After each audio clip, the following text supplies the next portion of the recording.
shit. Oh, fuck yeah. Alright. Now we're talking. Just press any button to continue. Okay.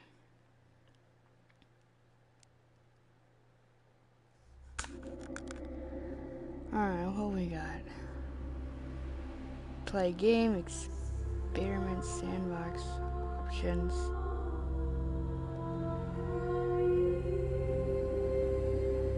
Audio.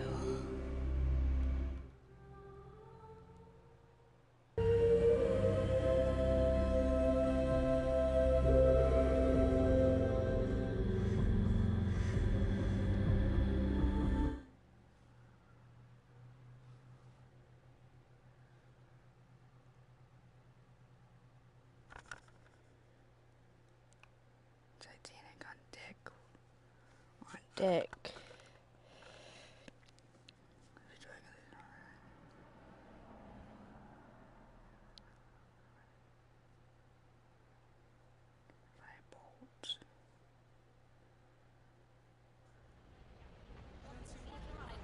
Women and children! Oh shit! This way! Women and children!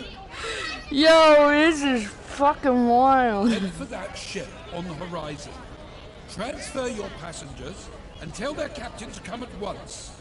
We require urgent assistance. Surely they can see our rockets, sir. If they can, they are not responding. As quickly as you can. Aye, aye, sir. Yo, this is fucking wild, Quickly man. now! Women and children!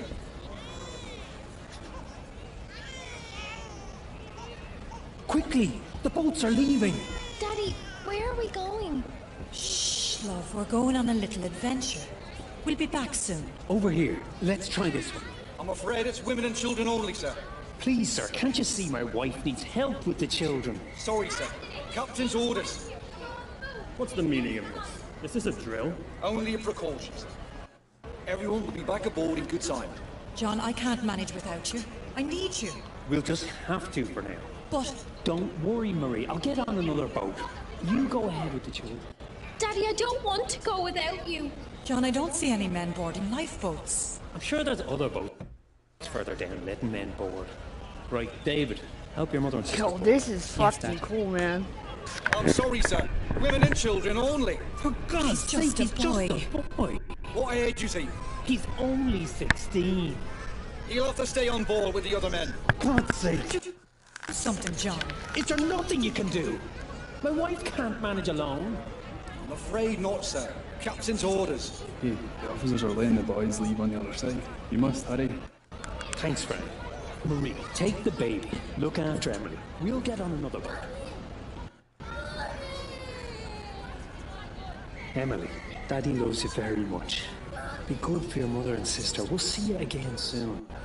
Daddy, don't go. You have to come with us. We won't be able to find you. Shush now, love. You're going on the boat with your mum and your sister.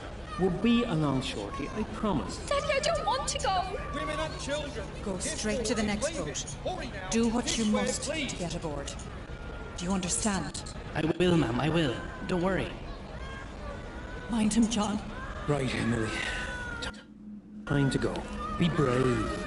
No! Here, No, let me Daddy, Emily, go. please. You have to I go want with your mother. you. Go. Please, let me go with No. you. You'll be all right. Be good, child. We'll see you soon. We'll head straight for another boat. Women and children. Final call. Right. It's time to go. No! She must be terrified. Oh, the poor thing. No!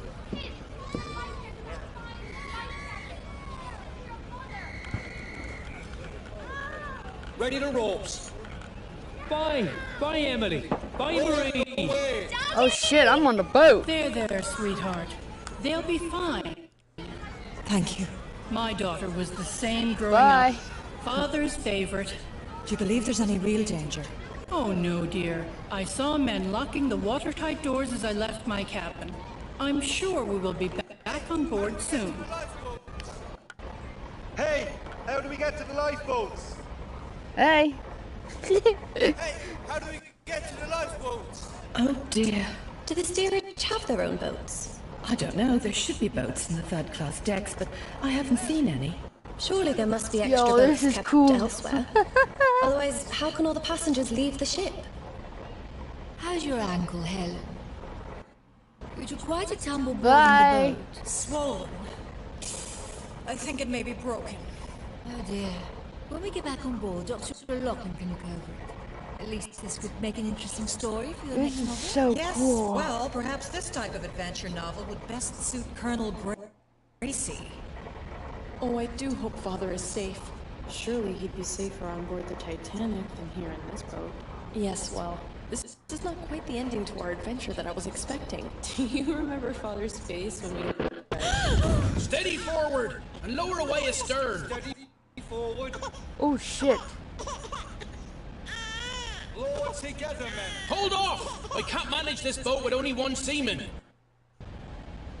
Are there any sailors aboard? Present yourself. This boat needs another hand. I am a yachtsman, sir. I can row. If you're seaman enough to get onto that boat, you can go. Swing over that loose rope. Ready? Oh my goodness.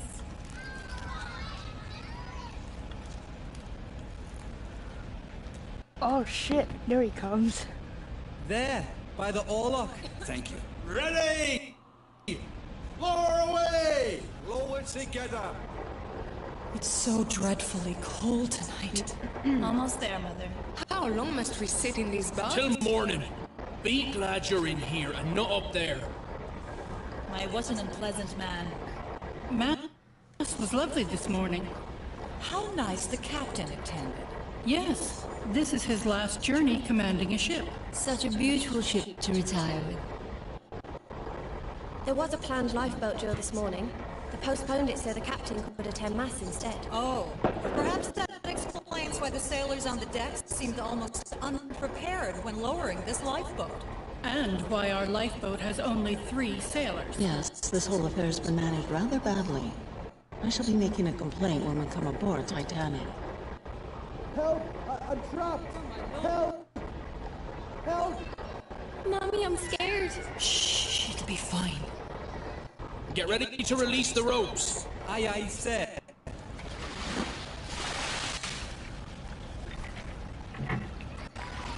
There's water coming in. Get that plug in. The boat will founder. I have it. You there, stand on that plug. Make sure it doesn't come out. Well, I never... Man the oars. We need to leave this ship. Her suction will pull us under.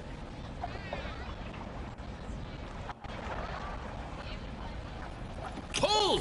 Hurry, damn you! Where are we heading? Towards the lights on the horizon, just off the port bow. Pull! Put your backs into it! We can help row. No! The men will row. I can steer the rudder, so you can row? No, you will not. Sit down. Whoa, that is fucking Look, huge. Jack. Look what I have here. Holy He's friendly. shit. You won't bite. Would you like to hold him? He's so soft. Can you look after him for me? While we're on this boat? Yes, Mum. I should have stayed on deck with Krieg. No, it was good of you to join us in the boat. That We is wouldn't have allowed you to really stay on huge deck. in person. I'm sure we will be back on deck I mean, shortly. in virtual Never mind reality, it that looks sailor. fucking huge. And Oh, what there if there comes was more real boats. danger? There can't be. The captain said so himself. This is just a precaution. This fog on the horizon and no moonlight. Yes, it's hard to see anything tonight. I doubt the other ship will even see us approach. Ma'am, can you hold this, please? Ah, much better. Thank you. Let's hope they see us. It looks like some boats don't have their lanterns lit. And all the stars. The sky is beautiful tonight. Look at them all Bye. around. Are Bye, there any supplies Santa. in this boat? There's nothing. No water, no bread, no compass. Any blankets? I don't see any... There are a few here. Yes, some here too. A stowaway! Oh, officer! Officer, look! Sorry. So sorry. I can't swim. Coward. Get over there and start rowing. I can't. I broke my arm. That's why I can't swim. Please, please, sir, let me stay. I'm begging you. I don't stand a chance up there. Sit down then. You're lucky I haven't thrown you overboard. Here you are. Thank you. Here you are, madame. Thank you, Beth. Thank you. It must be below freezing. Thanks. Up there Best she we keep goes, that baby sinking. warm. Thank you. Are you warm enough, Emily? Yes, Mum. Such a precious child. They are always so beautiful at that age. Do you have children yourself? Yes. Oh, my look, you daughter can is see at her home. sinking. I wonder if the others made it to the boats. I hope they Starting did. to sink. The boats must be all in the water by now. Do you have family on board? No. Damn, she's starting to go fast. We were allowed to go up to the boats, but the men are being held in the second-class dining hall. Oh, that's dreadful. Why aren't they allowed up to the boats? They have to wait until all the passengers have left the ship. But I did see Mr. Morget on deck, and the head chef, so they might have been let up early. Oh, I hope so. The ship is listing quite badly now. The lights don't seem to be getting closer. Perhaps they're just reflections on the water. No, they're definitely lights from another ship. We were signaling them earlier. They look like stars to me. Keep rowing towards the lights. Captain's orders. You should assist us rowing. Allow one of the women to steer the boat. It's a perfectly calm night. You row, sir. I will remain in command of this boat.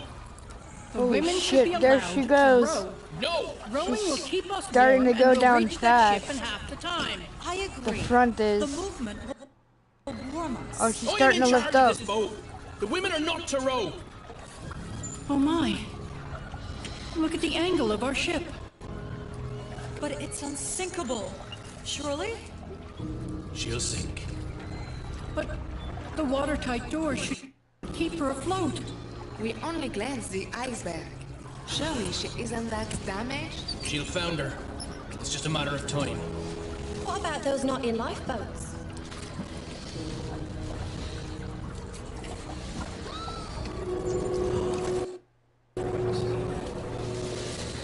There she goes.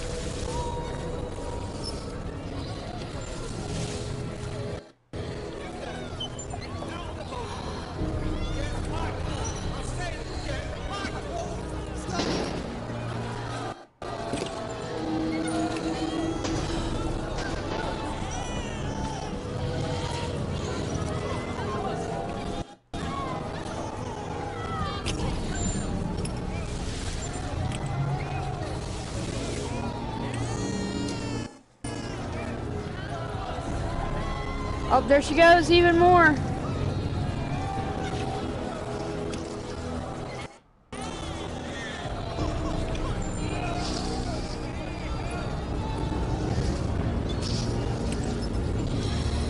This feels so real.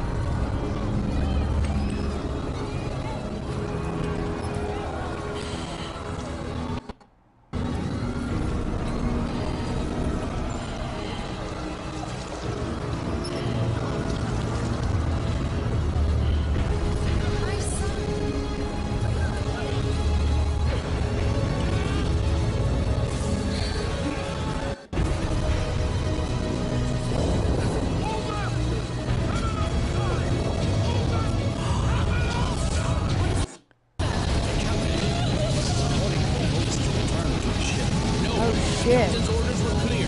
We head towards that ship on the horizon. There she goes. There go the boilers. There's nothing we can do. We must go back to the ship. No! It's too late. There she goes.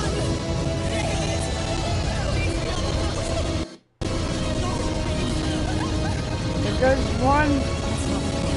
There goes part of her. There goes the rest of her.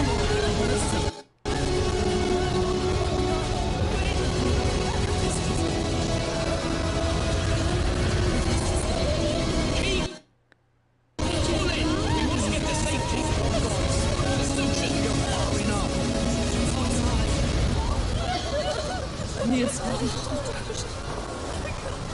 Deliver us from evil. Holy shit.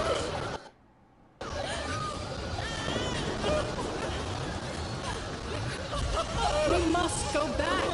No, if we go back, they will swamp the boat. People are dying. Can you not hear them? It's our lives now, not theirs. You cannot leave them. Please go back. There's nothing there but a lot of sticks. People are still alive. We aren't going back. That's final. I hope you will be able to live with yourself after this. What about Daddy?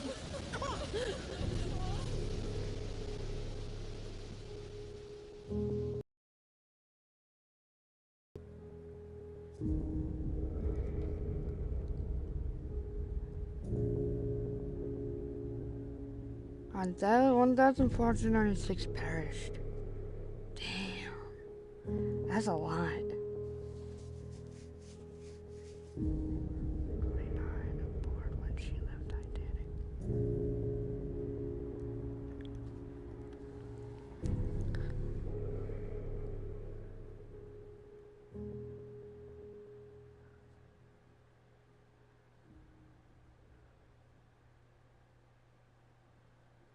Dude, that felt so real.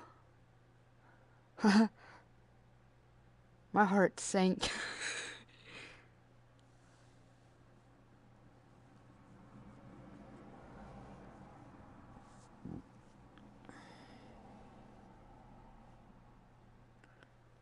I felt my heart sink in my fucking chest.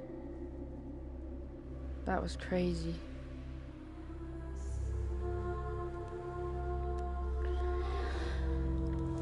Whew, that was scary. Alright, so wreck tour. Let's do the long tour. There's a short tour too, but I want to do the long tour. I'll do the short one next, so I can experiment all of it.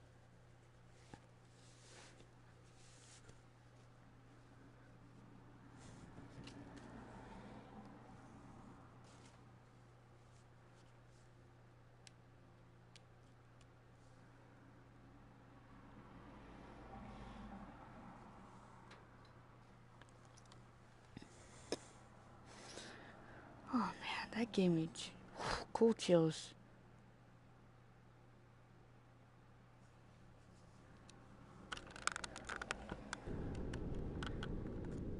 Oh shit. Damn. Welcome to the Titanic VR guided tour. We are currently 3.8 kilometres below the surface of the North Atlantic and 100 metres east of the bow. This submersible is on autopilot. However, you can adjust your spotlight using the far left lever. Please keep your arms and legs inside the vehicle at all times. I'll provide you with information about locations as we pass them, so please sit back, relax and enjoy the ride.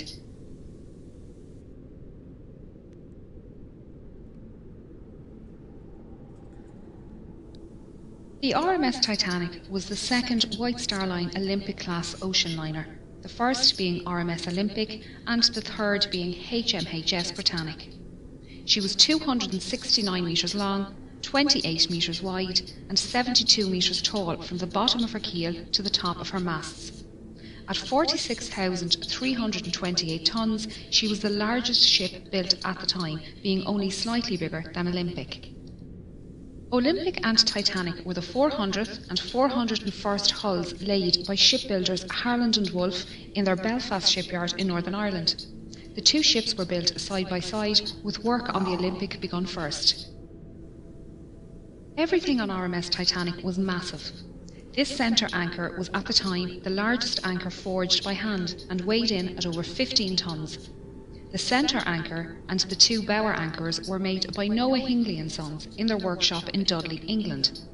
The anchors were transported to Belfast by horse, train and ship before being installed.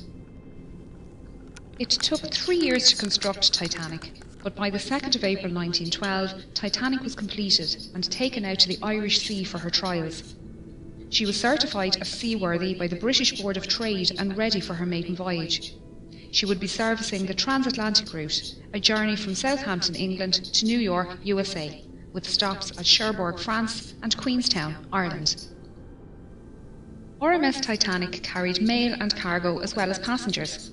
She had 6 cargo hatches with numbers 1, 2 and 3 forward and 4, 5 and 6 aft. On our left is the number 1 hatch, the access point for the forwardmost cargo hold. The hatch cover can be found lying about 100 metres in front of the bow.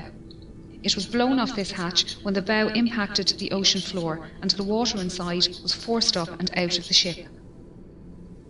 After departing Southampton on the afternoon of Wednesday the 10th of April, RMS Titanic began her 5,360 kilometres journey to New York City. She was due to arrive in the early hours of Wednesday the 17th of April, but with calm ocean conditions and good weather, it was possible she could arrive early on Tuesday evening instead. The night of the 14th of April was moonless and a light fog was developing on the horizon.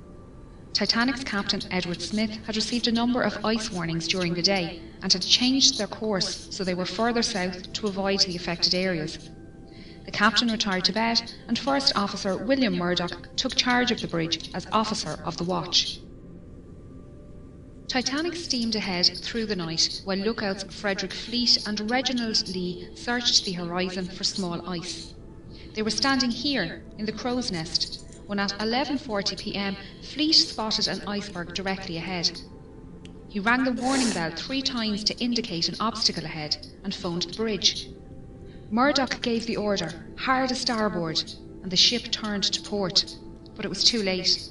Titanic struck the iceberg on her starboard side. The impact buckled hull plates and sheared rivets, revealing her 6 compartments to the ocean.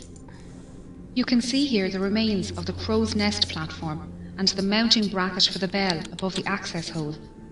The bell and telephone can be found lying in the debris field. The lookouts would climb up a ladder on the inside of this mast to reach the crow's nest. Both Lee and Fleet didn't believe Titanic had struck the iceberg hard and thought it was just a close shave.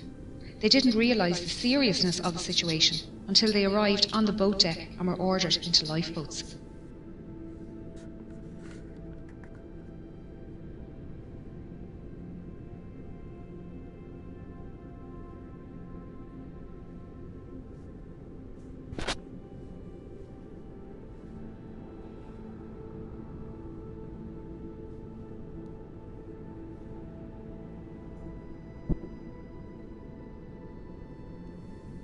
We are now heading down the number 2 hatch to reach the main cargo hold and mail room. We're passing by decks D, E, F and G, which house the 3rd class open space and cabins for 3rd class single men and crew. 3rd class single women and families were accommodated in the stern. The D deck open space was a large sheltered area with bench seats, small tables and a bar. Steerage passengers used this space to walk, socialise and to listen to music. They were expected to create their own entertainment and some passengers brought their instruments with them on the journey. The 3rd class passengers held a dance party here on the night of the sinking. The crew staying in this section were mostly firemen, trimmers and greasers. These crewmen worked in the hot and dirty boiler and engine rooms, shovelling coal and greasing machinery. Because of this, they had their own special wash areas and slept in rooms away from passengers. They accessed their work areas through a passageway under the cargo hold below. Titanic contained 15 bulkheads, thick walls that separate her lower decks into 16 watertight compartments. It was a new design technique that meant Titanic could stay afloat with up to 4 of her compartments damaged and led to her being considered unsinkable. Unfortunately, the collision with the iceberg opened 6 compartments. Within the first 15 minutes, this cargo hold was underwater and the 3rd class accommodation on G deck above was starting to fill with water. This hold was used to store cargo for passengers and businesses being transported across the Atlantic. Among the crates of fabrics, furniture and food products, there were also a few unusual items, including orchids, dragon's blood, barrels of mercury and a brand new Renault automobile. Some of the more expensive items being carried included Egyptian artefacts heading for the Denver Museum, the Rubaiyat of Omar Khayyam and the Le Circassiano Ben painting by Blondel. These items were most likely held in the first-class baggage area next door, but were lost along with the mailroom when that section filled with water 20 minutes after the collision. We are now going to head through to the mailroom on the other side of this bulkhead. RMS Titanic was registered as a Royal Mail steamer and contracted to transport mail across the Atlantic. RMS liners were favourable with passengers as they were considered more reliable to arrive at their destination on time. Titanic had a mailroom and post office on board, with 5 dedicated post office workers. This team consisted of 2 British and 3 American clerks, and together they sorted up to 60,000 letters per day. John Jago Smith and James Williamson were from the British Royal Mail, and William Gwynn, John March and Oscar Woody were from the US Postal Service. They worked in both this room and the sorting room upstairs, and their sleeping quarters can be found above on F deck. There were roughly 200 bags of registered mail and 3,500 standard mail bags on board, meaning a total of roughly 7 million pieces of mail and 700 parcels were lost in the sinking. The iceberg damage ran directly across the starboard side of this room, leading to this space flooding early in the night. The 5 clerks worked tirelessly to try and save the mail, and managed to carry 200 mail bags up these stairs to the sorting room. Only a few minutes later, the water had reached this level, and they moved what they could to D deck. Their final movements aren't known, and sadly, all 5 mail clerks died in the sinking.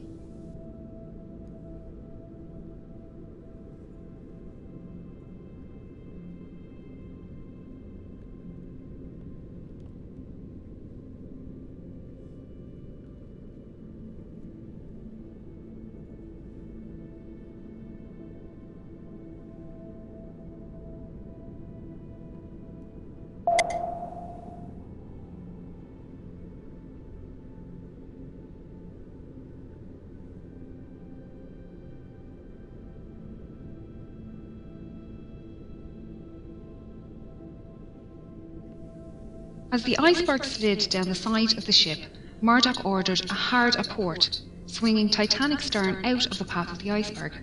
He also closed the watertight doors, isolating the flooding to those damaged compartments. The forward 3 hatches, along with the peak tank and boiler rooms 5 and 6, were breached. The openings were long and thin, where the iron plating had separated and exposed a total area of little over 1 metre squared. After the collision, RMS Titanic stopped and almost immediately took a starboard list. The captain organised a group to go below and inspect the ship for damage. When they returned, Chief Designer Thomas Andrews was summoned to the bridge and given the damage report. Knowing the volume of each breached compartment and the initial rate of flooding, he calculated Titanic would sink within 60 to 90 minutes. The captain gave the order for the lifeboats to be prepared. Passengers who were woken by the impact were starting to make their way onto the decks. Many found large chunks of ice here on the forward well deck, and shaved ice falling through open portholes on C deck. Third-class men had an impromptu football match, and first-class passengers joked about keeping pieces of ice as souvenirs for the journey. While exciting, passengers didn't believe they were in any danger, and most returned to their cabins soon after. We're now moving up to the bridge and then over to the Marconi radio room. RMS Titanic was not only luxurious, but also the height of technology at the time. She had a Marconi radio set on board and could send messages to other ships and stations up to 3,200 kilometres away. The fore and aft masts suspended the Marconi twin T-type aerials, 4 cables that transmitted the radio signals across the ocean. The top of this mast rests on the collapsed navigation bridge, where the officer of the watch would stand and direct the ship. The smaller, sheltered room at the back was called the wheelhouse, and it was here the quartermaster stood at the helm and piloted the ship. You can see the outline of the wheelhouse walls on the floor. This telemotor is all that is left of the wheel, and along with the commemorative plaques, serves as a stark reminder of the events of that night. Titanic carried just 20 lifeboats, 4 more than required by the regulations outlined by the British Board of Trade. There were 14 regular wooden lifeboats, 2 smaller cutters and 4 Engelhart collapsible boats. The total capacity of these lifeboats was only 1,178 people, far less than the total on board. This fact must have weighed heavily on the captain's mind, as he specified the boats to be filled with women and children first. Many passengers refused to board lifeboats, believing they would be safer on board Titanic. Just over an hour after the collision, the first lifeboat left the sinking ship. By 2 a.m, only her 4 collapsible lifeboats remained unlaunched. This is davit number 1, the only davit remaining in a standing position on the wreck. It was used by First Officer Murdoch to lower Lifeboat 1 and Collapsible C, and was in the process of lowering Collapsible A when the bridge suddenly ducked under the water at 2:15 a.m. The officers, crew and passengers alike were washed from the decks by the resulting wave, and the lifeboat floated away upright and empty.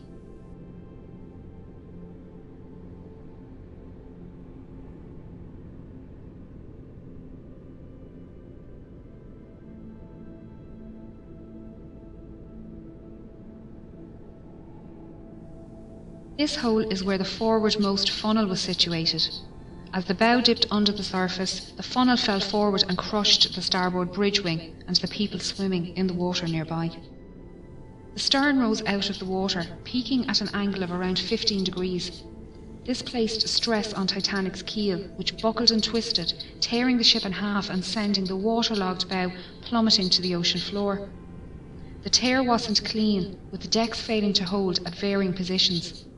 The stern, now rapidly filling with water, bobbed on the surface for a few minutes before slipping under. Those in lifeboats had rowed far away from the ship for fear of being pulled under by the suction as Titanic sank. They were now left to decide whether they remain safe in their boat or try to rescue some of the 1,500 people floating in the freezing water. If they returned to the wreckage, they risked being capsized by panicked swimmers trying to climb into their lifeboat. It was a hard decision, and many decided the risk was too great. Only 3 boats pulled people from the ocean that night. Most people in the water succumbed to hypothermia within 15 to 20 minutes, their life belts keeping them afloat. A few managed to make their way to the unlaunched collapsibles A and B and pulled themselves aboard. Here they waited, in the dark, not knowing how long they would be floating on the open sea. The opening ahead of us is the Marconi room skylight. We're now going to descend into the room to learn about the rescue.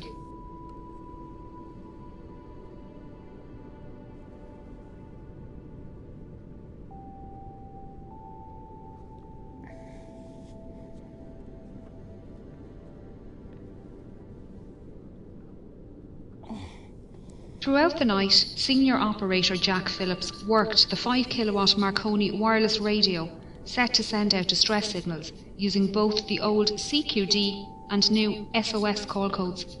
He alerted nearby ships to their position and status and received updates of ship locations and estimated arrival times. Junior operator Harold Bride took these updates to Captain Smith and passed the captain's responses back to Phillips for transmission. RMS Carpathia radio operator Harold Cottam was off duty and about to go to bed when he decided to listen in to the nightly news from Cape Cod. Operators there mentioned they had ice warnings for Titanic, and Cottam decided to pass on the message. He was surprised when Phillips responded to his call with a CQD and gave Titanic's location. Cottam immediately took the message to Carpathia's captain Arthur Rostron, who ordered all hands on deck and told Cottam to let Titanic know they were on their way. These calls for assistance were only possible with the help of the Titanic's engineers working down in the ship's engine room. The dynamos powered the ship's lights, water pumps and Marconi equipment. As Titanic took on more water, her engines began to fail and the signal strength weakened. Bride adjusted the current and motor speed to find the strongest spark, while Phillips tested the equipment in the room next door. Bride's final settings can be seen on the wall here.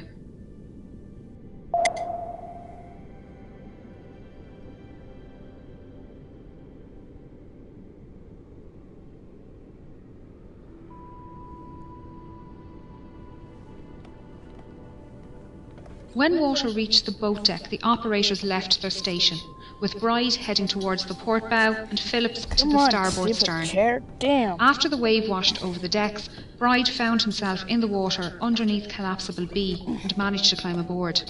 Phillips was lost in the sinking. God damn. RMS shit Titanic sucks. was carrying an estimated 2,208 passengers and crew, with only 712 surviving the disaster. Those who survived spent the night floating in darkness until RMS Carpathia arrived around 4 a.m. Captain Rostron had pushed the Cunard liner Oh to my break god, her this speed fucking record, but chair's it gonna wasn't piss enough. me off. Titanic had sunk before Carpathia arrived, and they found 20 lifeboats at Titanic's location. There. Damn. Unfortunately, the exact number of victims is unknown, as there were many last-minute ticket purchases and cancellations, and the documentation was lost along with the ship. Of the 1,370 known passengers, over half were travelling third class, or steerage as it was called.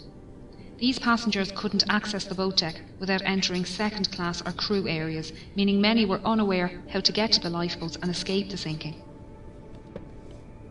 Passengers from different classes were strictly separated There. and not allowed to visit Now each this other's areas. motherfucker can't move. This was mainly for health and immigration reasons, as all third-class passengers emigrating to the United States were taken to Ellis Island for a health check and processing before being allowed to enter the mainland.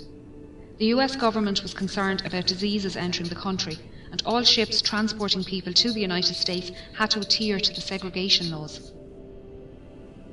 First and second class passengers had no issues making their way to the boat deck, as staircases provided both classes direct access.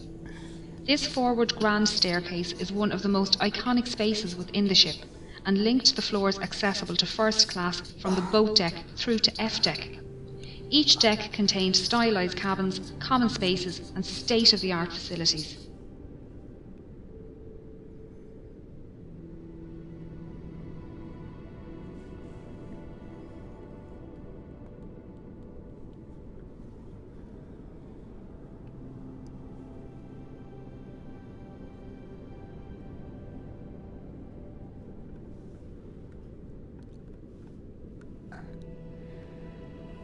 A deck comprised of the first class lounge, promenade, reading room and smoking room.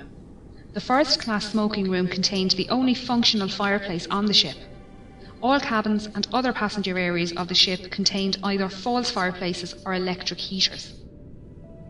B deck included the 2 millionaire suites, the largest suites on the ship, both with private promenades. This deck also included the a la carte restaurant and Café Parisien, both managed by restaurateur Luigi Gatti. This restaurant and cafe were not included in the travelling fare like the dining saloon, and tables needed to be booked ahead of time.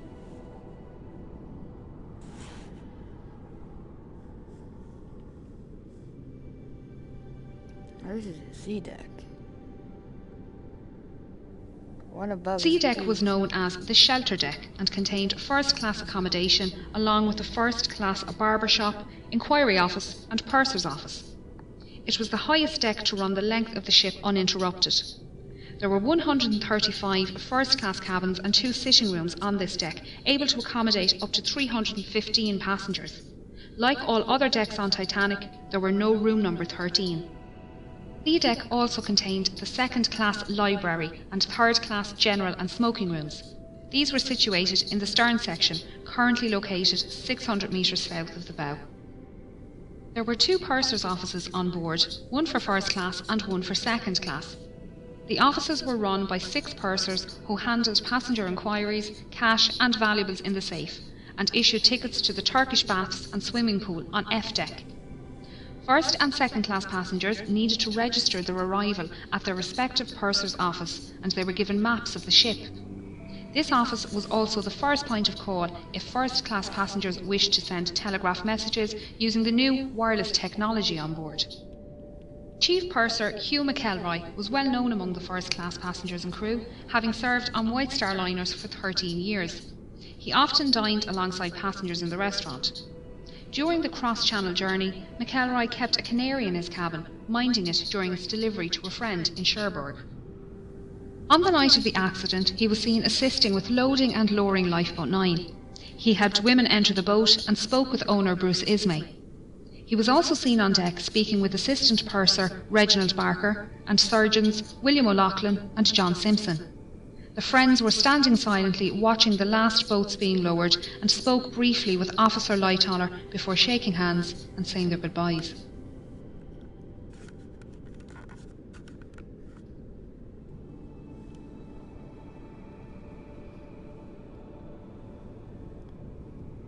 On my back.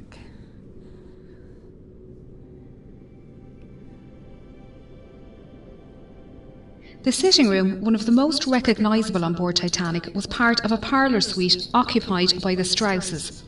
It was decorated in the Regency style with mahogany furniture and gilt panels.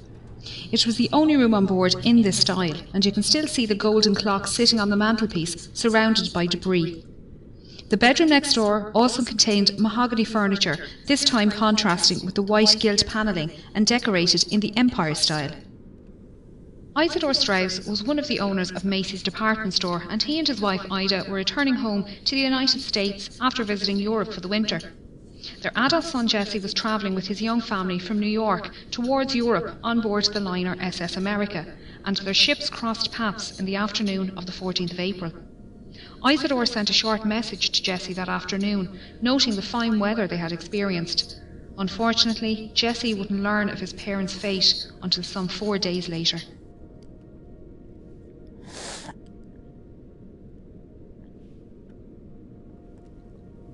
The elderly couple were woken by the slight bump as Titanic struck the iceberg and made their way up onto the deck after waking their maid and valet.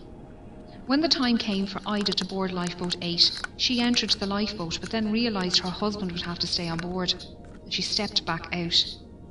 Isidore and others tried to convince her to re-enter the boat, but she refused to leave without her husband. Ida helped their maid Ellen Bird into the boat and wrapped her fur coat around Ellen, saying she wouldn't be needing it anymore. Isidore and Ida were last seen sitting in deck chairs on the A-deck promenade holding hands. Isidore's body was recovered from the ocean, but Ida's was never found. The Strausses' parlour suite was just one of many specially designed first-class rooms. The 77 large staterooms were decorated in a range of different period styles. Titanic was designed to be the height of opulence, and the first-class common areas were the most luxurious. She mostly followed Olympic's design, but White Star Line made many changes to Titanic's layout and fixtures due to feedback from Olympic's maiden voyage. Some design changes can be seen on D-Deck.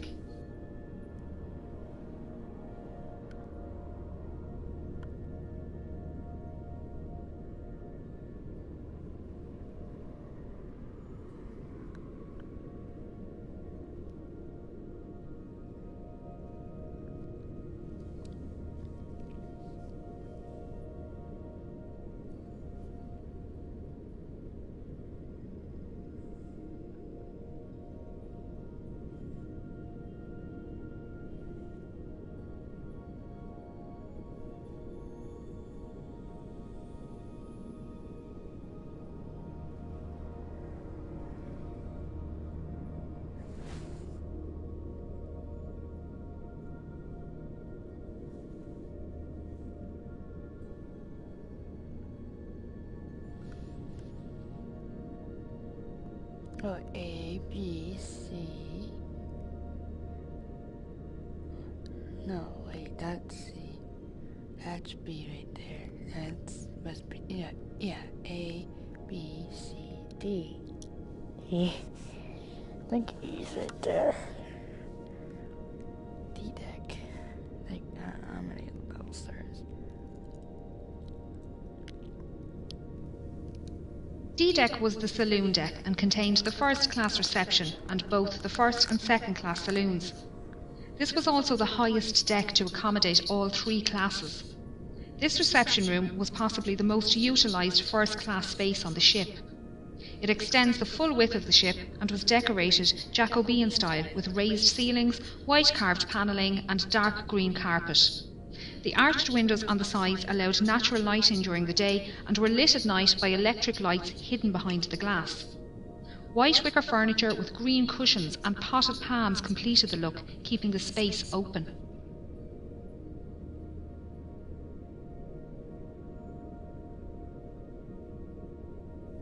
A A Steinway grand piano sat in the corner and was played as part of a quintet during afternoon tea and in the evenings. Passengers would sit and listen to the band before heading to dinner in either the B-deck restaurant or through the double doors to the first-class saloon. Percy Fletcher, the ship's bugler, called passengers to their evening meals by playing the Old Roast Beef of England at various locations around the ship.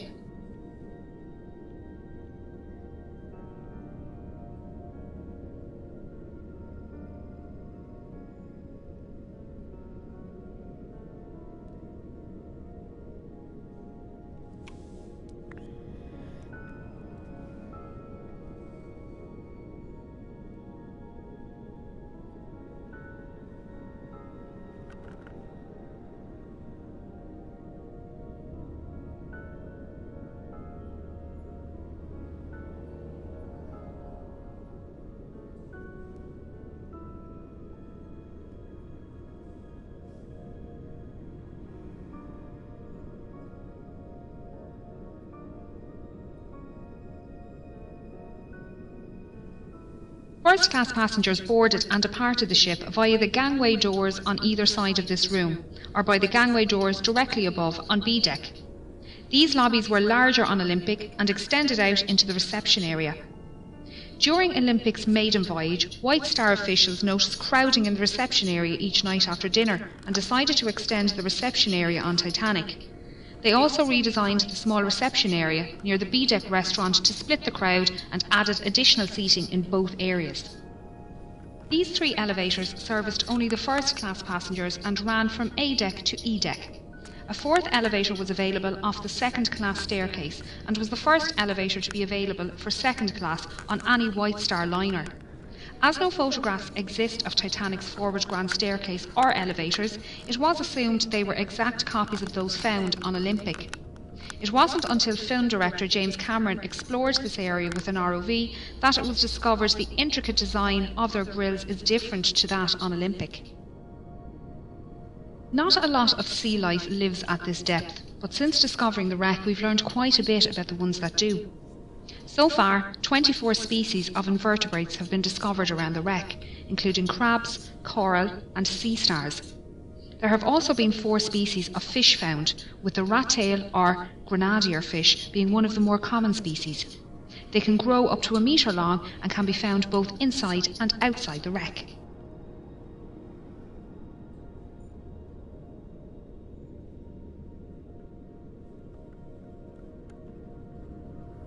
E-deck was also known as the upper deck and provided accommodation for first, second and third class passengers as well as most of the crew. Oh, this is E-deck. An access corridor used by both crew and steerage ran almost the length of the ship on the port side, just behind this door. Named Scotland Road by the crew after the busy street in Liverpool, the 2.6 metre wide corridor allowed passengers to make their way to and from the dining saloons on F-deck and crew to reach their quarters. This side of the door was strictly first class only, and running down the starboard side were 45 staterooms.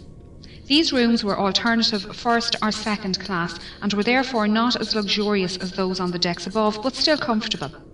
Many contained mahogany furniture with white enamelled brass beds.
This stateroom was occupied by Margaret Brown, a wealthy American activist and philanthropist. She was heavily involved in workers' and women's rights and campaigned to support those less fortunate both before and after the accident. Margaret was holidaying in Egypt with friends when she received a message that her eldest grandson was seriously sick at home in the United States. She booked the earliest ship from Cherbourg back to New York, the RMS Titanic. In her interview with Colonel Archibald Gracie, she stated she was lying on her brass bed reading at the time of the accident. She felt the bump, but didn't think much of it and kept reading. It wasn't until she heard men talking about heading up on deck that she decided to find out what happened. One of the men told her to grab her lifebelt and head up onto the boat deck with them.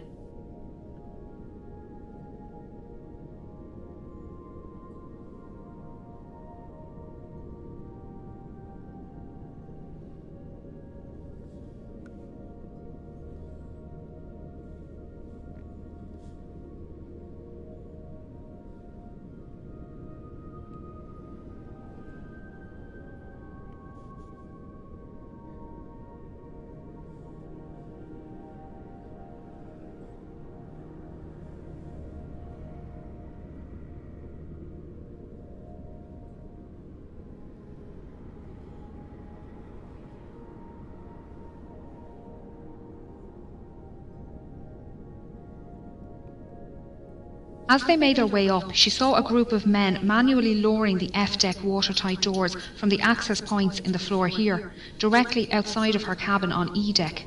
The men were joking around as they worked, so she thought it must only be precautionary. Margaret helped women board lifeboats on the port side of the ship before being persuaded to join Lifeboat 6. She noticed her lifeboat was lacking rowers and organised people to take an oar. She tried to convince the passengers of her lifeboat to head back to the wreck and save those swimming, but was met with opposition from the quartermaster in charge. Once on board RMS Carpathia, she organised a 9-member survivors committee who raised compensation funds for second and third class passengers and paid for passenger telegraph messages. The committee raised over $10,000 in the 4 days' travel to New York, the equivalent of $234,000 in today's money. Margaret, along with 2 other first-class women, organised daily counselling sessions held in the dining saloon, and her fluency in French, German, Italian and Russian helped her console non-English speaking passengers. Margaret's efforts to help others on board both Titanic and Carpathia earned her respect, as did the determination of Carpathia's Captain Rostron.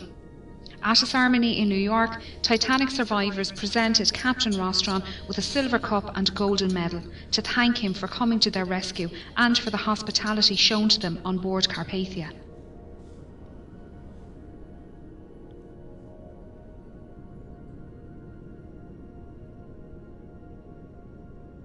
Oh, there's F.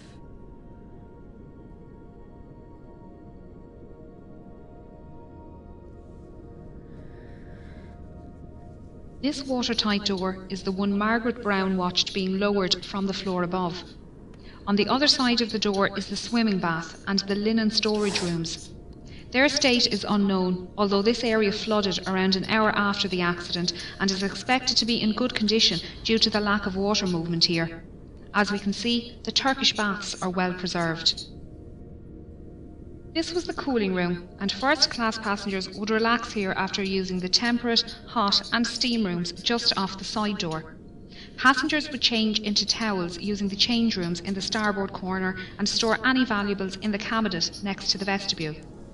The passenger would then make their way down to the temperate room, where they would sit or lay in the heat for 10 to 15 minutes. Here they would start to sweat before moving into the adjoining hot room. After spending another 5 to 10 minutes in the hot room, the passenger would either take a cold shower or a dip in the swimming bath next door, before making their way into the shampooing room. Here the passenger would lay on a marble table while an attendant gave them a full body wash and massage. Once dry and wrapped in clean towels, the passenger would make their way back to the cooling room, where they would relax until their body returned to the normal temperature. The Turkish baths is one of the best preserved areas on the ship, with most of the tiles, ceiling lanterns and wooden panelling still in place. The deep location within the wreck leaves it protected from destructive currents, although there is still sea life down here. The rust icicles, or rusticles, hanging from the ceiling are created by iron-eating bacteria. They come in different shapes and are incredibly fragile, disintegrating when touched. Along with the bacteria, fungi, shells, sand, clay and coal can be found within the rusticles. Scientists have been collecting samples to determine the different strains of bacteria living on the ship, and their research has been used to preserve oil and gas pipelines and safely dispose of old ships and oil rigs.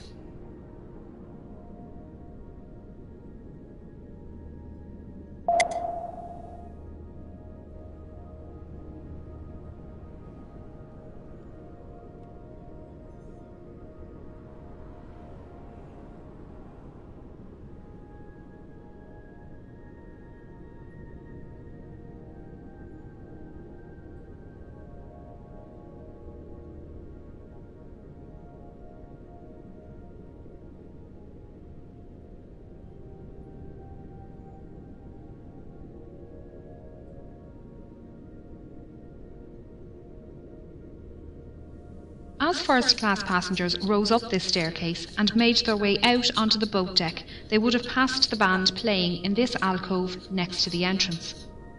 The band consisted of 8 musicians led by violinist Wallace Hartley. They usually played separately as a quintet and string trio at varying locations throughout the day.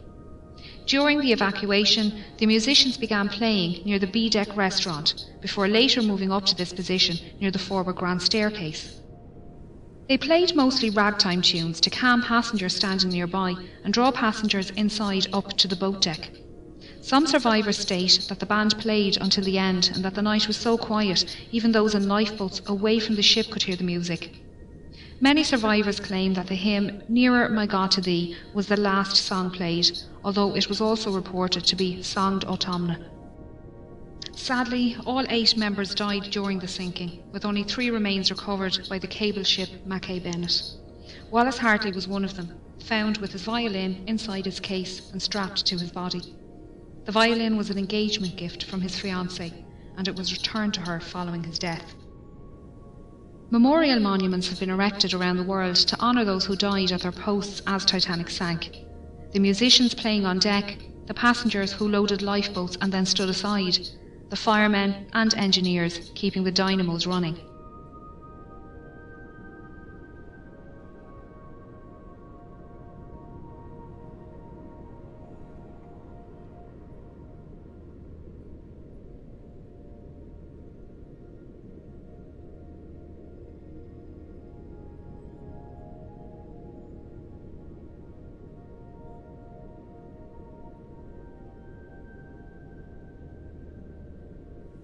The boilers standing here are part of Boiler Room 2 and were running until the end, powering the dynamos in the stern.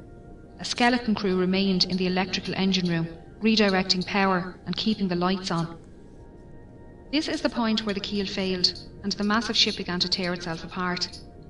As so much of the ship between the bow and stern sections is scattered in the debris field, it's difficult to piece together the last moments of Titanic. Even those watching it happen couldn't agree, with the inquiries held in both the United States and England producing contradicting accounts. Many expositions to find and raise the wreck were proposed over the years, with the exact location of her wreck being unknown. Titanic's coordinates sent out in distress on the night of the accident had been incorrect. On 1st of September 1985, a Canadian-French team were searching the area when Dr. Robert Ballard came across some small debris. He followed the trail which led him to a boiler and eventually the wreck. His discovery confirmed suspicions that Titanic had in fact split, and there was no hope of raising the wreck as a whole. Scientists and historians have long argued for and against the recovery of artefacts from the site, while agreeing the site should be treated as a mass grave. Although it's predicted Titanic's wreck will disintegrate within the next 20 years, her story will intrigue generations to come.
Sounds about right.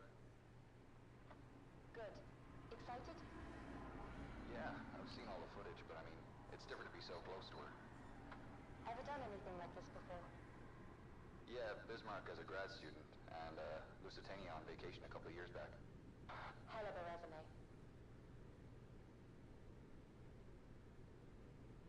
Alright, I've reached the seabed. Can't see much. You're still a couple of 100 meters out, and back to manual control. Shall we run an equipment test?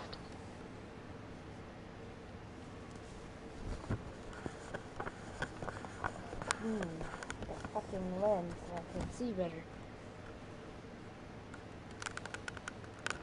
Okay. That's better. Sure, let's do this by the book. Alright, let's run through the submersible controls on your wireless controller. If you hold down the circle button, a control diagram will appear in front of you. You can operate the submersible using these controls on your controller. Okay. You can move the submersible forward, back, left, and right using the left stick. To make the submersible ascend and descend, push up or down on the right stick. The right stick also controls the sub's rotation left and right. Great. How do I interact with objects? You can interact with objects in the submersible by holding down the L2 button and then looking around with your right stick.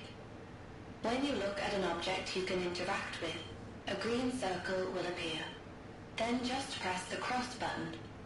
If you ever get stuck, just hold down the circle button again to Will bring do. up the controls diagram. Right. Now we'll move on to the map and missions. You'll see in the middle of the console in front of you is a map. It shows your current location as a blue pointer at the bottom of the screen. As you approach the wreck, it will slowly appear on the map.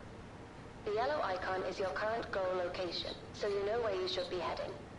I'll update the map and your goal locations as we go through contracts. Right. The screen just to the left of the console displays the mission log. It shows your current goal task. So if you aren't sure what you should be doing or looking for, check the mission log and map for more information. Okay, you'd better place a marker before we head too far. Interact with the button next to the map to place one.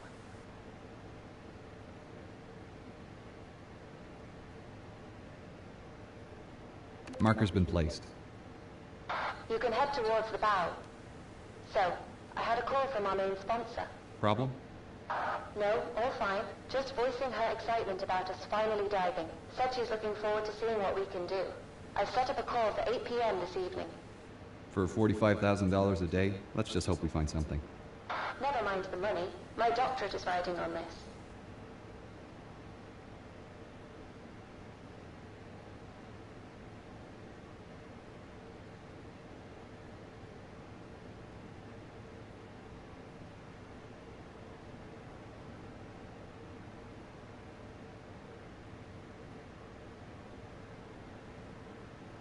Right. I should get my lights ready, now that I'm getting close to the bow. You can control the movement of the sub's lights by using the up, down, left, and right buttons on your controller.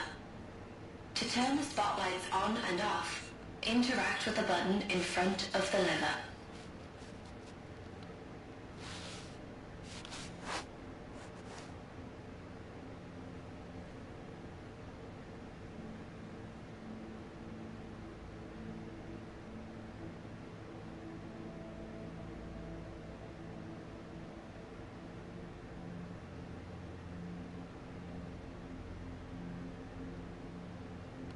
Whoa. There's something you don't see every day. She's a beauty. Okay, first things first. We've got a contract with the Titanic Society to place their commemorative plaque on the forecastle deck. Get yourself into position. Alright.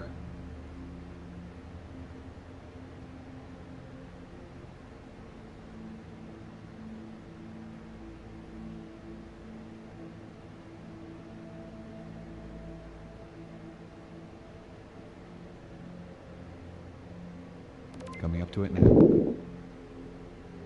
You'll need the Predator for this task. Ah, the ROV. Yep. courtesy of Flight Avionics and the latest in augmented reality technology. If you look up, you'll find a set of VR goggles and a control panel. To deploy the ROV, hold down the L2 button and look at the VR goggles. Then press the cross button to use.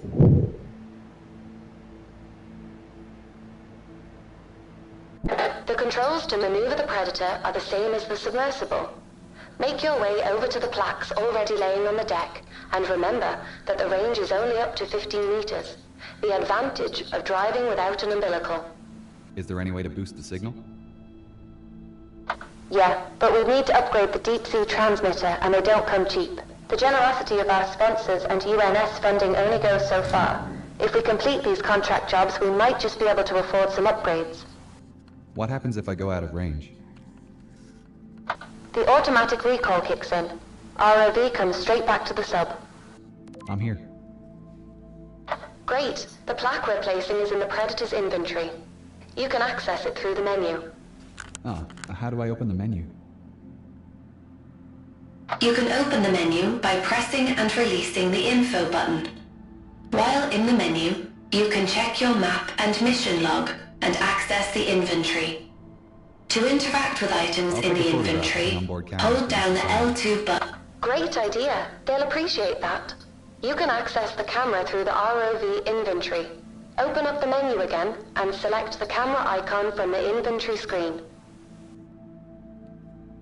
Press the cross button to take a photograph. You can get out of camera mode by pressing and releasing the info button again.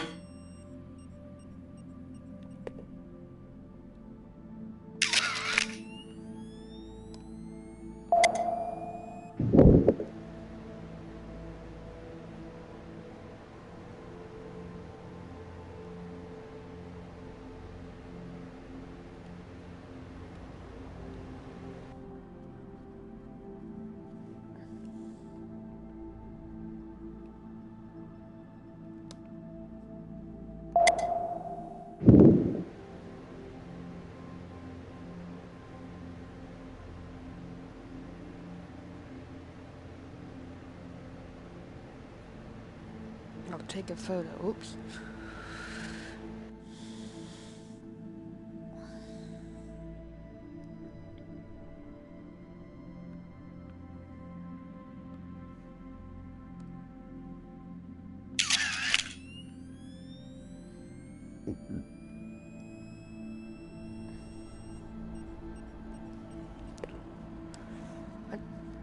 Did I take them? Just take them.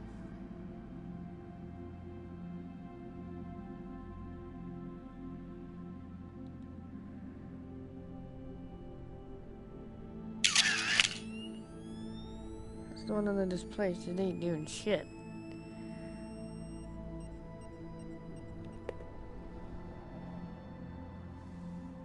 Done.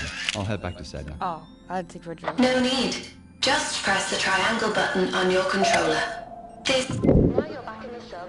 Recall the ROV by pressing the button next to the ROV goggles. It's above you on the right. Where to now? Hull breach on E deck. I'll mark it on your map. We're heading for his cabin, right? That's right. Eyewitness testimony said Henderson kept a journal. It should tell us more about his activities on the final night. I presume I'm looking for some kind of trunk. Henderson had a briefcase listed on the manifest. With any luck, it's still in his room.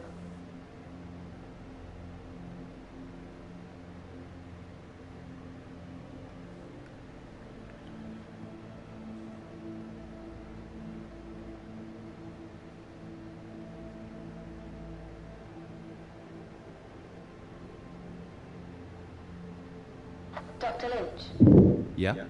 Why are we doing this? $45,000 a day at sea. No, I know, but that just about covers the costs of the expedition. I meant, like, why are we taking this job in particular? Well, put it this way. Why do you think she hired us? Because we're academics? Yes, but more specifically, we respect the history. It would have been cheaper for our sponsor to just hire a salvage team. And why'd you agree to take it? Funding like this comes once in a blue moon, and I wanted to see her up close.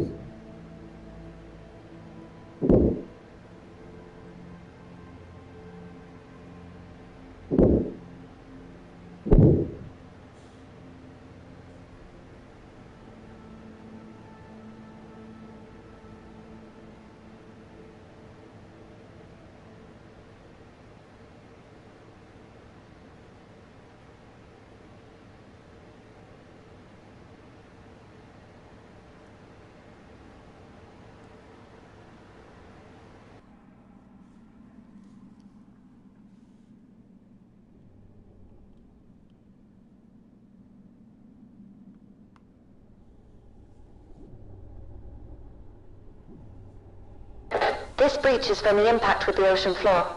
Anything in here is going to be messy. I'll keep my eyes peeled. It's towards the top of the breach. Look for the flashing I beacon. just need to pick it up by I pressing the really cross hope button his to interact. briefcase is there.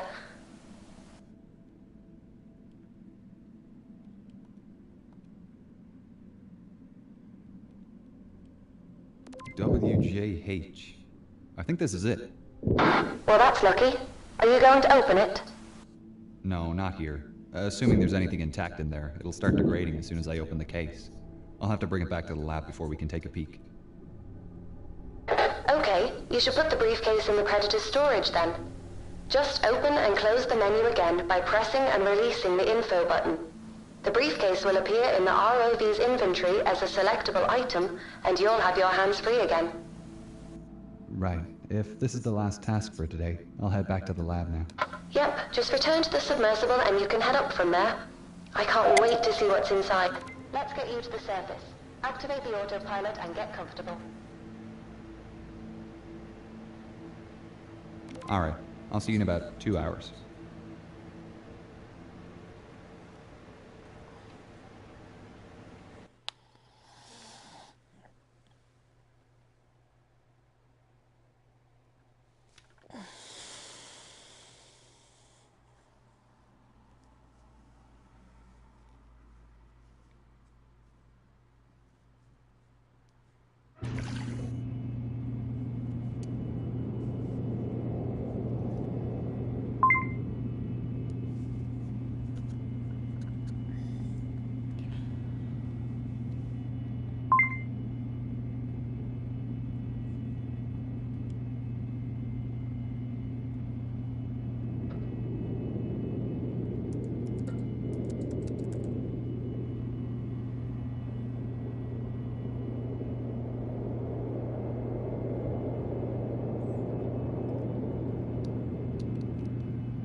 Whoa, looks to be in good condition. Let's get this. Silver doesn't look great after being in the ocean. This tobacco tin is covered in silver sulfide. I'll have to gently wash this using a soft brush, making sure I don't scratch the surface underneath.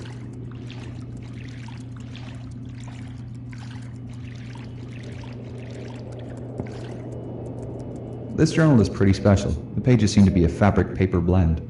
I think the desalination, a bone hair comb. I'll need to wash the salt out quickly, before it crystals. These banknotes are delicate, and will need a good rinsing in the desalination bath. Then we can treat them in the fungicide to keep them clean, before freeze-drying them.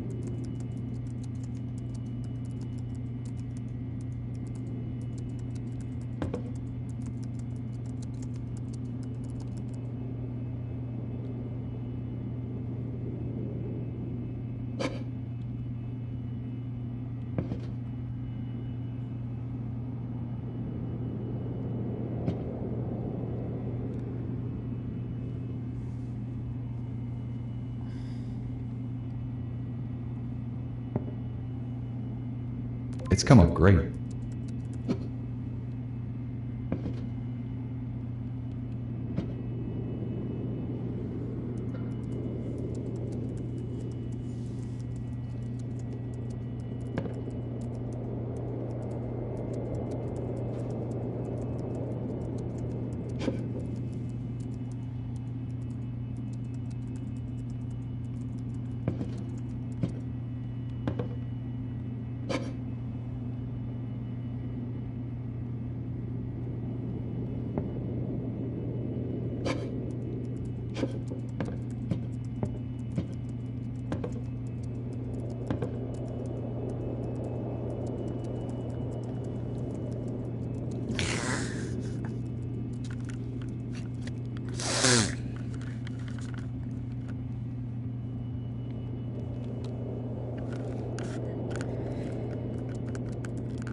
shit gets really dirty.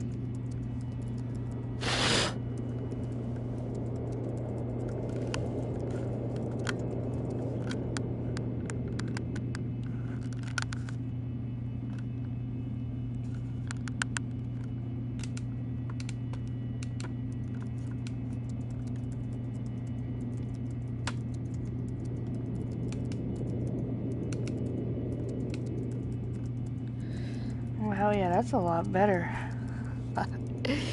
That's a hell of a lot better. I can see better now.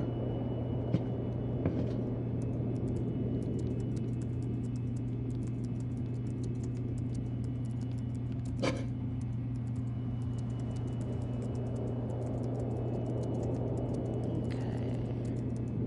That's my... Oops, dropped it. Okay.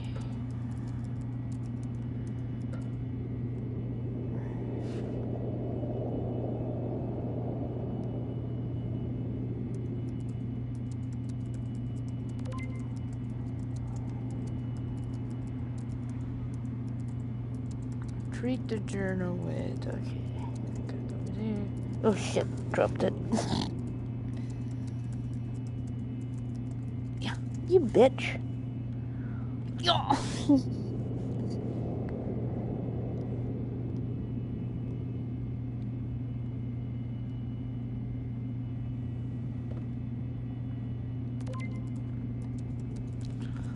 Alright, freeze dry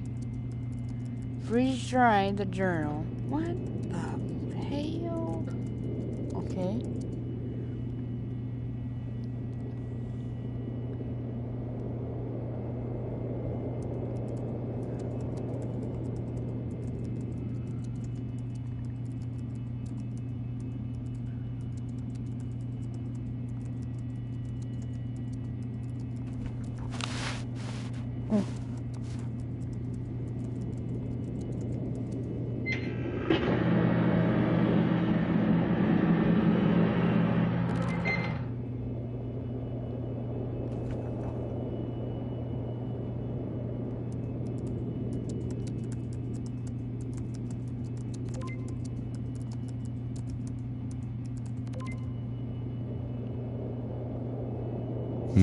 Looks like a receipt for a telegraph sent on the night of April 14th. That's strange. I haven't found any reference to one being sent. Here's our sponsor. We can tell her the news. Hi, team. How are you both? Hi, Gillian. We're doing great. We've just finished cleaning the artifacts we found today. We managed to access Henderson's cabin and retrieve his briefcase. Wonderful. Inside, we found his journal, a few personal items still in good condition.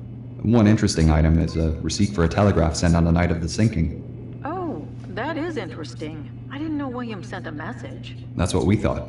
It's possible it wasn't sent, and that it's still in either the purser's office or the Marconi room. We're thinking our next dive should be to explore these rooms. I know teams have searched the Marconi room before, but I didn't think the purser's office was accessible. Yeah, up till now it's been off limits due to the size of ROVs, but ours is small enough to access it. We're hoping we might find the purser's record book, with the message listed. As for the Marconi room, other dives have shown most of the furniture is deteriorated, but the telegraph canisters might have survived. Sounds plausible. Let me know if you find anything. I'd love to see the message he sent. I've only the letters from Southampton. I noticed something odd in his journal. On the 14th he mentions carrying some special package, but I'm sure he didn't have anything reported in the manifest. Do you have any idea what it could be? Well, in his last letter, he wrote about returning home with a present for my great-grandmother. I'll do a bit of research on my end. I can check over the manifest again to see if It's ready for drying in the acetone Great, bath. we'll let you know if we find anything tomorrow. I'm sending over photos of the items we found today. Thanks, I really appreciate the regular updates. It's making writing much easier. We'll talk again soon. Well, shall we call it a day? Not quite. Gillian was kind enough to order in a stronger transmitter for our ROV. We'll need to fit it before the dive tomorrow. Otherwise, we won't be able to reach the purser's office. I'll get on it now then. It's waiting for you over there. Thanks. The robes are reminder. Add disable container to the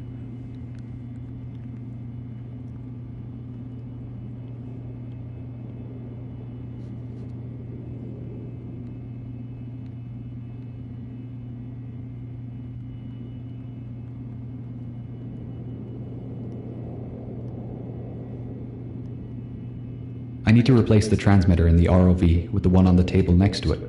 The instructions for replacement are on the posters behind the ROV rack, and I can access the lower sections of the ROV by lifting the rack bar up.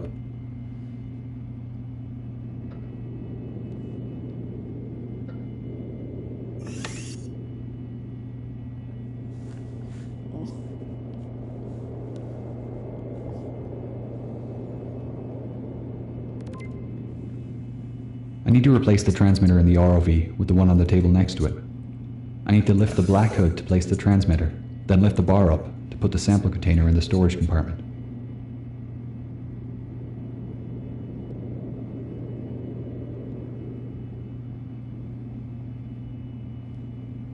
She's all ready to go for tomorrow.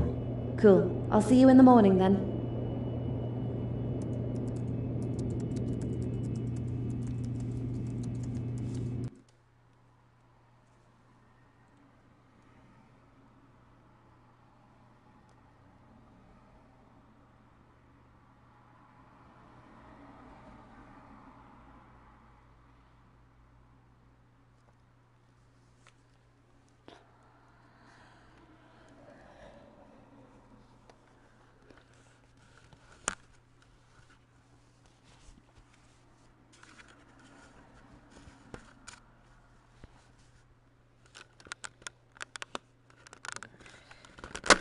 Oh shit, my bad. Didn't want to break it. Radio check, Wilson. Coming in nice and clear, Dr. Lynch. Great. First up is the purser's office on C deck, correct? Correct. To access it, you'll need to head down through the hole where the forward grand staircase was. I'll mark it on your map. The C deck is pretty compressed from what I've heard. Yeah, the impact with the sea floor bent most of the supporting pillars, so they're struggling with the weight of the floors above.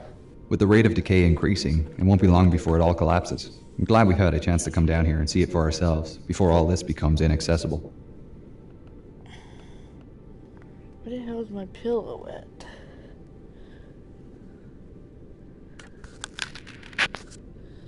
Where the fuck's my pillow? Did I fucking lose my goddamn pillow? Past then, and all of a sudden she lifted up quickly, and you could hear everything cracking through her. Everything that was movable was going through her. And then she went down and seemed to come up again. So I thought, well, now I'm going to leave.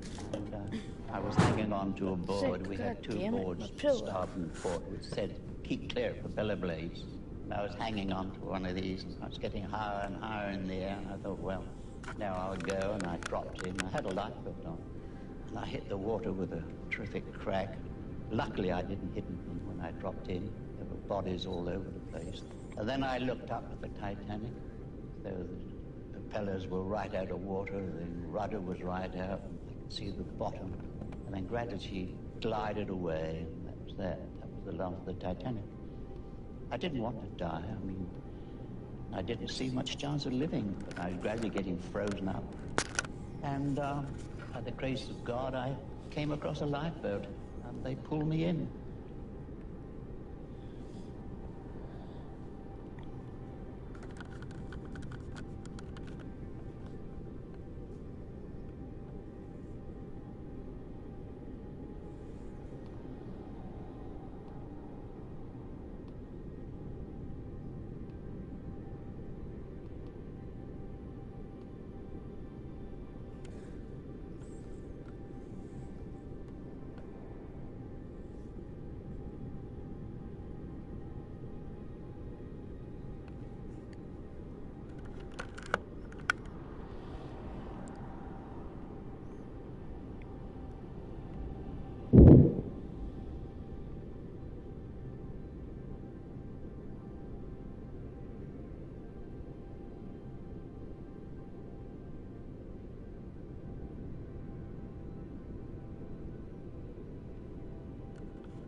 You'll need to be careful of debris when descending with the Predator.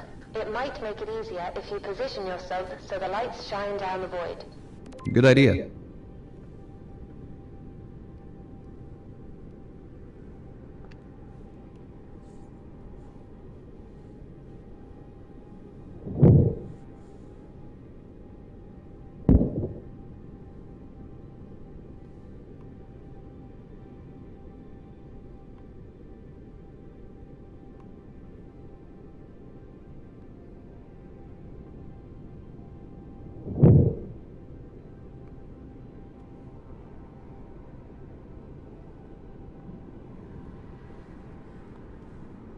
Deploying Predator, starting to descend.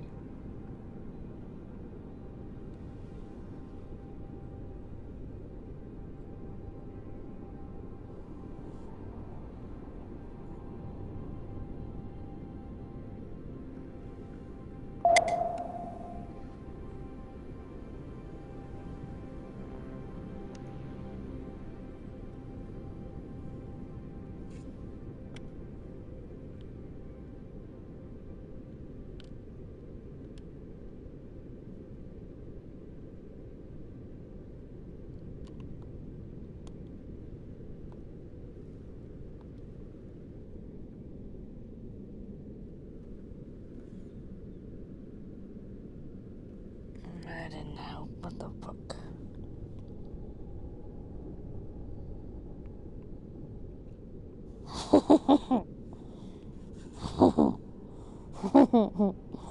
Ooh la la. Oh yeah.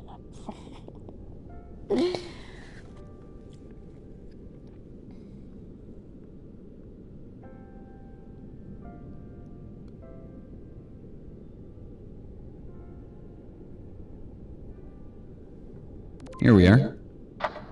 Great. The purser's office and inquiry desk are on the starboard side. You'll need to go over the desk to get into the side room.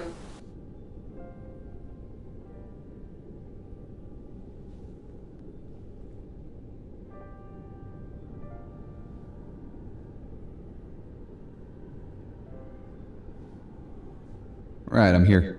The office is to the left as you enter. Be careful. This area hasn't been explored before. We don't know what we'll find in here. To think the last person in this room would have been Chief Purser McElroy. The record book would have been kept in a leather pouch.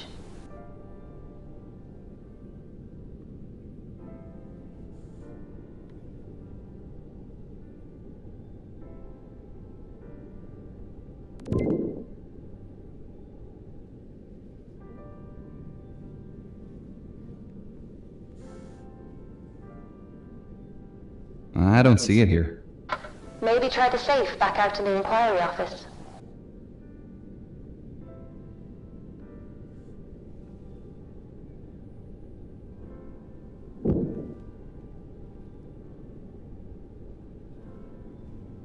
The doors are rusted shut. We can't check inside. Is the pouch among the debris? No, I can't see the leather pouch anywhere. We might be out of luck. That's a shame. We'll have to hope the Marconi room gives us some answers. While we're here, we should collect a sample of the rust on the safe doors. NCPA regularly check for new species of bacteria living in rusticles, and I'm sure they'll want a sample of this. I'll take a photograph of the scene too. They'll need to see the rusticle formations as well.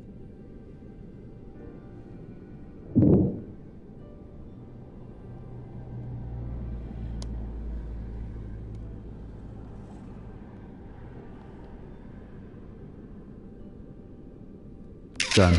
We'd better move on to the Marconi room. I'll mark it on your map. You'll need to head back to the sub to get there.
The Marconi room isn't too far from here, just between the first funnel and your current position. How do I get in? Either through the skylight or the corridors. Up to you which you feel is safer. Right, I don't want to damage the wreck. Or the ROV.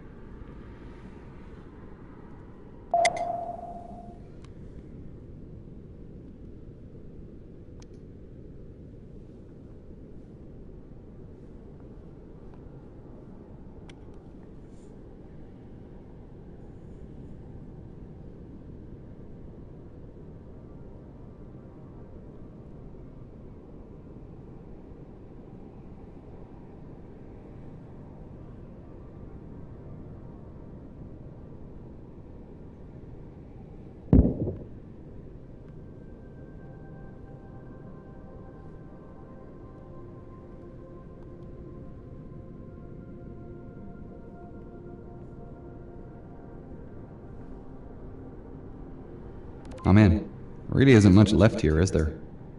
No, not really. Most of the furniture was wood, so it's almost all deteriorated. There's a lot of debris on the ground, and a few broken canisters.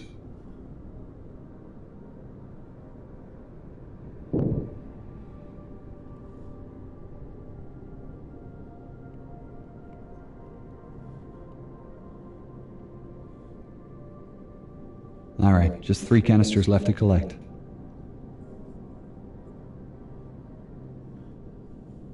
Two more to go.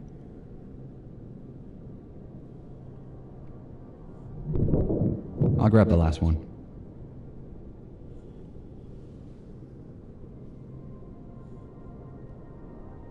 Right, I've got all the canisters.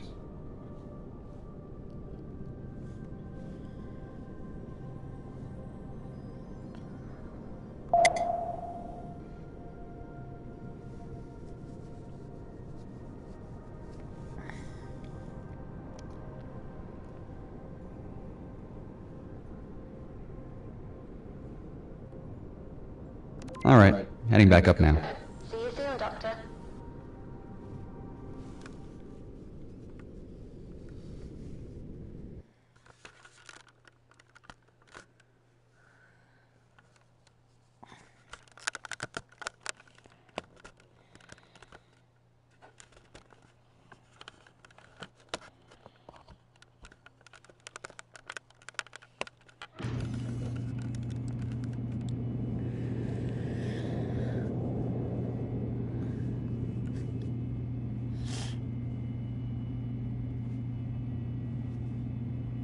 These brass canisters will need a good scrub in fresh water. It'll stop them from oxidizing when they dry.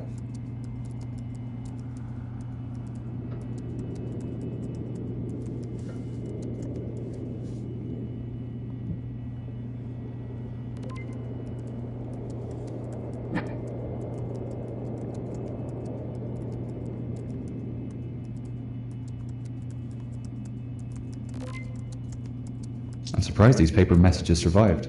They'll need to be soaked in the desal bath and then in the fungicide tub.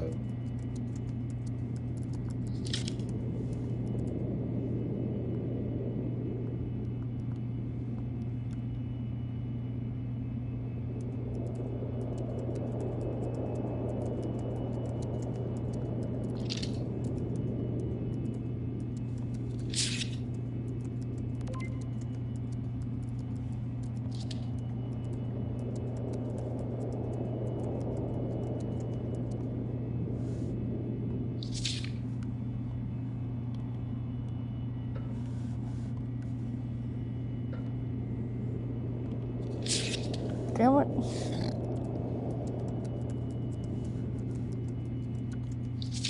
Damn it. Ready for freeze drying.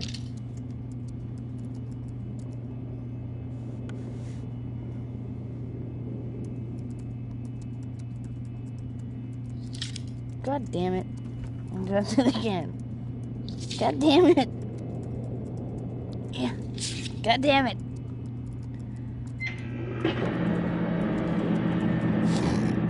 Kept fucking dropping it.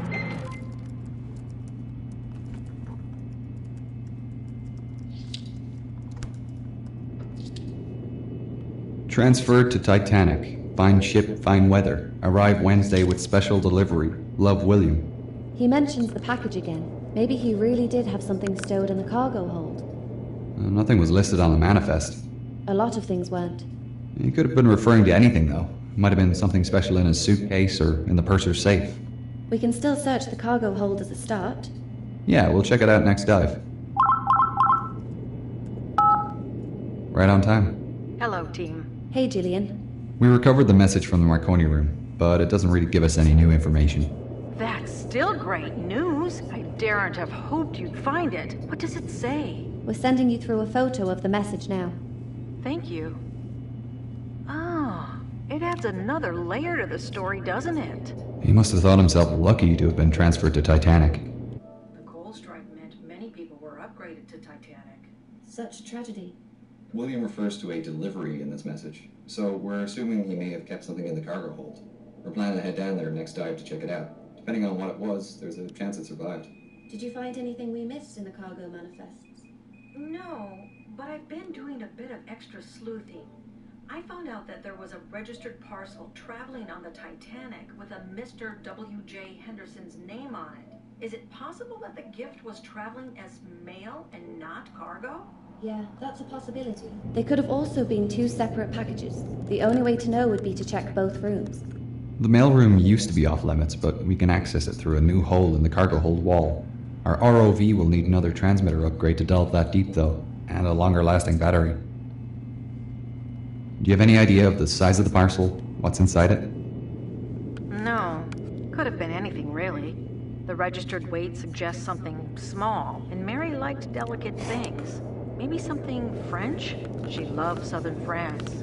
Could it have been a religious gift? I read the Hendersons were very involved in their local church. Yes, definitely.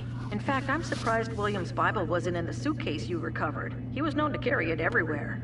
Maybe he had it with him during the sinking. Perhaps. There are mixed reports about his final moments, unfortunately. I'm not sure we'll ever find out what really happened. Well, we'll try our best to find out. Hopefully we can learn more about him from the next dive. I do hope so. I want to tell my great-grandfather's story accurately in this biography. We'll speak again tomorrow, after the dive. Yes, thank you. Talk to you then. Right. We better get those upgrades for Predator sorted then. I'll get on it now. Install. Okay. Install the battery, install the new transmitter. Okay.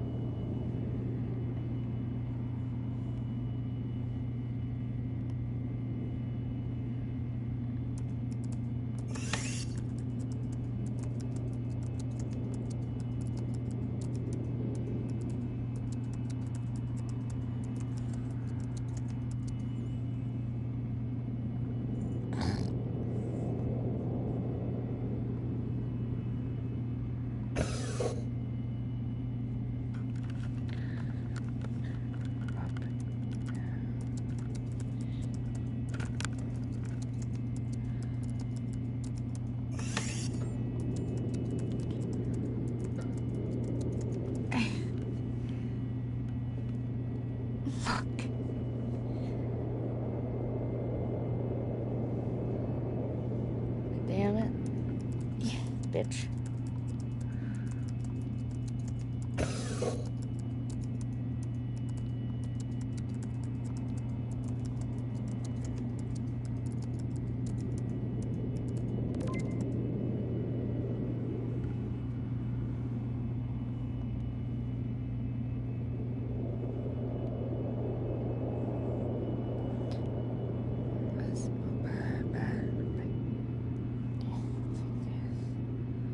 Wait, no. When you fucker fell.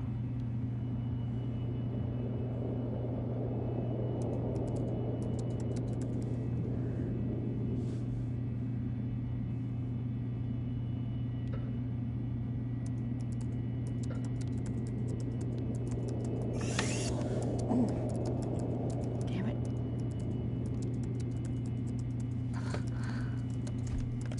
Fucking bitch. God damn it.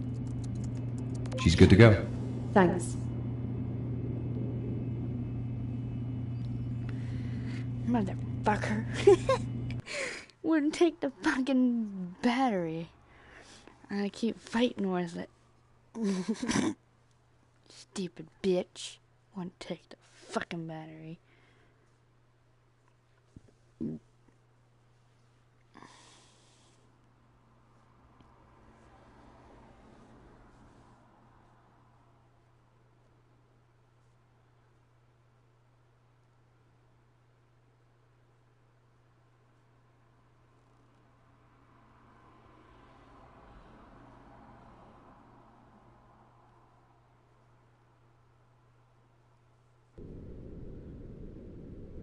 Radio check, CCGS Wilson. Signal is great, Dr. Lynch. All right. I'm just marking a cargo hold on your map. You can access it from the number 2 hatch on the forward well deck. I'll make my way to the hatch and deploy Predator. Oh, my back. Alright. There we go.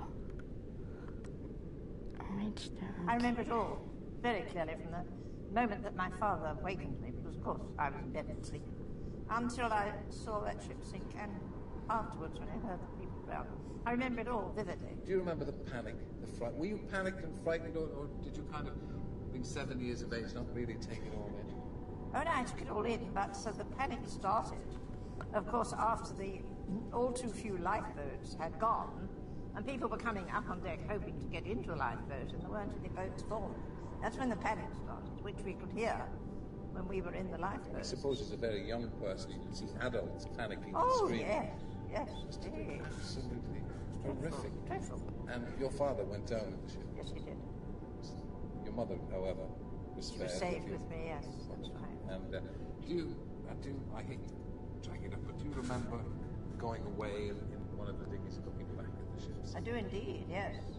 Very clearly. And to this day, I hate looking at pictures of ship. I thought she said shit, but she said ship. Still gotta go 54 meters. God damn it.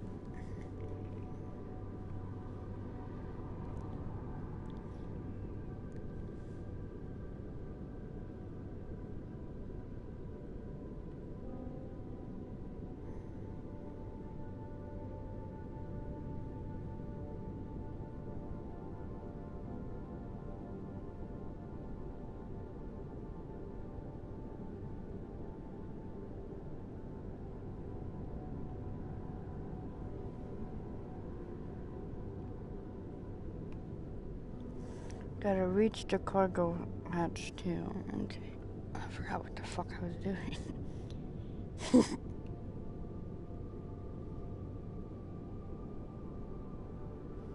Should be the hatch right there.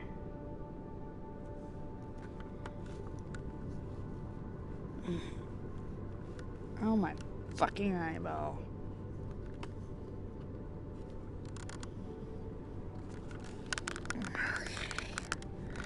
Alrighty. I gotta clean my lens so I can see better. They are dirty. Okay. On we go. It might be a good idea to shine your sublights down the void again. There will be a lot of debris down there. Oh, gotta go back in again. Damn it. Jesus.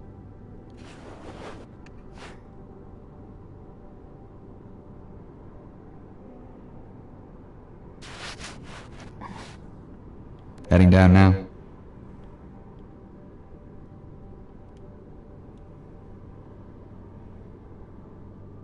There we go. Okay.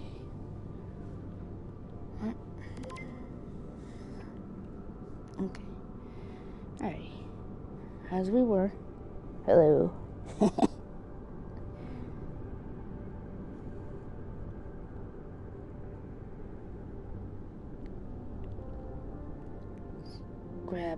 Grab.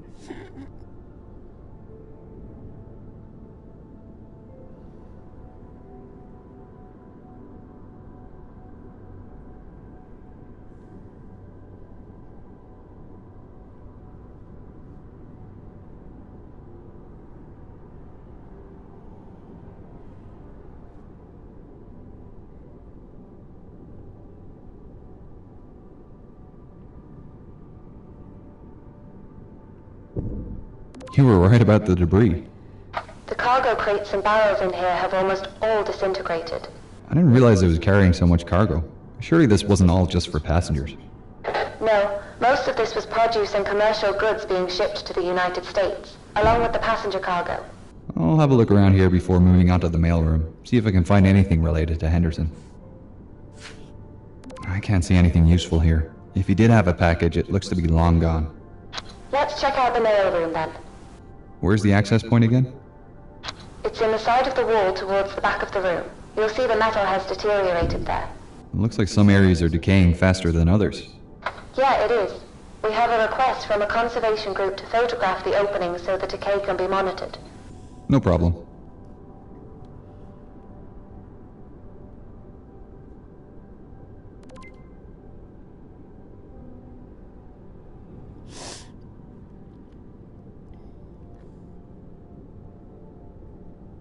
Done. I'm through to the mailroom.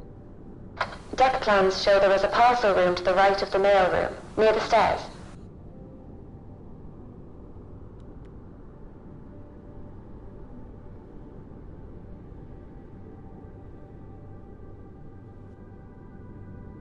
This room is pretty well preserved.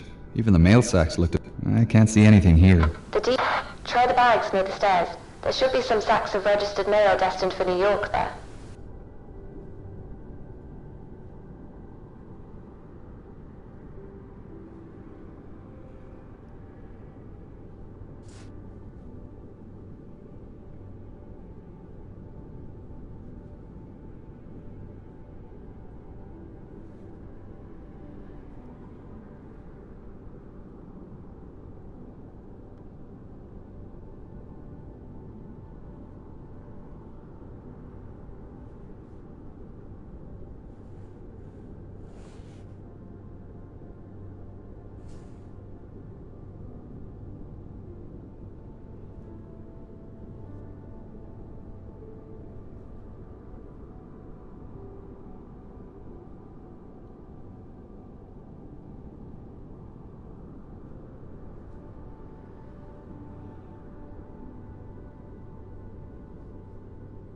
Let's check about those ones.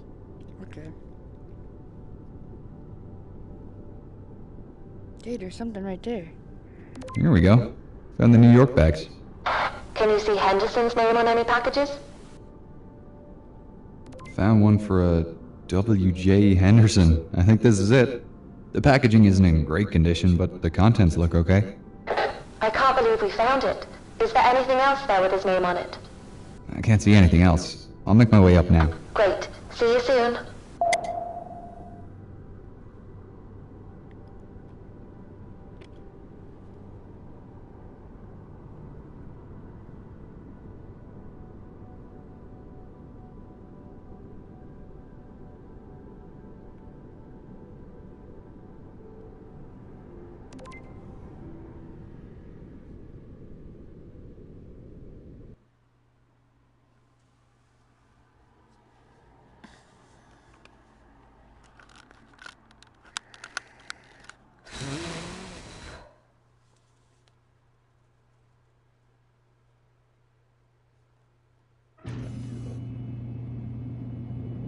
Hey, Jean. I'll just get this cleaned up before our call.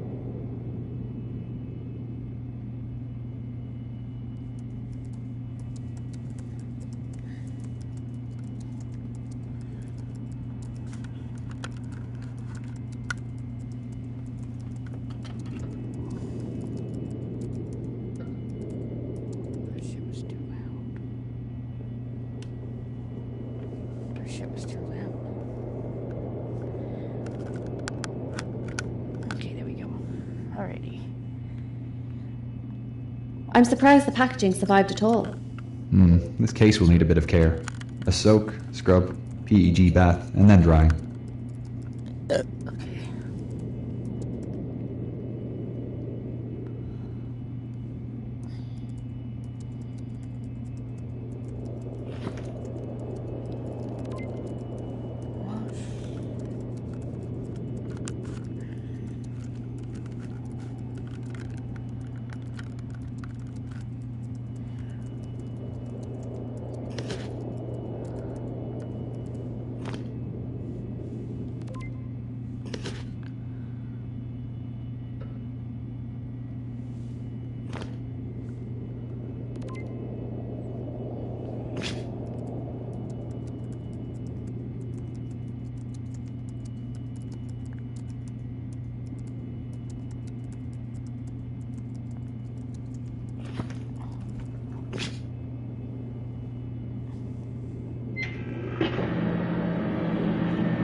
Did I seriously just open it without opening it? That shit's whack. Luckily, glass and gold don't need much attention when recovered. Just a quick scrub to remove the dirt.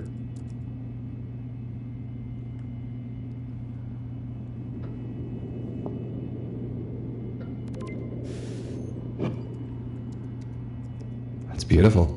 Gillian will be so excited to see this perfume bottle. I guess it being French is correct. Hi, Gillian. Hello. What do you have for me today? We made our way into the cargo hold and mail room and found William's gift. It was a small parcel in the registered mail sacks. That's amazing. I honestly thought that it was a long shot to recover the parcel. What's inside? A leather case containing a small glass perfume bottle. Looks like gold detailing, and you were right with your suspicions. It's French. I knew it. I'll send through a photo. Now that this is recovered, though, I don't know where we should search next. Honestly, we aren't sure either.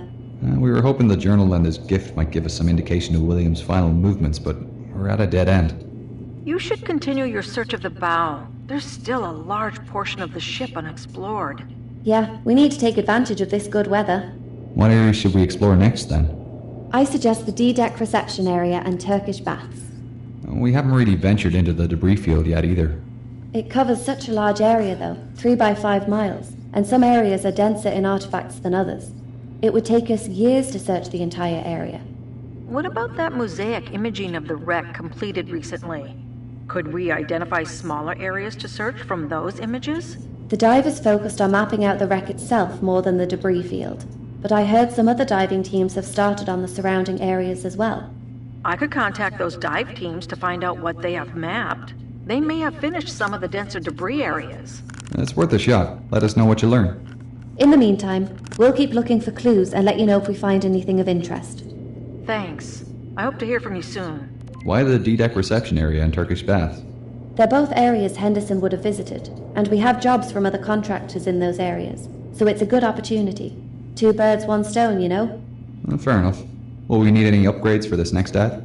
Yeah, we need to attach some specialty equipment to Predator for these contracts. The D-deck reception is a basic photography opportunity, so that's fine. But the Turkish baths is a recovery job. A recovery? Another dive team was searching that area, and their tethered ROV lost communication with the submersible. They've asked us to recover their ROV for them, and they've been kind enough to supply us with the necessary upgrades. Do you think it'll be difficult to get out? Not sure yet. We'll find out when we get down there and try. The ROV looks to be trapped under a piece of pipe, so we'll need to lift the pipe and then drag it out with a hook. What equipment have they given us? It's sitting over there on the table next to Predator. Should be easy enough to attach it all.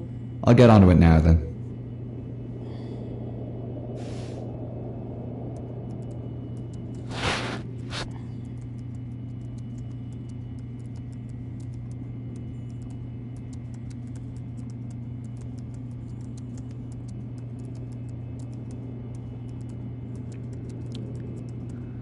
Ah, shit.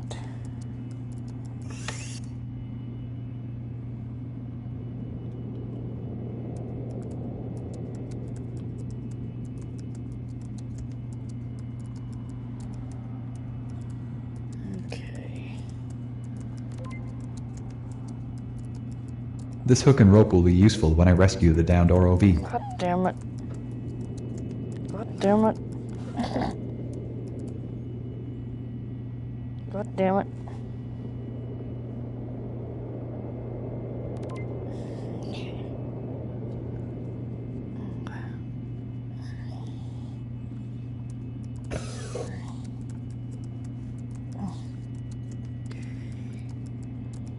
Open.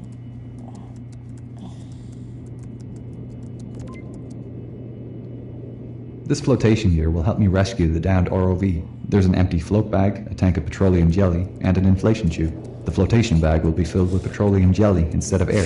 This is because petroleum jelly floats, but it's also dense enough to endure the intense pressure at the bottom of the ocean.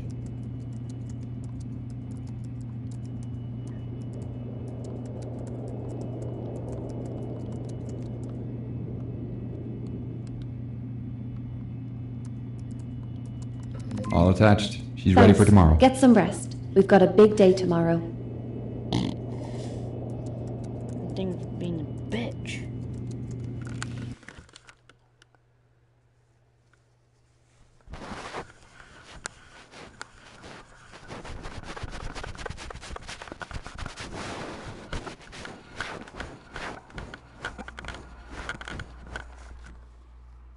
Fuck, that was a pain in my ass. Now I gotta clean it again.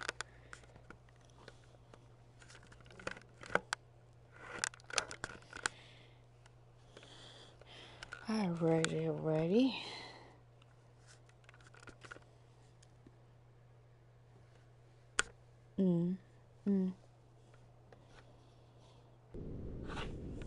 Radio check. Crystal clear, Dr. Lynch. Okay, making my way to the D-deck reception area now. I can access this through the forward grand staircase, right? Yeah, marking it on your map now. You'll need to park off to the side of the staircase this time, Jesus. leaving the opening clear.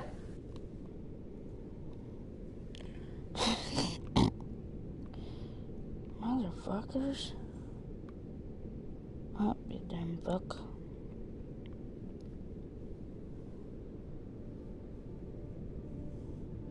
On that night of April the 14th, we all, that is, the captain and officers, knew perfectly well that we were just about entering the region where ice might be sighted at that particular time of the year, and had taken all necessary precautions.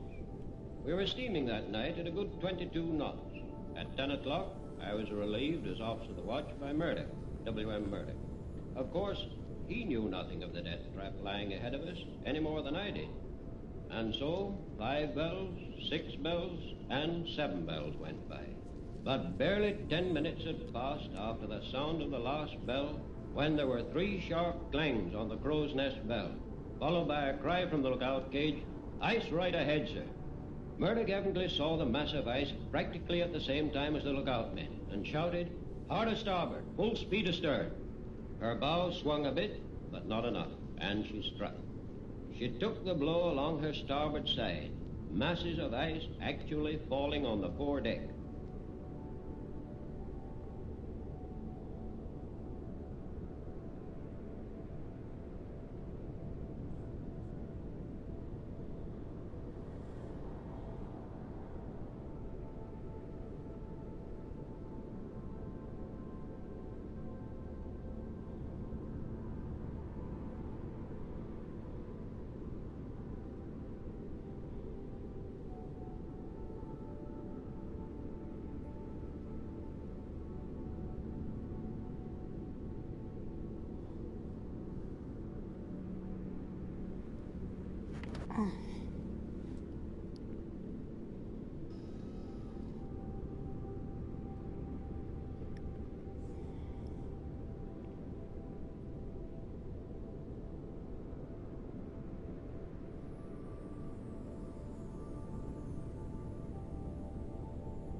What's with the patches of damage on the deck? I thought it would all deteriorate at the same rate. Those sections are deteriorating faster because of visitors to the site. Some people land their subs on deck, making it deteriorate faster. Isn't conservation of this site meant to be important? It is. It just took a while for people to realize what was causing the damage. No one lands on the wreck now. Oh wait, aren't the subs supposed to be neutrally buoyant? They are, but the scratching of the surface is what causes fast deterioration, not the weight. It's better to just not touch anything.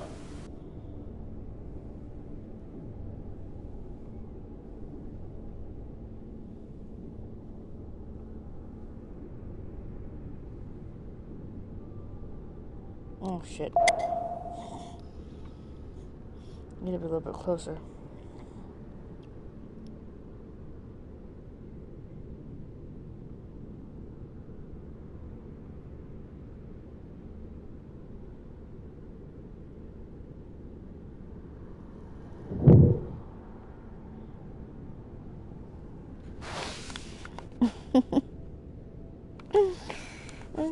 Shit.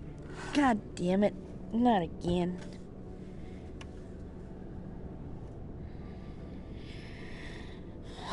Motherfucker. There we go.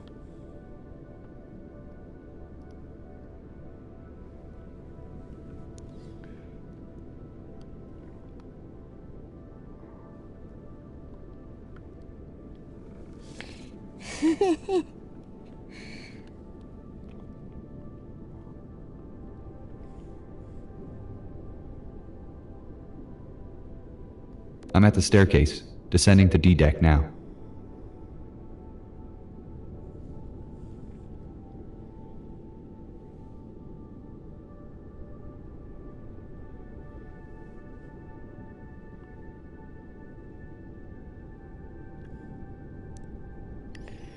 A, B. I love jellyfish.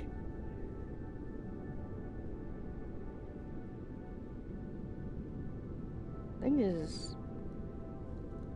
That's A, B, C. Right, I'm at D deck. Great. The area in front of you is the reception area. Head forward and you'll find a grand piano on the port side. Is that what I'm photographing? Yeah, an American historian is writing about the Titanic's musicians and wants a clear photograph of the piano. Oh shit, I forgot where it's at. Just kidding, I know where it's at.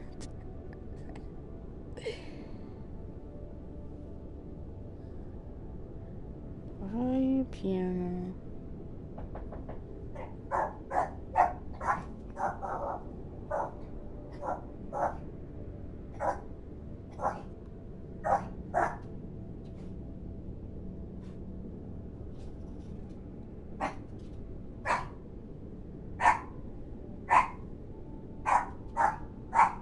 I think it's over there.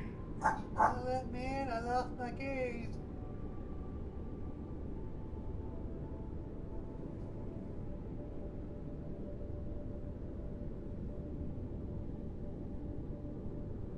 You gotta give me a minute.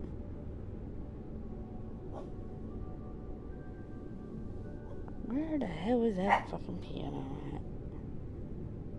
Wanna let me in? Give me a second, I said. Yeah, with a fucking camera. Oh, no way. I can't pause the motherfucking thing. Idiot.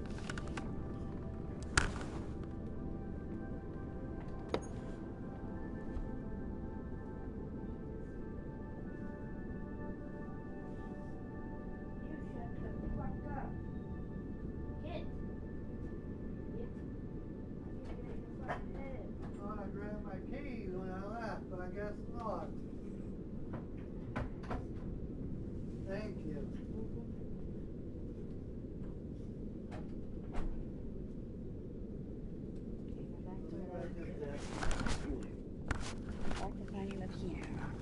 How's the Titanic game? Oh, I love it. I could see it on TV. You can sit and watch. It's interesting. Alright, we'll have to get started here. I think it'll be bad. I'm grumpy because I haven't ate yet. And I got me fried. I still couldn't eat there. Even it was slow. Because she was doing fucking catering. I hear the piano, but where's the goddamn piano? Yeah. Fuck. I'm going the wrong way again. God damn it. I don't have my map. Ah, shit. Wrong button. God damn it.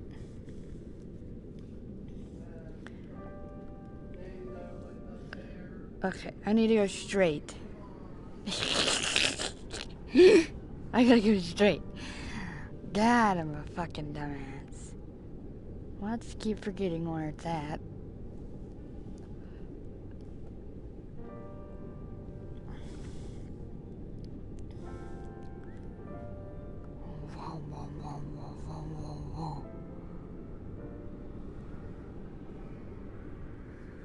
Yeah, I'm gonna switch chairs. This is killing me. God damn it, I pressed the wrong button again. Stop doing that. Alright, sorry, you're gonna have to move, honey. Yeah, go sit. Okay? I like to you. Can I sit with you? Can I sit with you, Bells?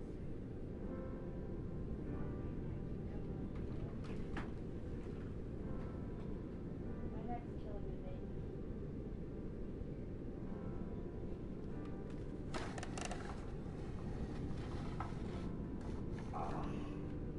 My back's hurt.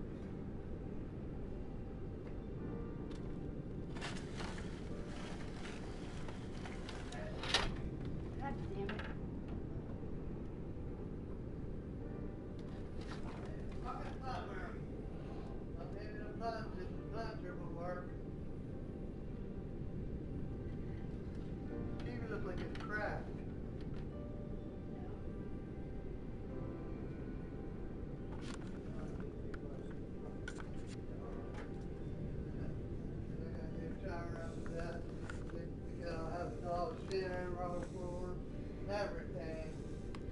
My TV's not cracked. It's the way that I had it.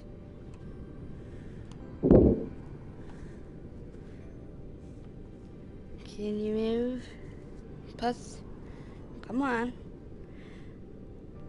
Fuck you now. I'm gonna sit on you. You sit with me. You don't gotta run. You don't gotta run, Tara. You don't gotta run, Kiki babies. You gotta run. I didn't sit on your tail.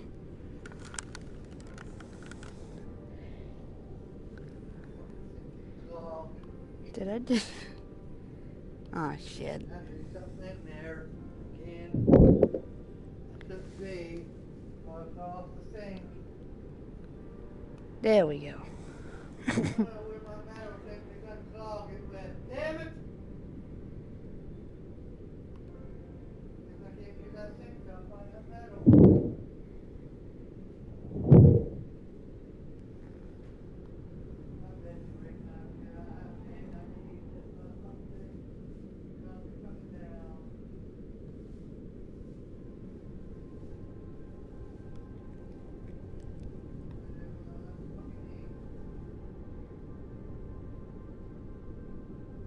Where's another crab? There's a goddamn. Can't believe this survived. It's beautiful, isn't it? Like something out of a film. Alright, I gotta photograph this. I think this is the first room Henderson would have seen when he boarded. Did you want to take a minute to look around? Yeah, can I? Of course. The next task is the recovery in the Turkish baths. So head down the grand staircase when you're finished here.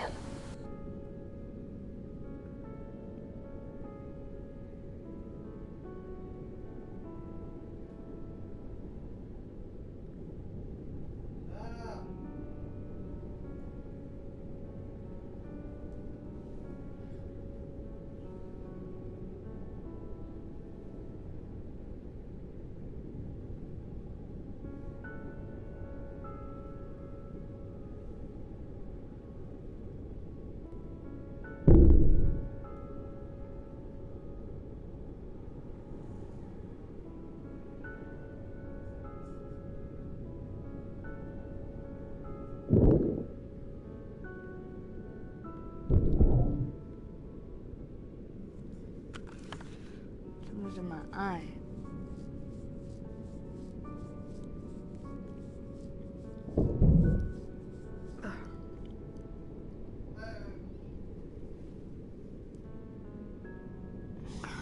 Fuck my eyeball. Ugh.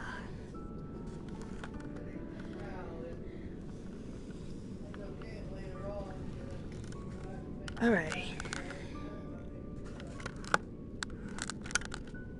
Alright, back to what I was doing. Alright, here we go. Alright, where the fuck was the grand staircase at again? Oh yeah, it was over here. And now my eyes are blurry.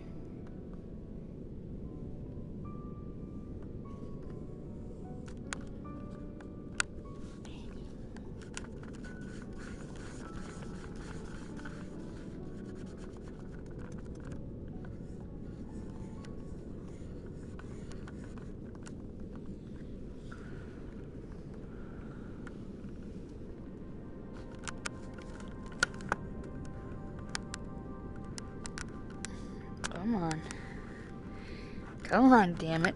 There you go.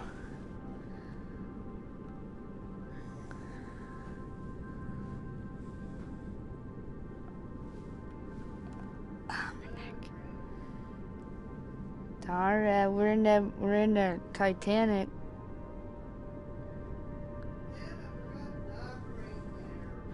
We're in the Titanic, Taurus. It's me, baby kitty. No, but me and Tara's in the Titanic.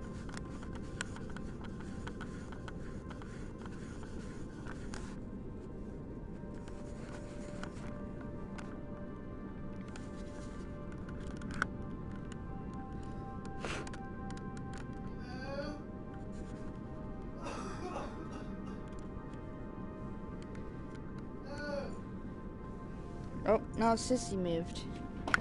Well, fine. Be like that then, Tara.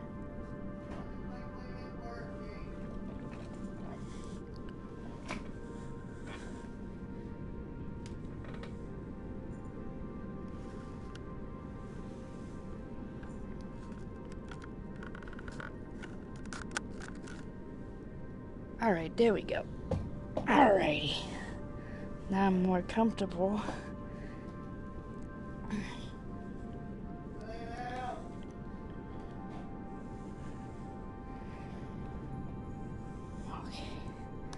Okay, now I gotta look at my fucking thing. Alright. That way. Okay. Okay. Up, down, left, right.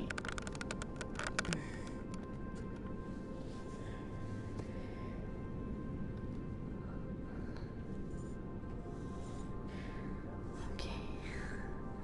Alright, here we go.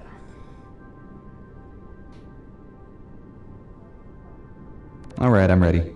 Turkish baths are at the bottom of the staircase, right? Yep, straight down and off to starboard.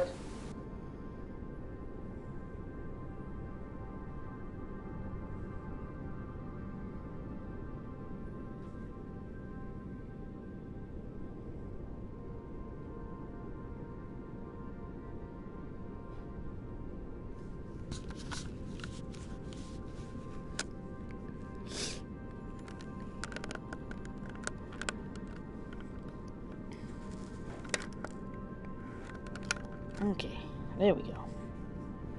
Alright, here we go.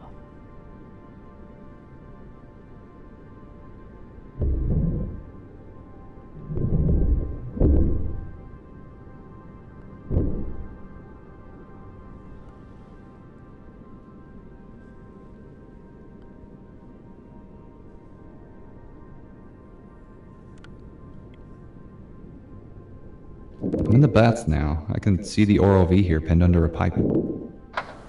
Great. You'll need to get into position and attach the flotation bag to the pipe. The flotation bag is in the Predator's storage compartment.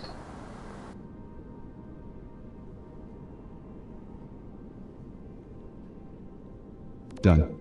Okay. Last step is to activate the tank, and it should fill the bag. You can activate it from the inventory.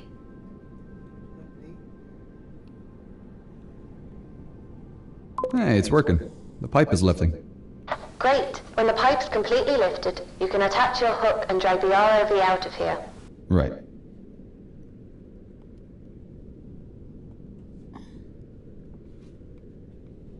Ah, I think the motor failed. My arm's not responding. Is everything else okay? Is the line attached? Yeah, everything else is operational, and the line's still connected. Okay, we'll fix the arm when you're back on the surface, but for now, you'll have to be extra cautious. You need to drag the ROV back out to the grand staircase. The extra weight is going to make your controls tricky. Oh, you're not wrong there. Predator's really struggling. I'll need to use my other arm until we get this damaged one replaced. This is going to be difficult. Just take it nice and slow.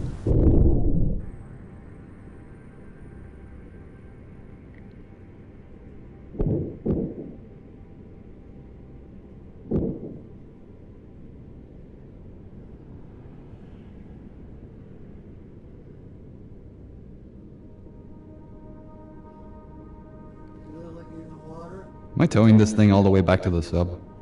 No, we've an easier way to get out of the wreck. Let me know when you're at the staircase.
I'm at the staircase again.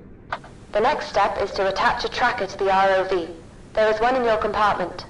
Okay.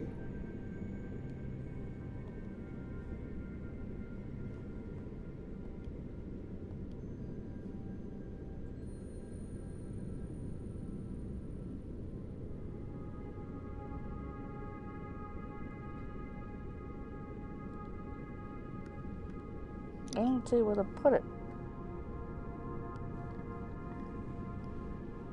Now what? Oh, now remove the hook and let it float straight up to the surface. The other diving team will be able to track it and pick it up.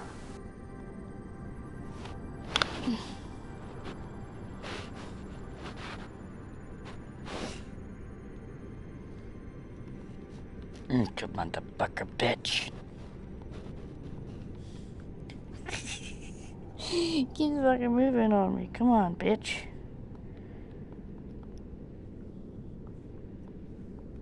Well, there she goes. Should I follow it up? No, we aren't finished down here yet. What's left to do? We need to collect the gear we left in the Turkish baths. The flotation gear? Yeah, it's too expensive to leave down here. You need to deflate the balloon and remove it from the pipe. They probably didn't do that in real life.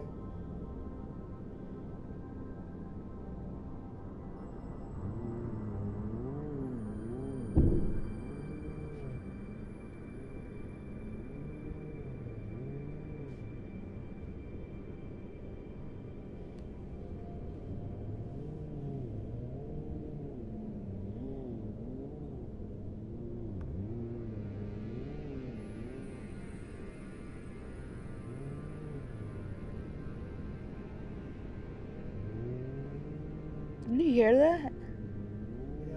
Sounds like somebody's moaning.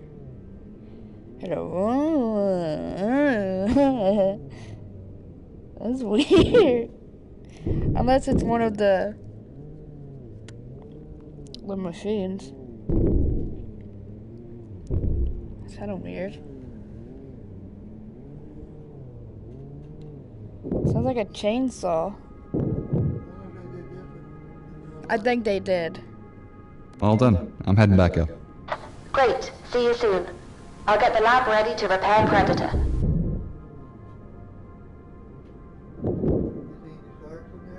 No.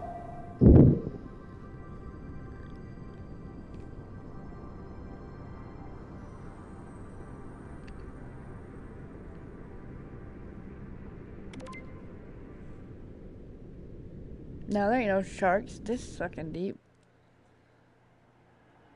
This is in the Atlantic Ocean. Yeah, there's sharks and stuff in there. No, this water's too cold for sharks. This is like freezing weather. This is like Arctic weather. Looks like the motor went. Or Arctic Yeah, we're water. lucky It's it's like easy to really replace. freezing cold. Hey, Gillian. I've only seen How are you doing? jellyfishes. As well as can be expected, I guess. How did you go with the dive teams? Did you find anything? Not really. I contacted them and looked over the areas of the debris field that they've mapped using cameras. The images are highly detailed, but I couldn't see anything interesting there. They've suggested we consider mapping out an unexplored area. Well, we could take on that contract for you if you want. Our submersible is capable. It's already fitted with sonar and cameras. And we haven't found anything else related to Henderson inside the ship. I think we should start looking outside the bow. Yes, I agree. We may get lucky and find William. And even if we don't, we'll still be contributing to research of the ship and her passengers. Do you have the coordinates for the area they want us to check? Yes, I'll send them through. Oh, I forgot to mention, I'm going to the Titanic convention in Southampton tomorrow. Oh, great. Getting some research done? Hopefully. It's a good opportunity to meet some of the other relatives of passengers and hear their stories. There's also a demo for a Titanic computer game being shown. Apparently, it's been in development for almost 10 years, but the developers are saying it'll be released soon. It better be. I backed it on Funster years ago. Let us know how it goes. I'd love to hear some stories about Henderson. I suppose we should prepare for the next dive then. We've got a lot to do before we head out. Thanks for the update, Jillian. Not a problem. Let me know how you get on That's the only tomorrow. bad things Will do. about Talk later. these things. They get blurry. I suppose I better fix that arm. And you can't. Shouldn't take really, you too long. There's a you can't replacement really, one on the table. fix the blurriness. It's gonna be like a little bit of blurry. Yeah, he said his is always blurry.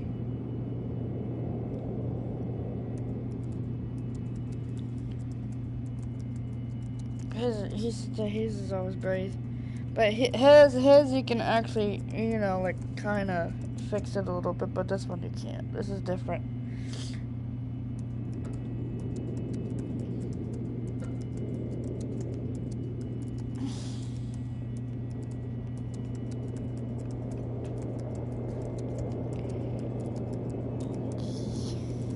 You mother. Downstairs we do. No, it cleans it. I think there's some clean.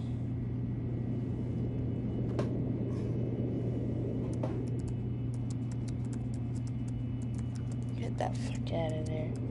Get the fuck out of there.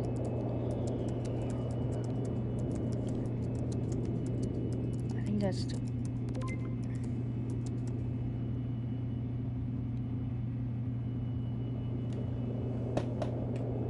All done. See you tomorrow. See you then.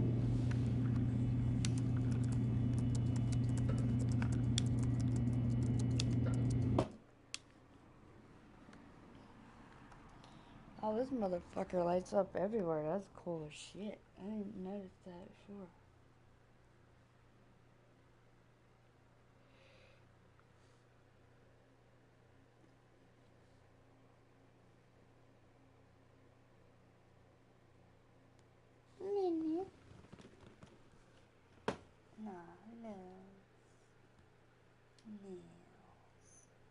No, baby.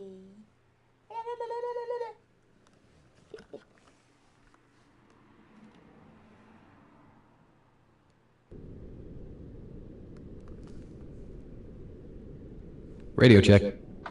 Crystal clear, Dr. Lynch. Alright, let's get this scanning started. I've marked the starting point on your map. So what's the process exactly?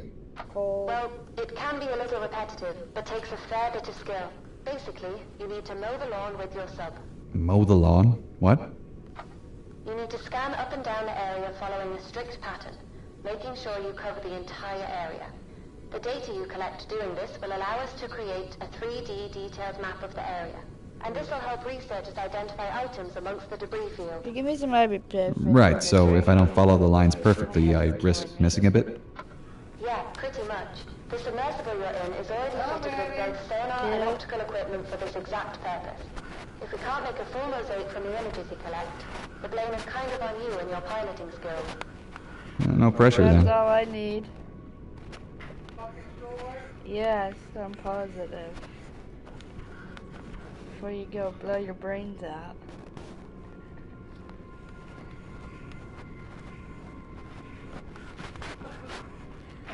Well, we were standing on the steerage, third class they call it, and we couldn't get up to the boat. And of course then there was one man with us, and he was our guardian angel, and he said, for God's sake, let the women up. So then I got up. And then you got, second. and then you got into a lifeboat. No, then I had to go to first cabin. lifeboats were only going from first camp. So there was a man on the second deck, and he asked me to go on his shoulder, and I climbed over, and then I think it was the last boat that was going out. Did you They take didn't anything want to with let me on because there was too many on the boat already. Motherfucker, I think I put my drink back in the But I fridge. said to the man I'd like to go with my sister because it was an if. Cranberries. And I thought he'd feel, because I didn't want to lose the crowd. I didn't really think it was any danger, but I thought I'd missed them in the dark, you know, it's very dark. Did you see the ship sink? Oh, yes. I was looking at it sinking when we were in the lifeboat. Yeah. It was one of the lifeboats for 9 hours. And then which ship rescued you? I know I did. I know what the fuck I did with it. I put it in the fridge. Let me put it back. Yeah, I don't want it to go bad. Oh shit. Oh shit. It's right here. This one, I don't know where it's at. Look. I don't know where it's at. I have to go get you another one.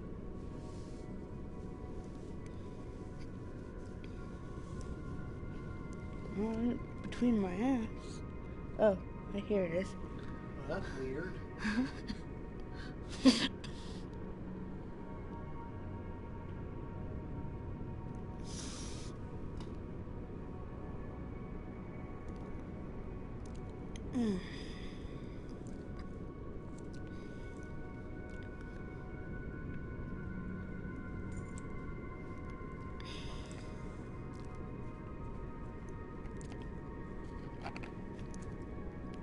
Are you done? Do you want to hit with this bottle? Well, I want to finish eating. Damn it. Grim's eating your food. No, it's on the table.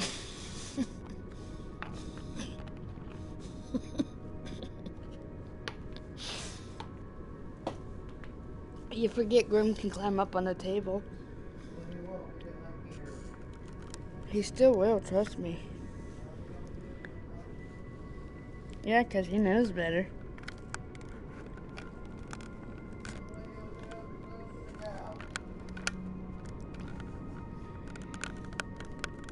Oh yeah, that's better.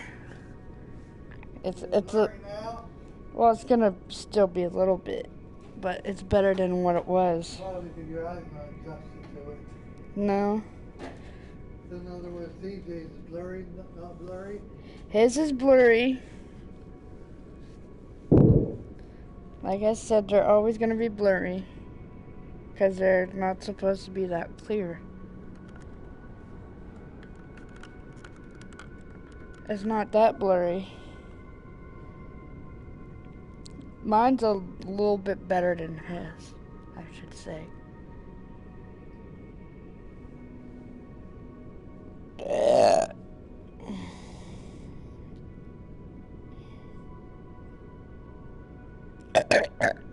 Excuse me. I get to scan the site, whatever site I'm going to.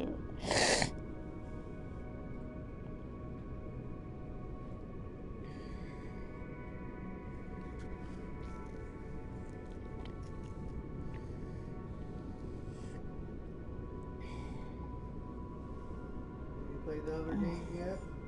What other game? You think there's another game? You can play with VR.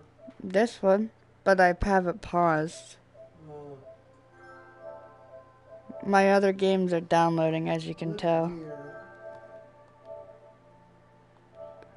When you do it on TV. Oh Look, shit, I look at the forgot. arrow. I forgot to set that one back on. They do have a sniper elite one, but I don't think I'm fond of that. It's not covering the whole TV. It's not supposed to. It's weird.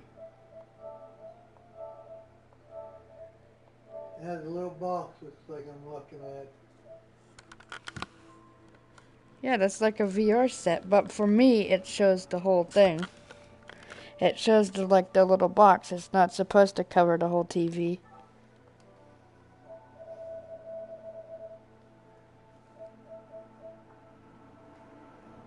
Imagine playing GTA if it had one.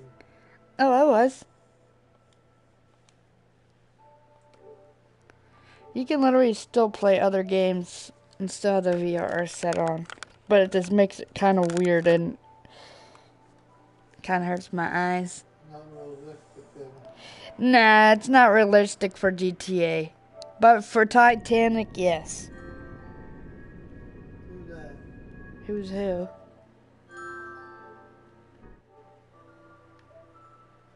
That noise. I have no idea what the fuck that was. Are you on live streaming then? I'm on YouTube. It doesn't make that noise.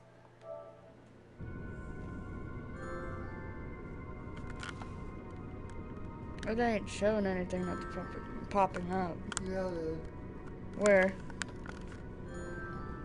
Well, there is. Down right there. I did not see no error whatsoever because it would have popped up in my notifications. I see it. See nothing. Would have popped up in my notification if there was an You're on air. You're online. Oh. YouTube. Yeah, I know. You kept saying that something kept popping up. I know that. I'm wondering what the fuck that other noise is.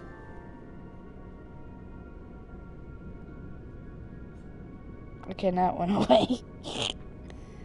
That was weird as shit. Oh, there we go.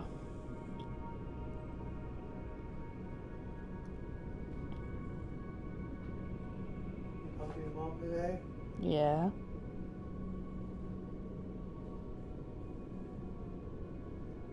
I always talk to my mom.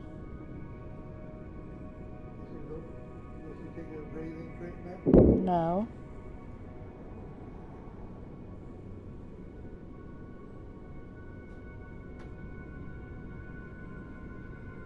All right, here we are. Great. I'm just updating your map with the new path for scanning. You'll need to try and follow the lines as well as you can. If you go off track, try to get back on and keep going. Will do. And remember to keep your eyes peeled for anything relating to Henderson. What exactly should I be looking for? His Bible, a pocket watch with his initials, his coat, shoes, anything that might have survived. Right.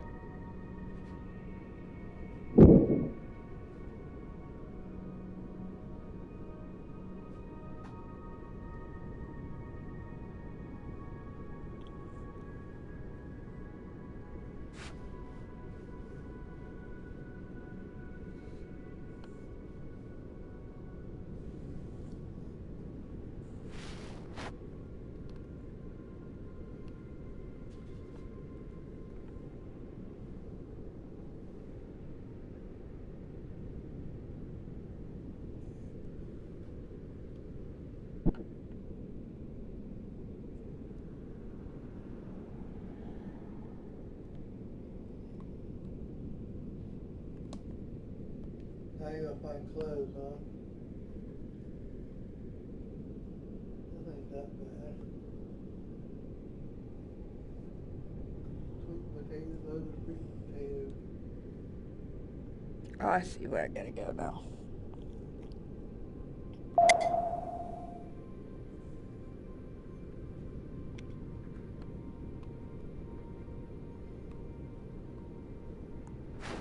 But it didn't show me how to use it. Other fucking thing.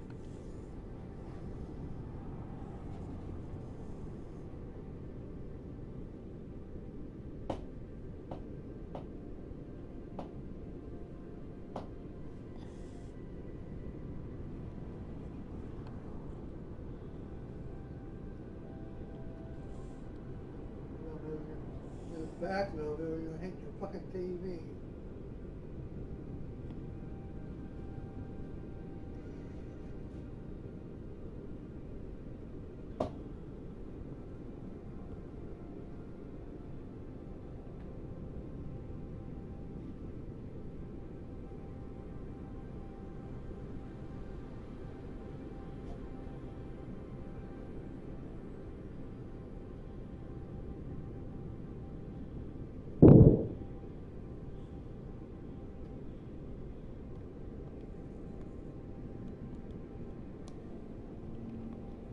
No, I clicked the...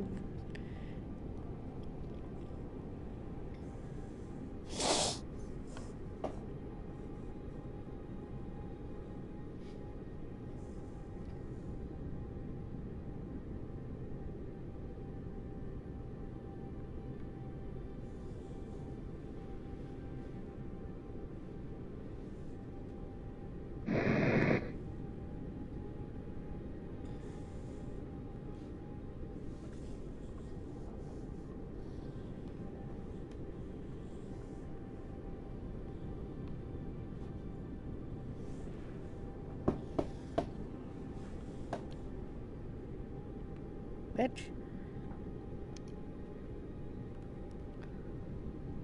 Oh shit, I'm too close up.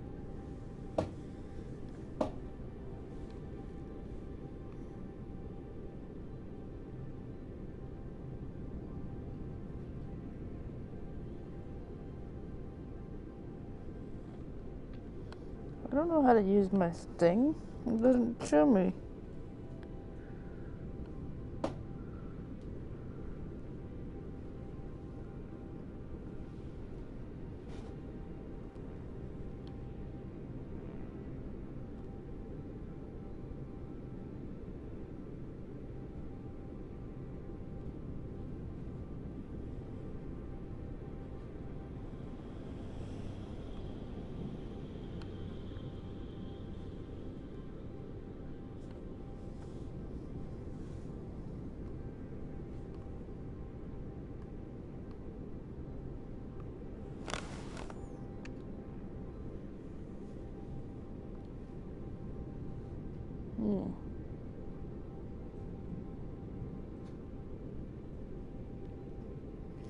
Maybe I'm supposed to go over here by this grid.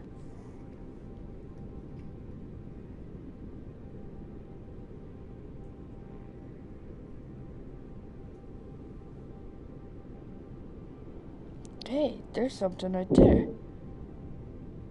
I think that is something right there.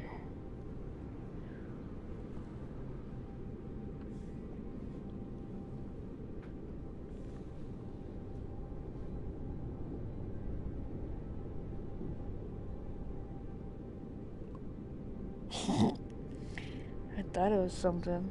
It's not.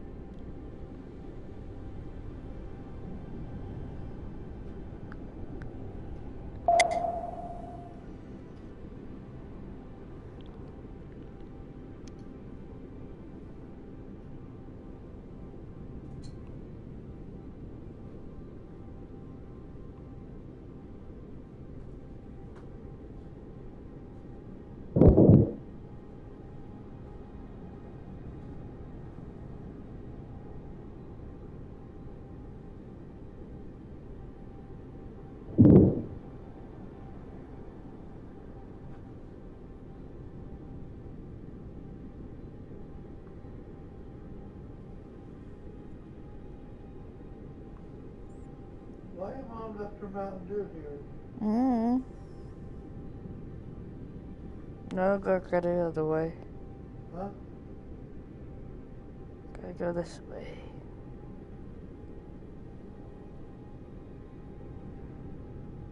Okay. Oh, nope, I lost it.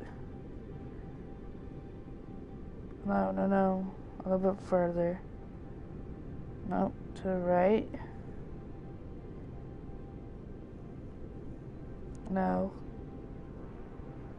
Up left. No.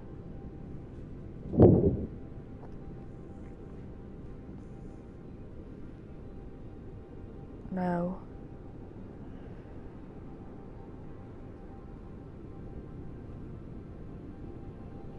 No.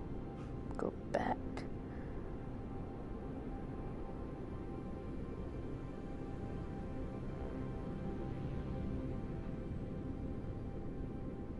Oh, damn it, go back.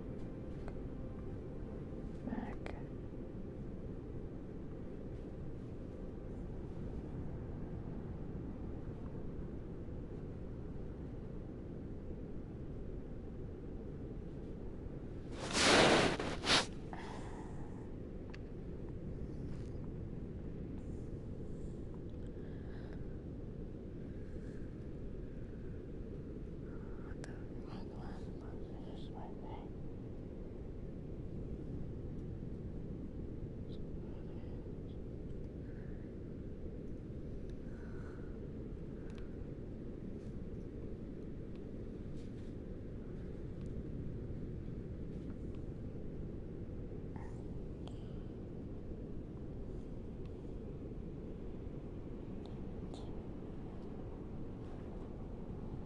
What the fuck am I supposed to use?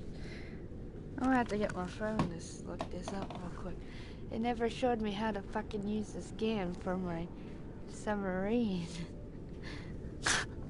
It's the only thing it did not tell me how to do it.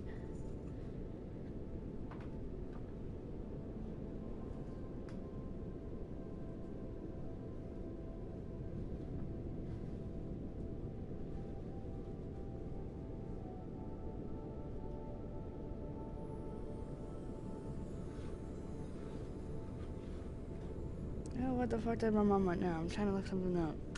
Yeah. The picture that I just sent to you, it says graduation in 1988. Is there any way that you can make that really huge for me? I don't know. Huh? I don't think there is a way I can. Do what? I don't know. I don't think I can. Robert said you can. I have no idea. I'm not playing games. I don't know how to make it big. How the hell am I supposed to make it big? I don't know how to make it big. I don't know. He just prints stuff out. He prints it out. He said if it works though. I don't know how to make it big.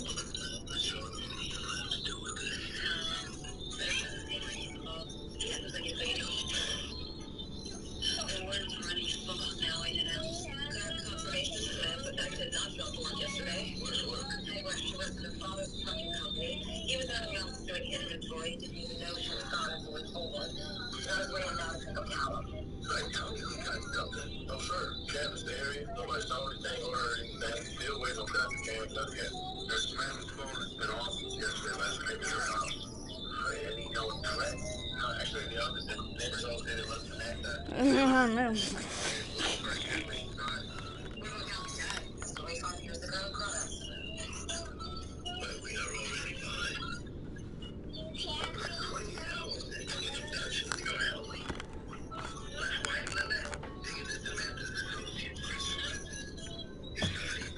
Yeah, camera. I know I'm in the... I was talking to my camera. Keep saying that I'm not in the play area.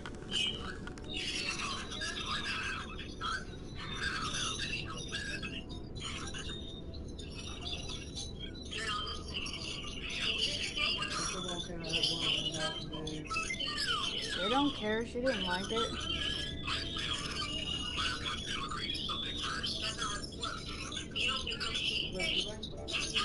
She didn't like those.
She's like, is that my head?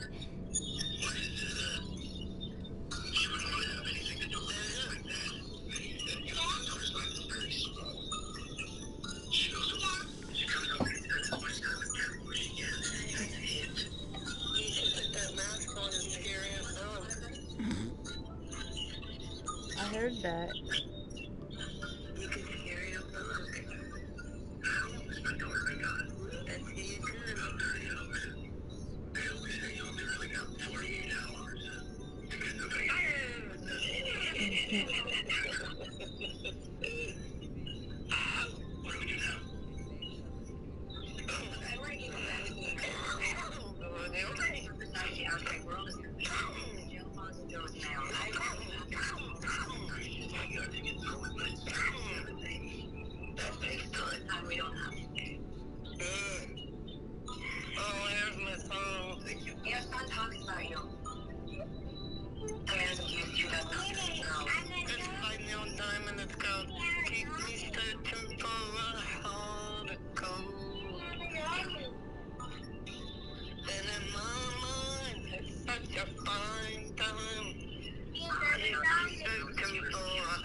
Oh, well, ain't I dumb?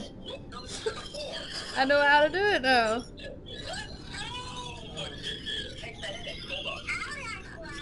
I was doing it wrong.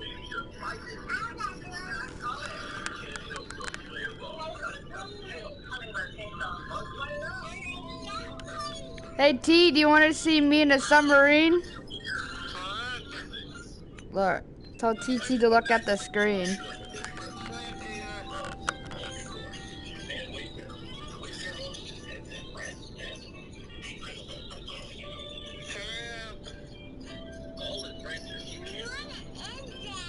I'm in a submarine. I'm in a submarine.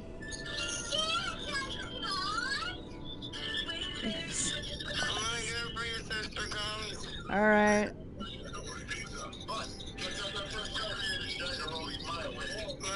Love ya.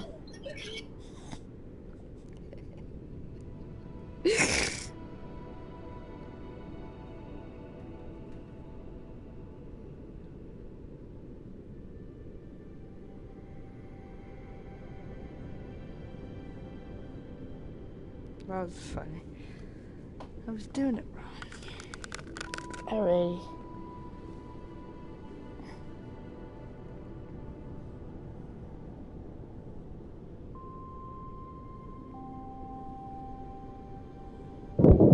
Oops. My bad.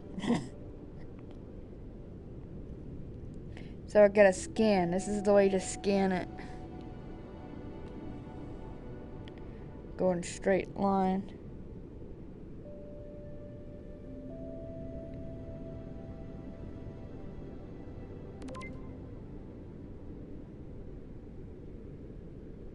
Okay, gotta finish scanning.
You see that? I don't know what the fuck that is. Hey, that's one of my... Hold on, I think that's something. Hold on. Oops.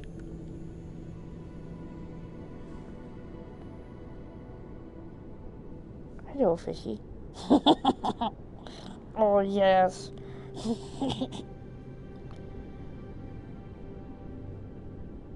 Oh, that's just...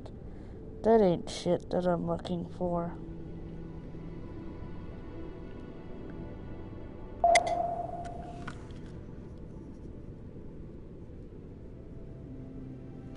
Oh, his name's Predator Rove. Alrighty. Alright, come back, my rover. My rove.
Oh, shit.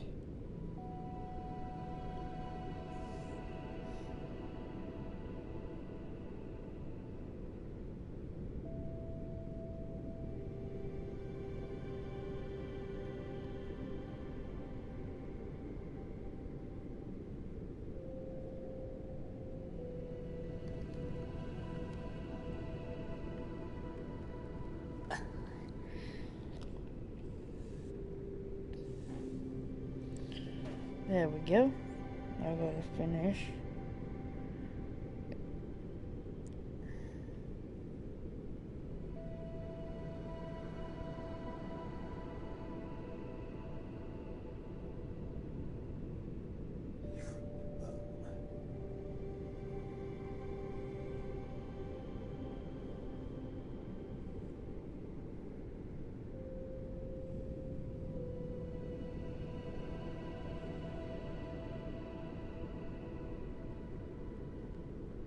Hold on. I didn't see anything jumping out at me, though.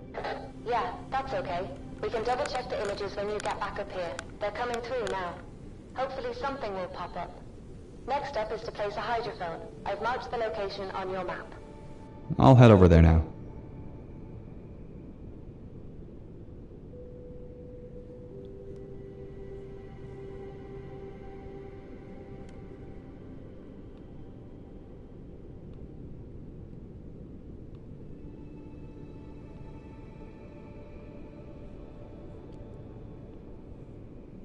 They will like this game. Mm.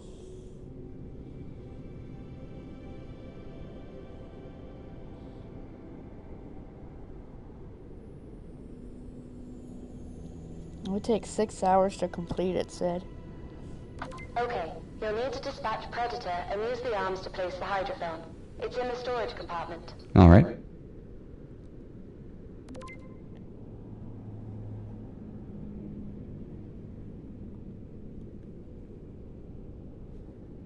I know I'm enjoying this shit.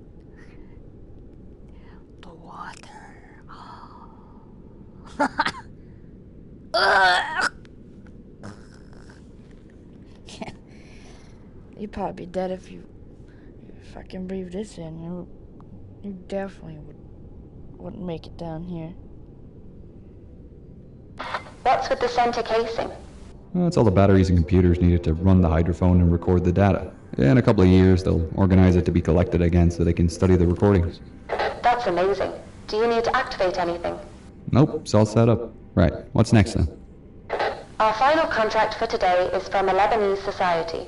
They want to see detailed images of the funnels. I have the coordinates. I'll mark them on your map. Another easy contract. It pays the bills. I'll head there now.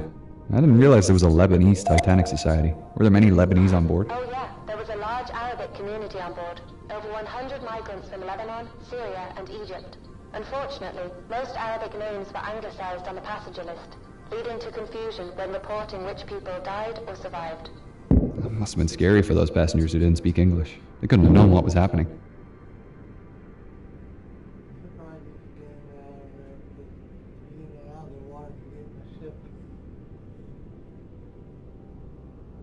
It's a submarine. I don't. I'm just going into the Predator thing. Once I pull that thing down, I'm a robot. Yeah. See, look, that thing is like another virtual reality for me. It brings it into my eyes, and I'm a robot. So I still stay in here.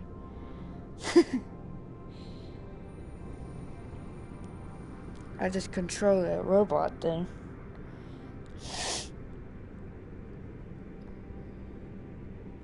I got an itch.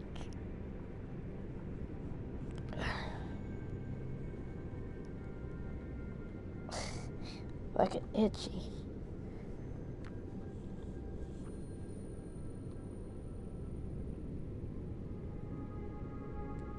What the hell is that?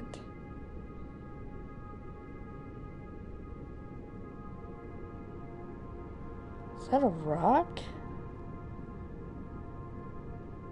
No, that ain't no fucking rock.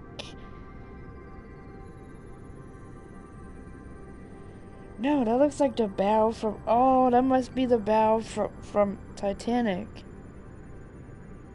Yeah, it looks like it. The bow thingy. I call it the bow. It's the smoke pipe thingy.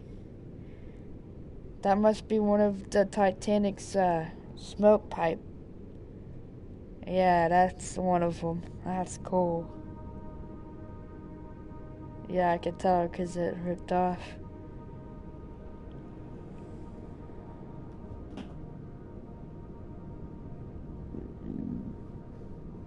Oh, take a picture of the funnel. Oh, it's a funnel. My bad. Just gotta... Alright, here I come.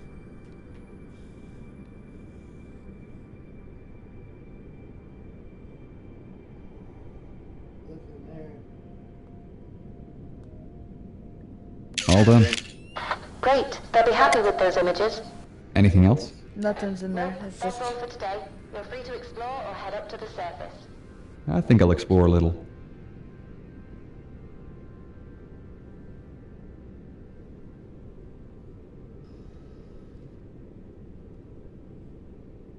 I'm curious on what's in the front. That's one of the funnels from the Titanic. When the thing comes out. Yeah. There was, I think, 4, I think. See, look, there ain't nothing in them. This is one of the funnels. See? It's one of the funnels. Yes. Well, most of them fell apart. I don't know what happened to the other 3.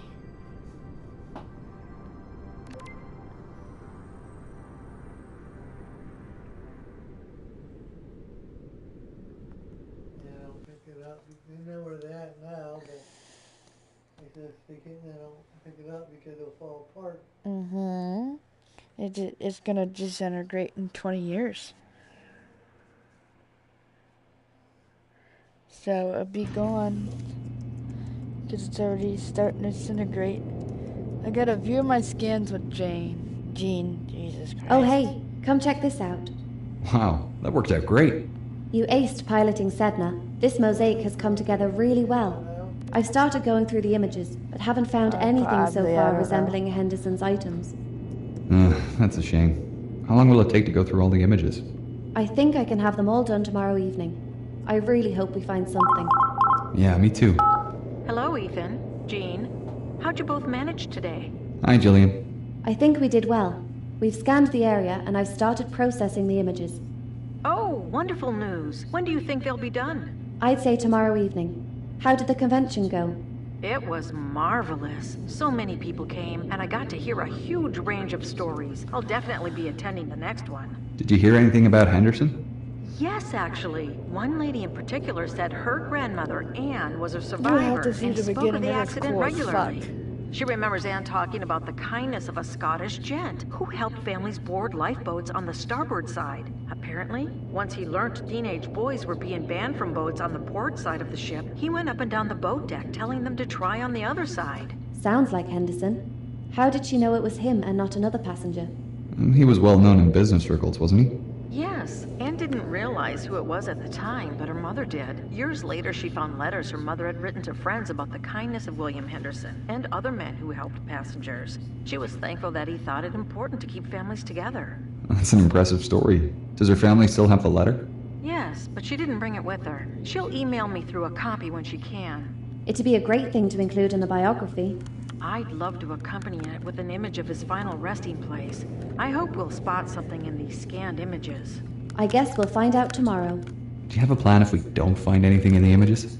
We'd be at another dead end. I suppose we could select another area and rescan, but I don't wish to keep doing that. My funding can only go so far, and I fear the search would need to be shelved. That's all right. We understand. I'd love for us to find him, but if we don't have evidence to follow... We'll keep searching the debris field and let you know if we find something. You never know, we might find a new lead tomorrow. I hope so. In the meantime, I'll keep looking for another lead here. We'll talk again tomorrow evening. Speak to you then. So, what's our itinerary for tomorrow's dive? Just one contract job for tomorrow, but it's an interesting one. You'll be assisting Mr. Ocean to film his documentary on the wreck. Mr. Ocean, as in the big shot Hollywood director Eddie Ocean. That's the one. He's requested you help light up the wreck with your sub while he films from another sub. He'll be communicating with you directly through the radio. Wow, this'll be great. It'll be an experience for sure, but he's known to have a bit of a temper, so you'll need to make sure you're fast and efficient. Right. Will you be helping me? No, unfortunately. I'll be spending the entire day here in the lab searching through the images. You're on your own for this one. Anyone else there? Ocean has 2 historians in the sub with him, but they won't be much help to you. They're just there to assist him. Mr. Ocean has kindly provided us with new wide beam lights. Should give you good coverage, and you can use your normal lights for spotlight work.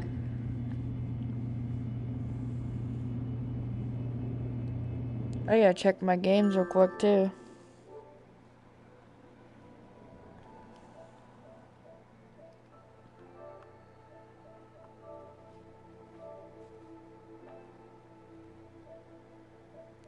Still going.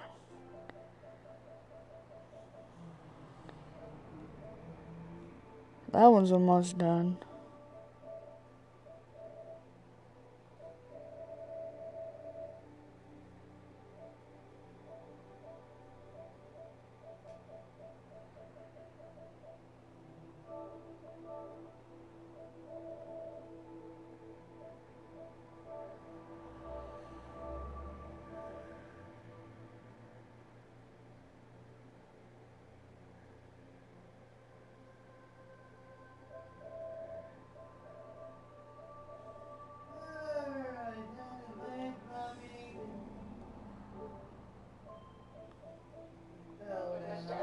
His call sign is Ocean 1. Great. Thanks, Gene. I'll talk to you later.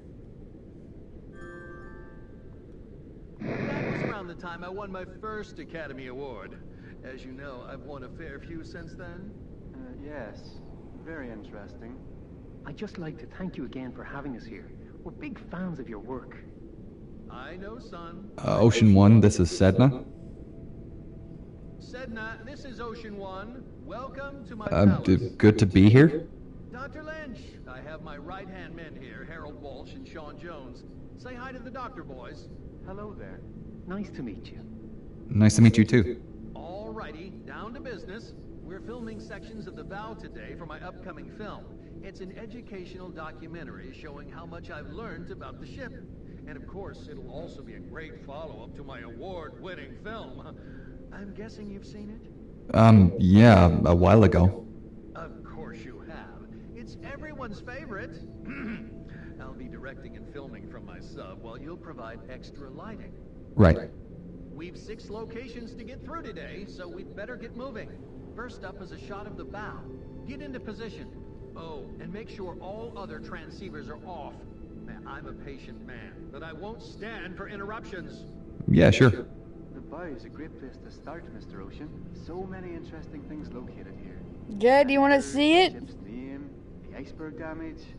What part will we be filming first, Mr. Ocean? Getting closer, do you want to see it? Landing shot of the stem, finishing where John and Daisy stood in my film. Oh, that's my favorite part. I didn't realize John and Daisy were based on real people.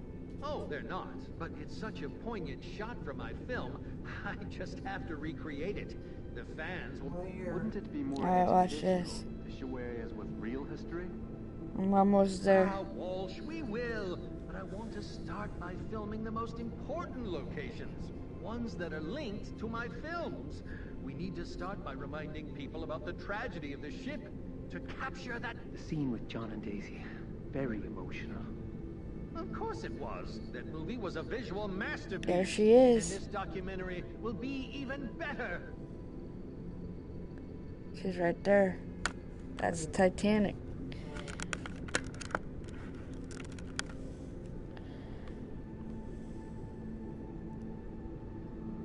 There she is.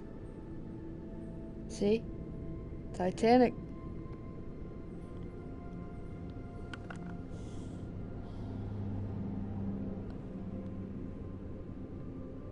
Oh yeah, I gotta get in position over here.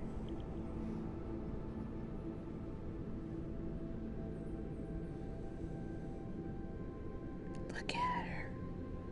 She's fucking huge.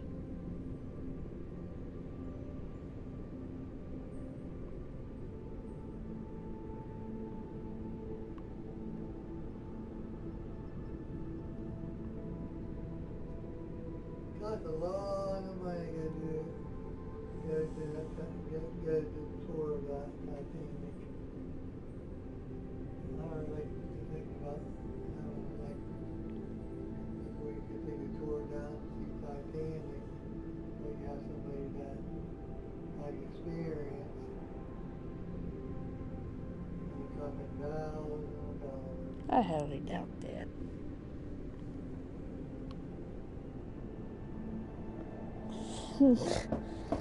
I don't think anybody has that kind of money to do that shit.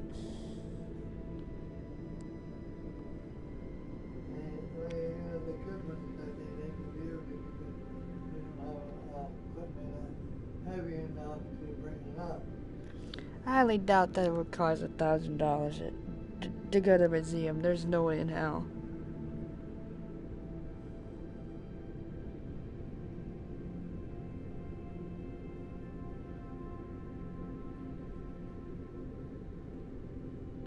Almost to my area.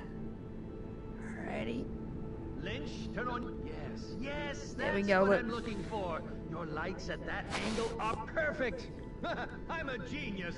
You might be asking yourself, how does Eddie Ocean That's come her. up with these brilliant ideas? These great Pretty, shots? isn't she? It all comes Rested. down to one thing. Research? Experience? Imagination. That's all you need. Imagination. And funding? Well, obviously cash is important too, but it's mainly imagination. That's her, look. Ah! Don't blind me! Turn off your lights! Do you even know Sorry, what you're yeah. doing? Where to now? The port side anchor. Hurry up! The port anchor is an excellent choice for footage. Okay, here we go. Of course it is. That's why I'm heading there. Did you know there were a total of 5 anchors on board Titanic? 5? Yes, 3 at the bow and the 2 kedge anchors. One on the starboard forecastle deck and the other next to the stern flagpole. Fascinating. All right, here we are. Get into position. I don't have all day. You're an impatient little fucker, aren't you?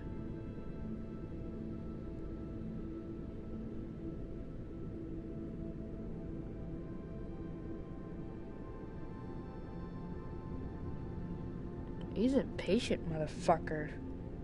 There we go. Let's see everything out of that Titanic anyway.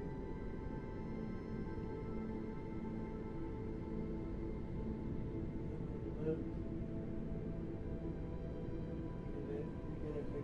If they're able to take the boat out, you won't be able to because they don't have the equipment to get it out. It's strong. She's too deteriorated. She wouldn't be able to make it. Light it up! Now, Lynch! So, Harold and Sean, what brings you to the wreck? We are mainly here to assist Mr. Ocean in this expedition.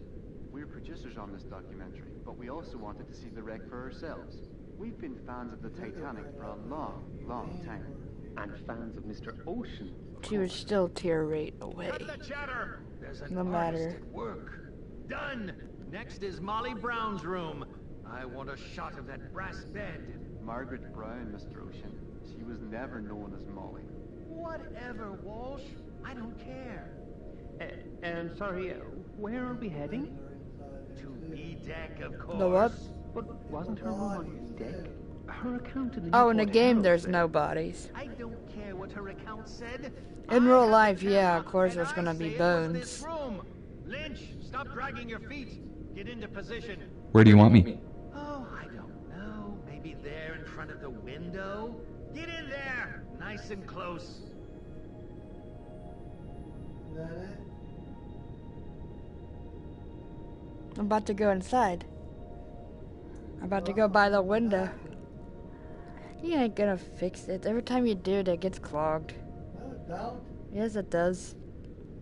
It's been clogged so many times. That sink sucks.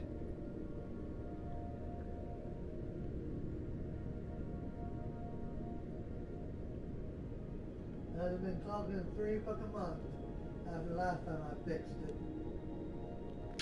Mm-hmm.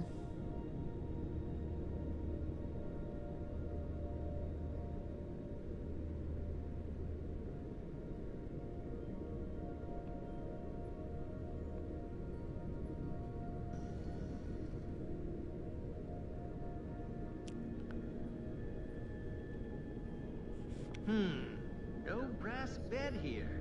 Well, that's all right. We can work around it. See, that's half the more of the ship.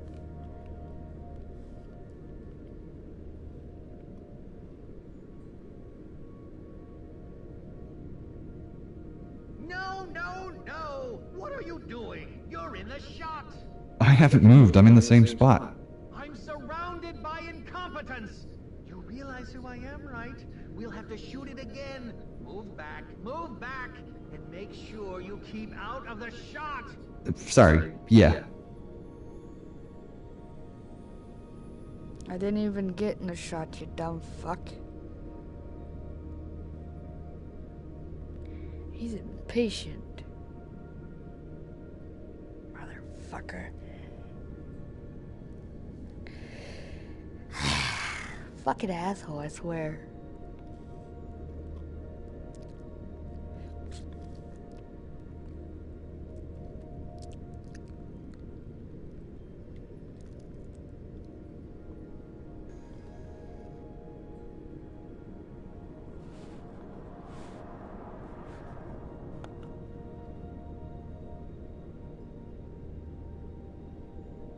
Nope.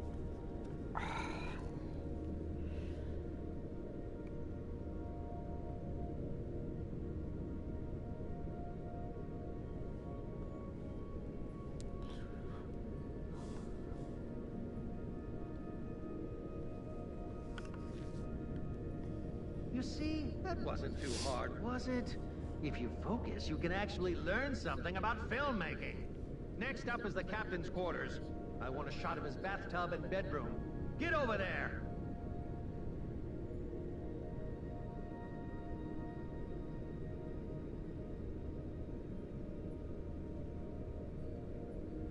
I can only go so fast in the submarine, you dipshit.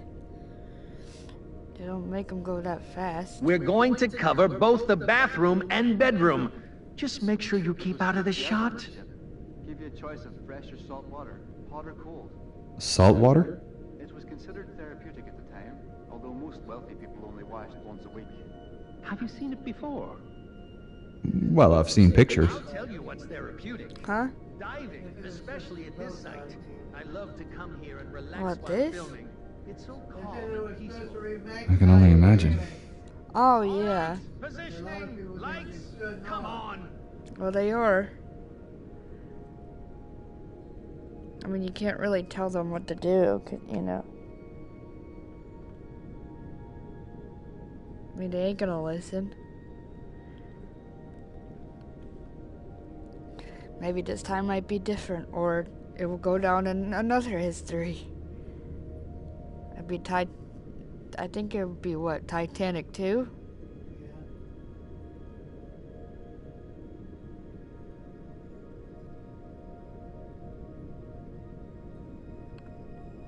We're going to cover both the bathroom and bedroom. Just make sure you keep out of the shot. Right. Yeah, that's good. The angle's great. And now, the bedroom. What? No, I can't talk. I'm at the bottom of the ocean. Do you know how unprofessional this is? To contact me in the middle of a shoot? Yeah? Well, you should have known my transceiver was left on. I can't be expected to do everything around here. Unbelievable.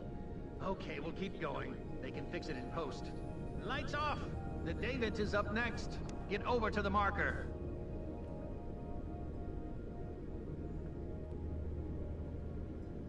Which David are we filming, Mr. Ocean? David number 1. The one First Officer Murdoch last operated. Where do you want me placed? Above, pointing your lights down. Already?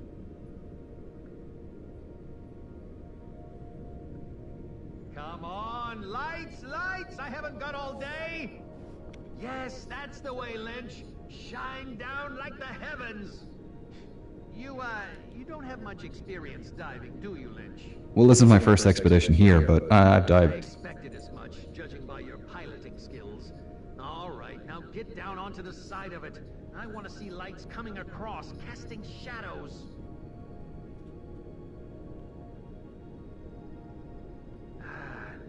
No, that's not quite right. My angle's off. I need to get a bit lower. Mr. Ocean, you should maybe... It's not good for the decks, you see. I'm the experienced diver here. I know what I'm doing. But you're damaging the wreck. I'll park where I damn well please. Stephen never speaks to us like this. Pick up the pace, Lynch. I'm a busy man. I want another downward lighting shot. This time for the GSC. The GSC? What's that? The grand staircase. Keep up. You'll notice that this wrecked staircase doesn't look anything like the one in my film. It's because the original staircase broke up and floated out of the ship as it sank. Yeah, your recreation looked pretty accurate. Yeah, I personally oversaw the whole project. I like to be involved in everything, you know. It's a hard job, but the art is worth the effort. Yeah, I think... Of course, it couldn't have been done without my team. They helped a lot with the actual production of the film, but it was my guidance that got us there. I think that's why I won so many awards for that film. Guess how many? Guess how many awards? Yeah, go on. How many awards did I win? Well, maybe... 20! Can you believe it? 20 awards for that single film! And I'm expecting more for this documentary. I'm revolutionizing the film industry and just being here. Get into position and hurry up with those lights. I don't know if he's talking about the actual movie or what, but just saying that the staircase floated up. I'm like, how the fuck can a staircase float up? I mean, it probably deteriorated, but it didn't float up. Oh yeah, exactly, so it's not floated up. I highly doubt that.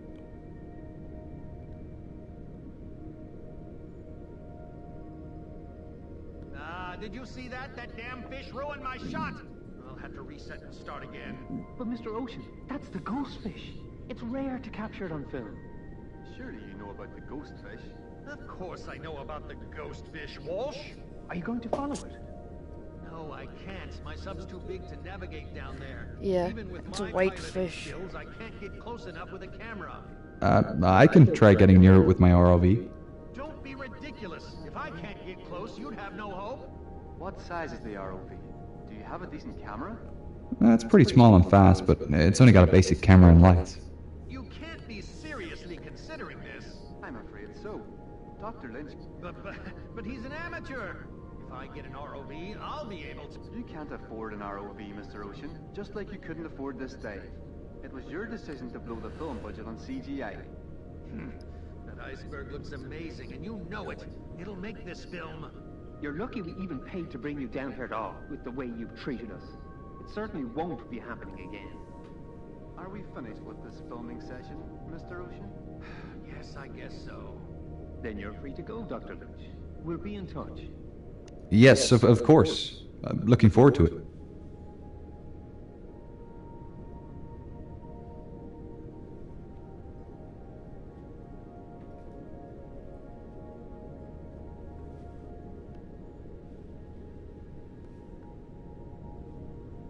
CCGS Wilson, that's a Sedna, over. Sedna, this is CCGS Wilson. Over. I'm ready to head up.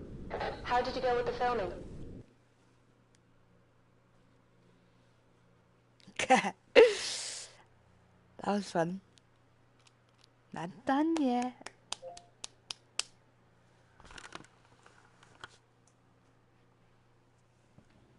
Oh, my foot must have hit the TV.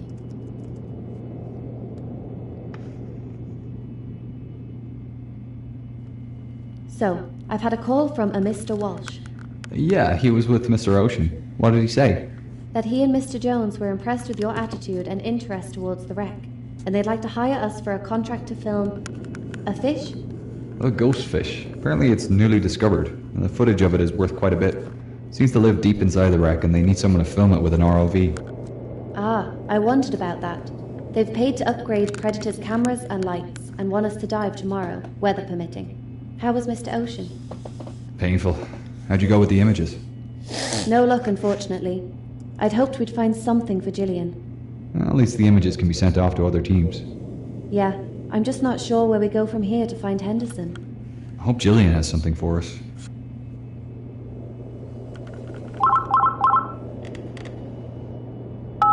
Hi, Gillian. Hello, how are things? Not going well, I'm afraid. We haven't had any luck with the images.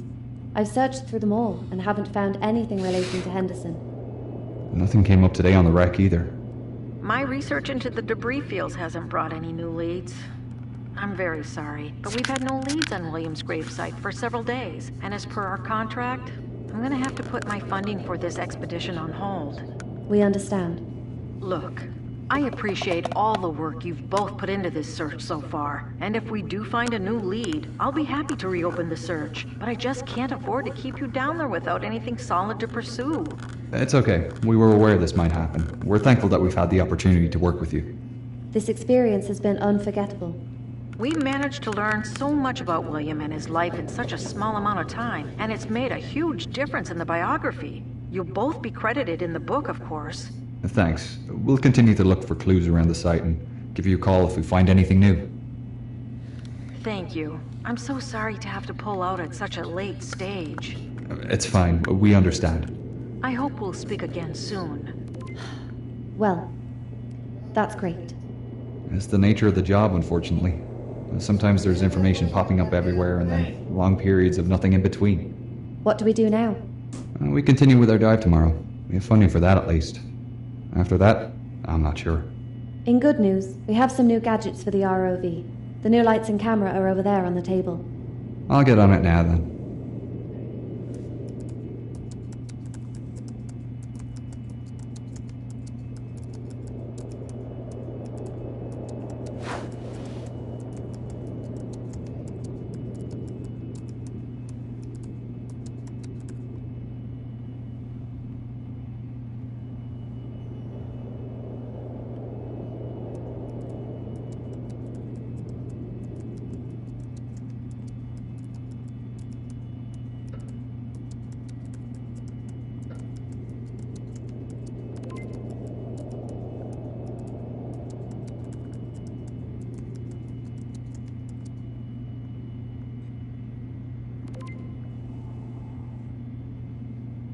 All finished. See you tomorrow.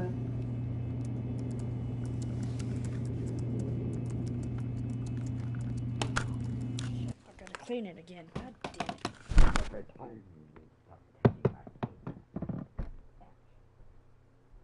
Yeah,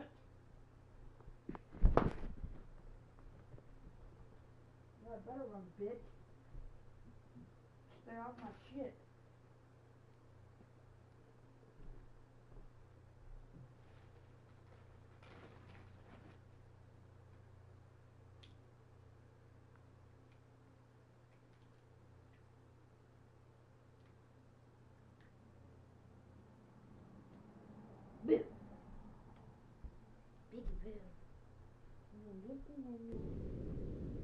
Radio check. Coming through clear, Dr. Lynch. Something wrong? No, just realizing this might be our last dive. That's okay. I'm sure something will pop up. Even if it doesn't, we'll find another sponsor for next season. Yeah. Okay, where should I look for this fish? Mr. Walsh said it's usually spotted around E-Deck. Alright, I'll head down there and take a look around. Did he give any tips on how to do this? Just said it's agile and very fast. Makes it difficult to capture on film. Okay, so I'll need to be quick and try not to scare it off. And remember to use the new red lights too. The fish doesn't seem to see red light, so it shouldn't react. I'll activate them when I get down there.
There we go.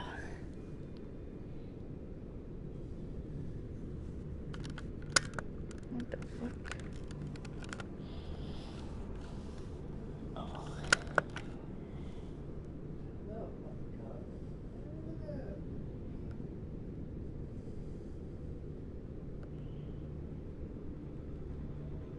And there's supposed to be one right there. Oh, on the back.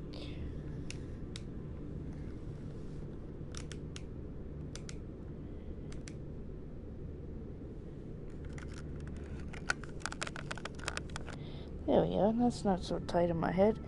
Go to E deck. Okay.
Oh shit, I gotta go a little bit further down.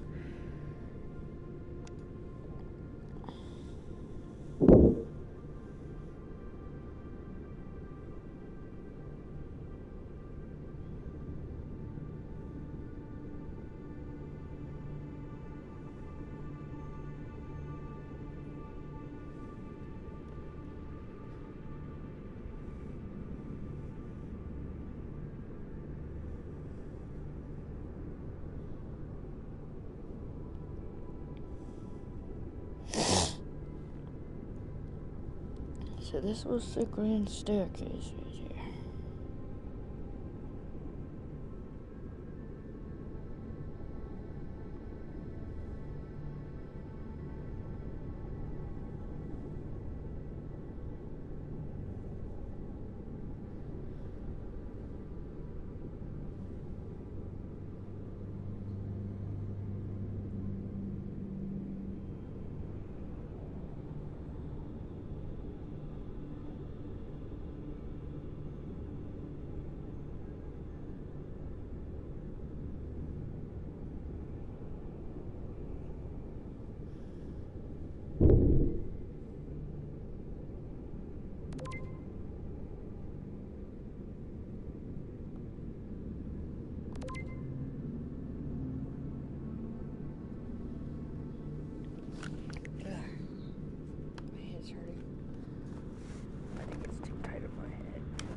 Okay, yeah, that's better. Maybe just a little tight. There we go. That's perfect for me. So it's not as tight as my head. I have a headache.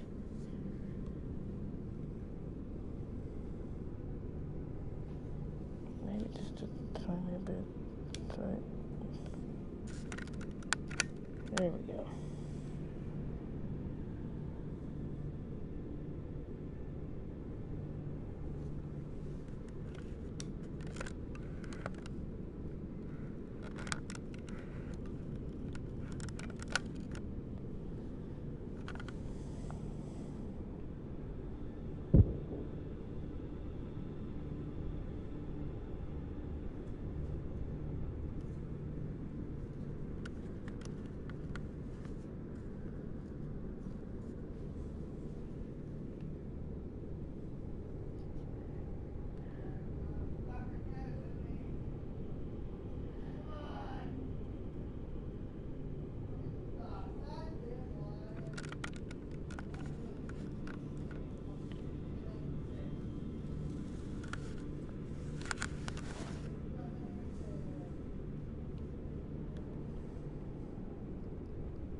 Just wanted to see what was down here.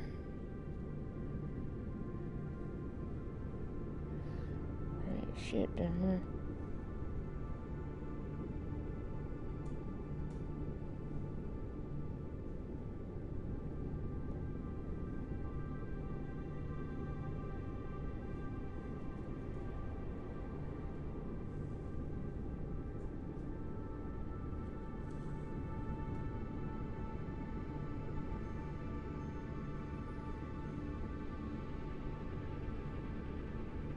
I think I found it.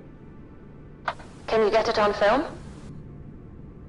Yeah, I'll just get... Damn! It swam out. I'll have to find it again. I'll need to approach it slowly but not get too close. It frightens easily.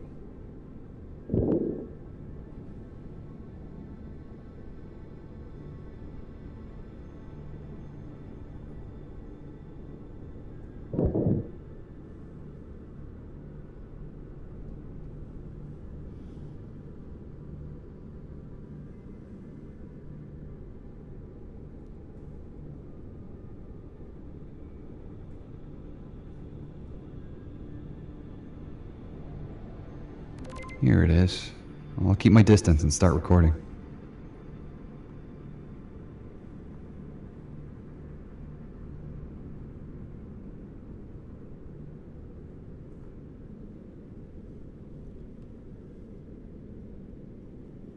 Ah, I noticed the camera. It's heading for the staircase.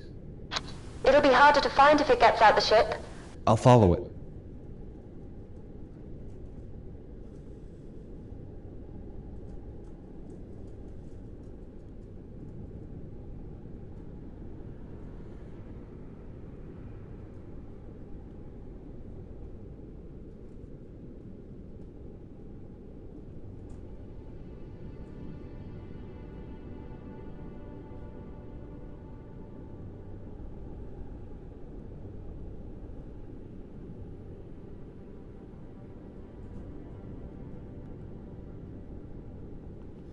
No, it got out! Quickly, get after it.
Just realized I was not recording.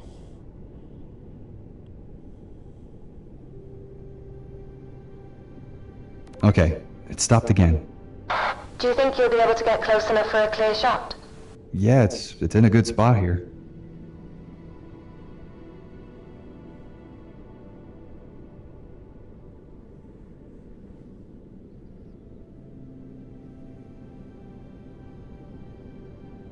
I've got it. Did you get enough footage? Yeah, I think so. Do I need to do anything else while I'm here? No, that's all you needed to do. You can change back to your normal lights again now.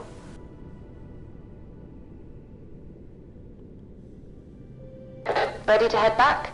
Not quite yet. It's a pocket watch. There's also clothing, a bowler Might hat, as well. some shoes. This will probably be our last dive. Looks to be a Bible cover. A Bible? Is there anything identifiable there? A name? Initials? We need to mark this location, and I'll take photographs so we can verify everything in the lab.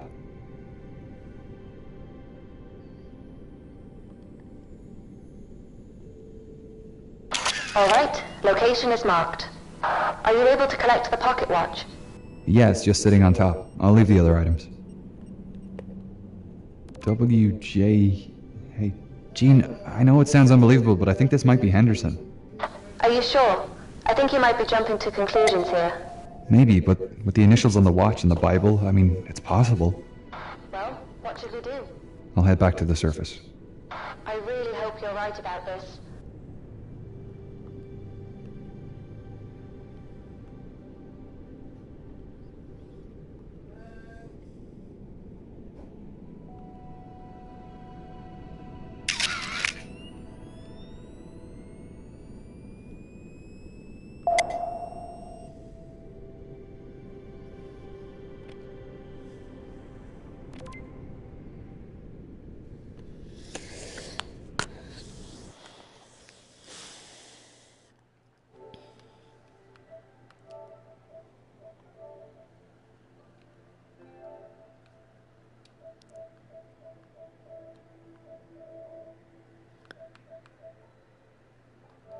Everything else is gonna start to load.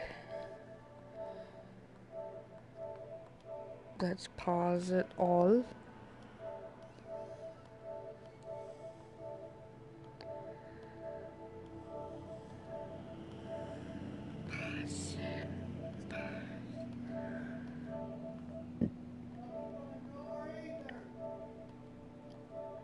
Pause.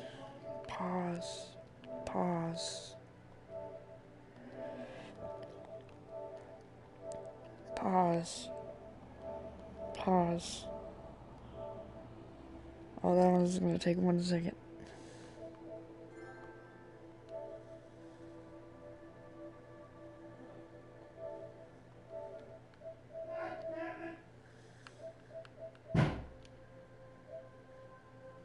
I'll let that one resume.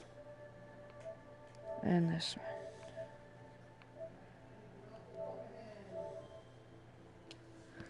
I don't think it's gonna take that one that long. The Miami one.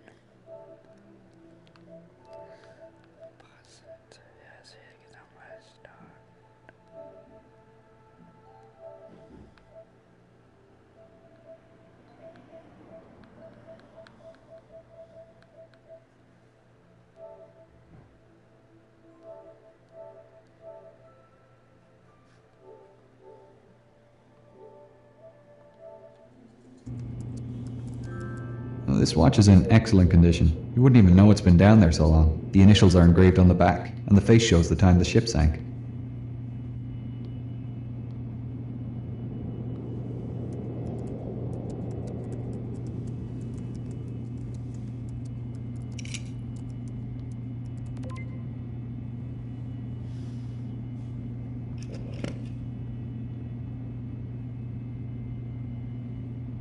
As we already know, Henderson's initials don't match any other first-class passengers. A watch like this would have only been owned by a wealthy man, too. It looks the same as the one in his photographs. It must be a match. The shoes and coat seem to be like the style Henderson preferred. He always had his shoes handmade. The Bible pages appear to be completely deteriorated, but the leather cover is intact. I'm sold. I think it's time to contact Gillian and let her know. I agree. Hello, how are you both? Going well, Gillian. We have some good news for you. Oh? We think we've found Henderson's final resting place. Oh my, are you sure? Where was he? He was near the back of the bow on the port side, close to the debris field we were scanning 2 days ago. We placed a marker and photographed some of the items at the location. We also recovered a pocket watch from the site. It has the initials WJH engraved on the back. Do you think it's possible it could be someone else's? Have you checked them against the photos I sent through? Yes, the items match the photos. We've found him. Oh, you don't know how much this means to me, to finally find William's grave. I was starting to think I was wasting my time chasing ghosts in the Atlantic. Now you have an ending for your biography. Not just that, we have closure. What would you like to do? I want to come down on the next dive with you and place a memorial plaque at the site. I want to see it for myself. Great idea. What did you want to do with the items we've collected? They'll be displayed in museums, alongside other people's recovered belongings. It's important that children learn about the tragedy of the Titanic, that these objects pulled from the ocean remain as reminders of the lives lost. And to thank you both. I want to fund our next expedition. Our next expedition? Where are we heading?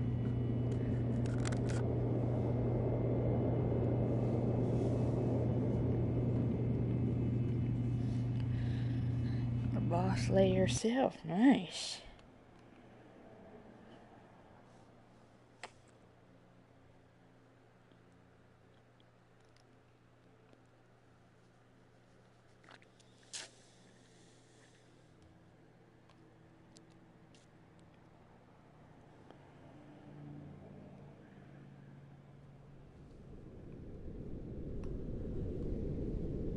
Sedna, this is CCGS Wilson. This is Sedna. Go ahead. Over. You should be coming up on the stern now, Dr. Lynch. About 200 meters and closing. Thanks, Gene. I'll let you know when it starts to show up on my map. Great. Excited to be back? Yeah, it's been a long winter. Glad to be back in the driving seat. Getting bored with the new toys in your lab at the university? I appreciate all the funding we received after finishing the Henderson job. The attention generated was great for the department. It's just nice to be back out in the field again. Good to hear. How far are you from the stern now? You must be almost ready to disengage autopilot. Just reaching the ocean floor now. Okay. Autopilot is disengaged. You'd better place a marker before we head too far. Interact with the button Marker's in been front of the placed. map to place one. Right. You can head towards the reciprocating engines then. The location is marked on your map, and the mission log has been updated. Come in line, I can't get. So, this is a photography mission? Yeah, we've been contracted to photograph a bunch of locations around the stern wreck. We've a couple of side tasks to carry out while we're here too, but I'll let you know as we get to them. I don't think I've seen many photos of the stern. Yeah. There aren't many photographs of the stern as it's not as accessible or photogenic as the bow. It's a bit of a mess. The stern suffered a lot of structural damage as it sank, so most of the interior decks collapsed and the starboard side is missing hull plating. But even through all the destruction, quite a few interesting features survived, so we'll be focusing on capturing these on camera. Historians have learned a lot by studying the differences in damage and deterioration between the bow and stern sections. The photographs we take today will help experts monitor the rate of decay for different areas.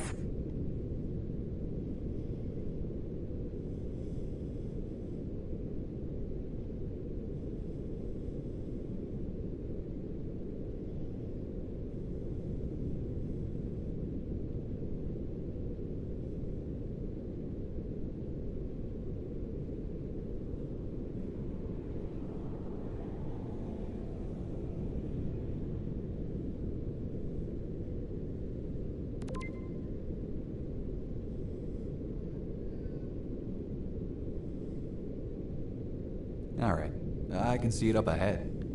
The engines are massive. These two reciprocating engines weigh about 900 tons each and stand just over 9 meters tall. They were powered by the steam from the boiler rooms and turned the two side propellers. They also powered the turbine engines which turned the central propeller. Looks like the upper decks have collapsed and draped over the cylinders. Yeah, what used to be the first and second class kitchen galley is covering the starboard side, and parts of the sea deck are laying on the port side. Whoa, what a mess. I think I'm close enough for a photo. Great. You'll need to deploy the ROV and use the camera. Ah, Predator. Has anything changed on the ROV since I last operated it? Yeah. It's had a few upgrades thanks to the additional funding. Top quality transmitters have been fitted, so you shouldn't have any issues going out of range of Sedna. Great.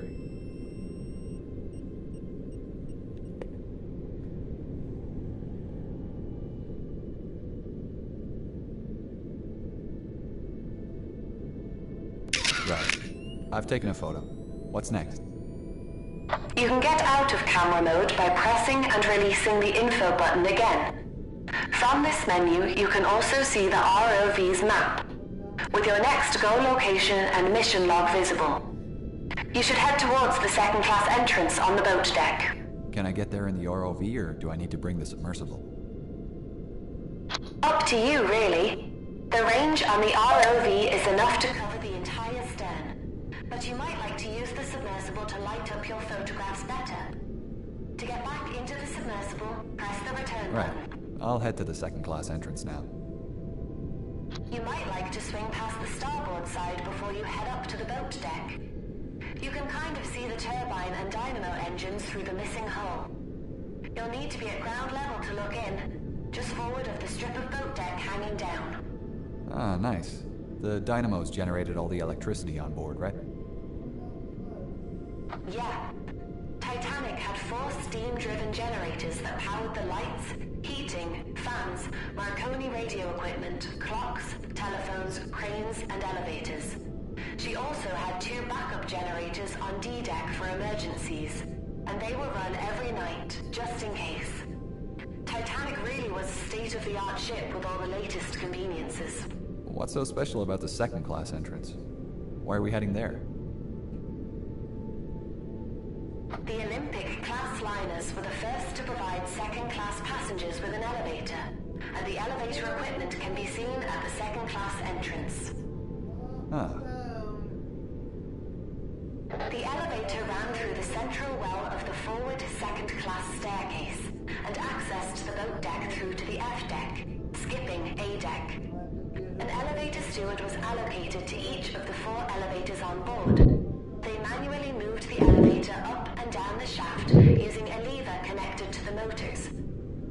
A good steward could stop the elevator level with each deck and assisted passengers with information about onboard. You want to send you had your phone earlier? Well, that's early. I didn't have it when I got home. Yeah, you did. You were on your phone. No, I wasn't. Yeah, you were. You were on your phone. I seen you. I don't remember I had my phone on me when Yeah, you did, because I watched you on your phone. I have no idea. But I know you have your phone here. Well, I don't, because I don't. I know you do. I seen it. I seen it in your hand. It was under my hand. Yes, it was. I can literally call you and it will literally be here. Wait, I found it. Exactly. On the floor. Dumbass.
Alrighty.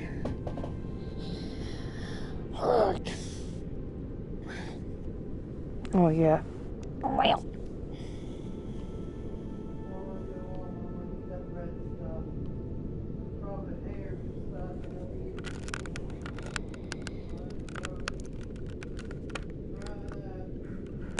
Okay. Alrighty. Back again. Alright. I was blinded my damn self.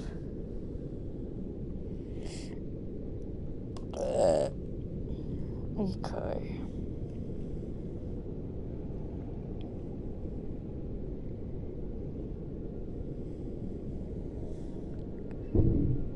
Oops, didn't mean to bang myself.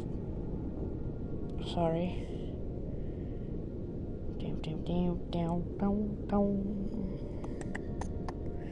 Damn, you a rusty I don't know if it's bitch. safe to go any further.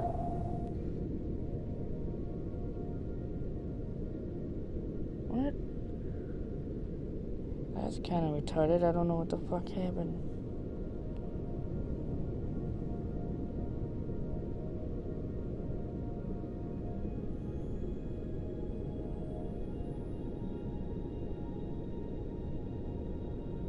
It like just disappeared. I don't know what the fuck happened.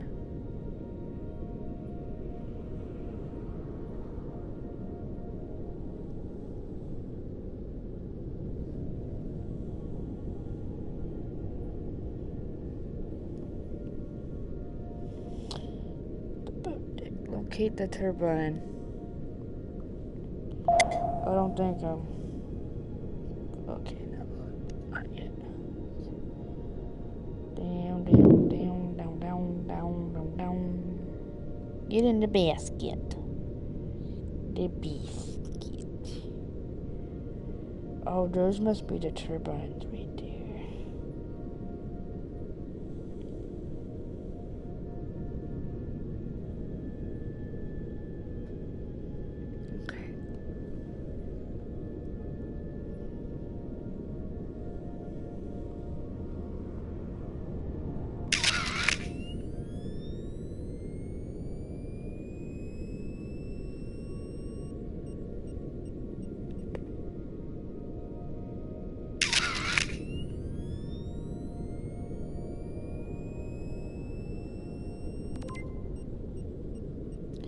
Reach the second class entrance.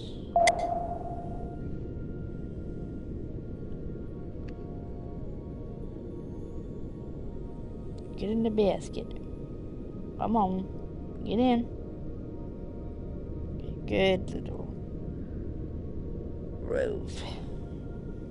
Good little predator.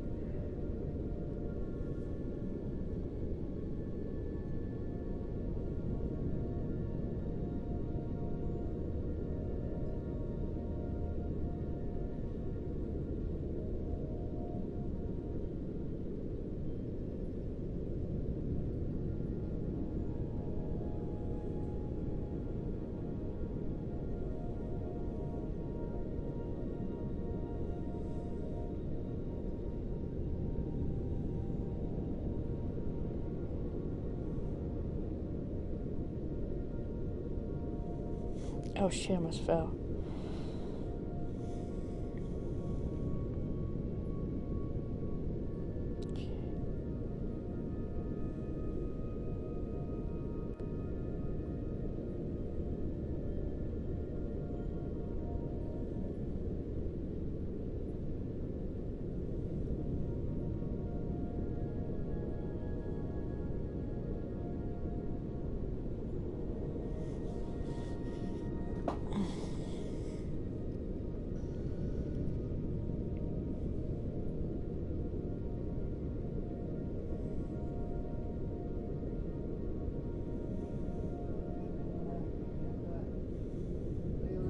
Down there, so we had to drain the bed up and drain.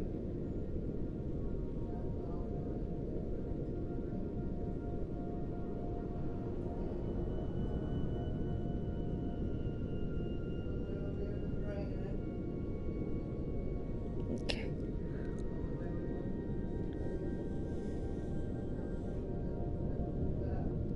Alright, I'm at the second class entrance.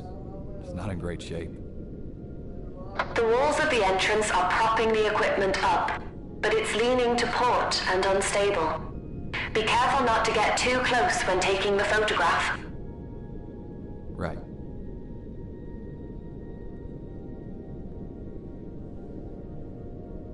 Done. Where to next? Next up is the starboard A-deck crane, just aft of here. I've updated your map and mission log. I'll head there now. I didn't realize any cranes survived on the stern. Yeah. This is the only one still attached. It was electric, like the other cranes on board, and was used to access the number 4 hatch on B deck. The stern holds 4, 5, and 6 were mostly used for storing third-class baggage and refrigerated food supplies. Right.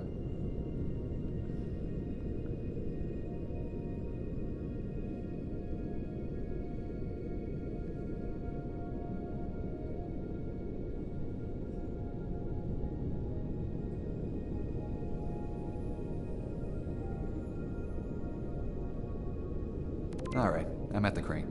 I'll get the camera ready. Done it. Great! Onto the aft mast. Like the foremast, the aft mast has collapsed, but you'll see it's fallen to port and leaning over the edge of the B-deck hull. Leaning to port? Was that from the impact? The stern was spiraling as it landed, and everything shifted to port, including the upper decks. It's more noticeable from the starboard side, but you can see the C-deck second-class promenade windows don't line up with the lower deck walls by about 3 meters. I had no idea the impact was so violent. Yeah. The stern was traveling at roughly 60 kilometers per hour when it hit the ground. A lot of debris trailed out of the stern as it spun, and the jagged edges of the exposed decks were folded back or peeled off. The implosion damage had blown out the walls and sides, so the upper decks were lacking supports and collapsed on top of each other as it landed. The only reason the stern has some structure now is the watertight bulkheads remain.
Photograph has been taken. Is it just me, or does this mast look shorter than the foremast? Yeah. This aft mast is slightly shorter than the foremast. Only the bottom section of both masts remains. The top 4.5 meters were teak and have since disintegrated. Okay, what's next?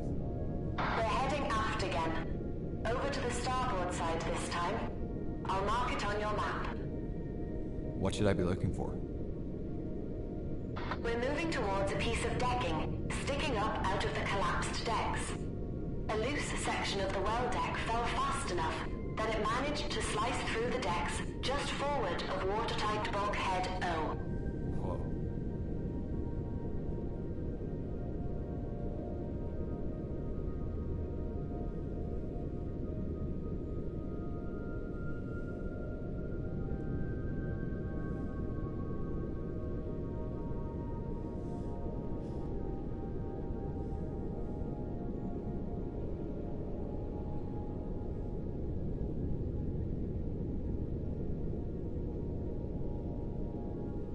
The exposed joists on top can pose a threat for the ROV. Make sure you don't get too close. Right, I'll keep my distance.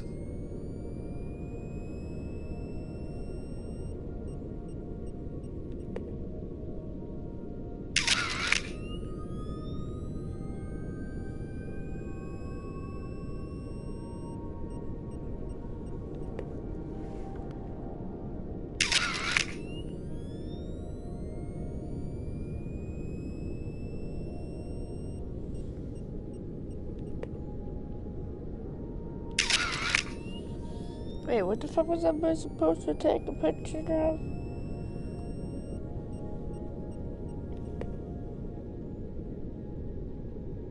Oh, there's something over there.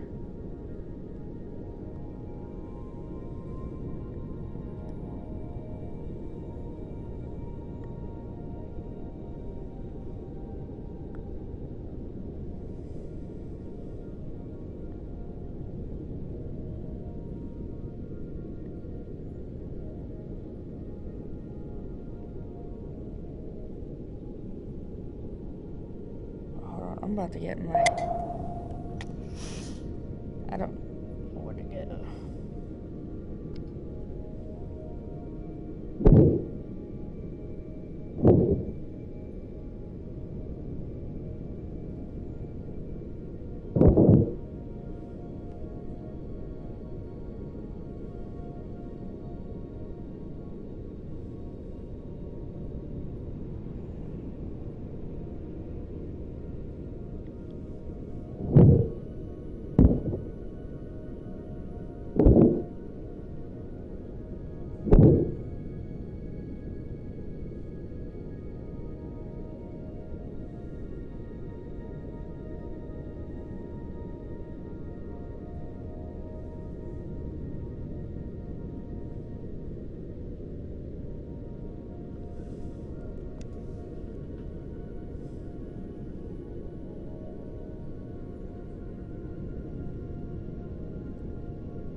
What, this?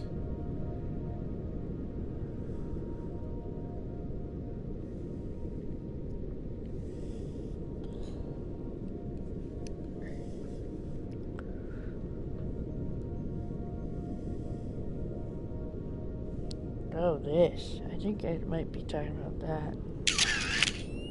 Or that. I don't know. Fucking idea.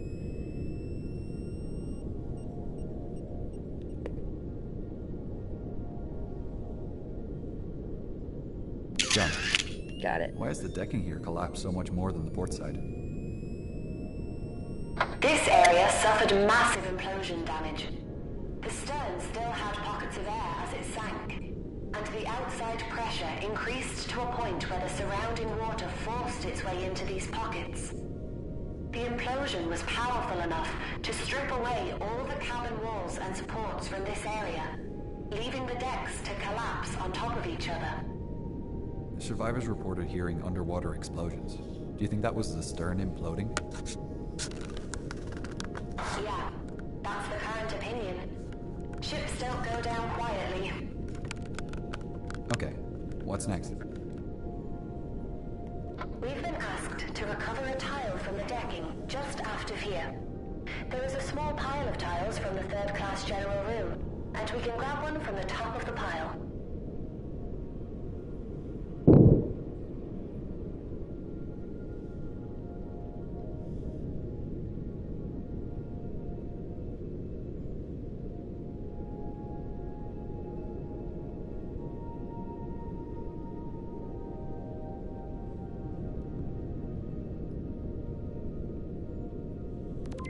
I found the tile. I just need to pick it up by pressing the cross button to interact.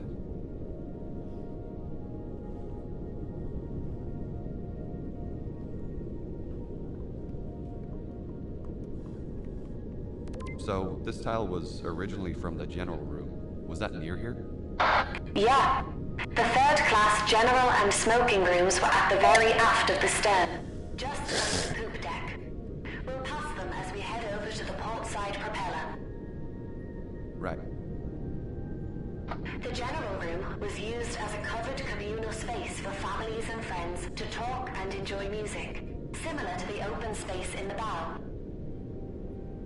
The smoking room next door was strictly for men and was somewhere they could relax and order a drink. If passengers wanted a bit of fresh air, they could head out onto the well deck. The destruction wasn't limited to the top of the ship. The propellers were bent up at an angle of 20 degrees. The correct position of the propeller is 7 meters below ground level. The stern was traveling at about 60 to 80 kilometers per hour and spun 2.5 rotations before hitting the ocean floor. Decks were bent back, and the sides aren't connected.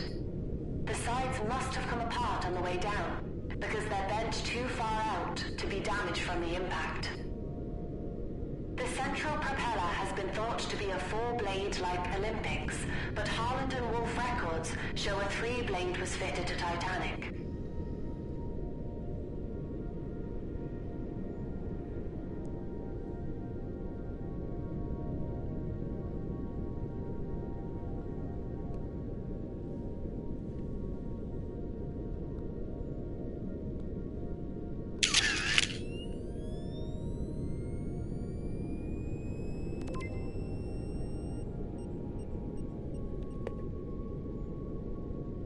Okay, Dr. Lynch. We are nearing the end of our dive. We have a couple of more tasks to complete before returning to the surface.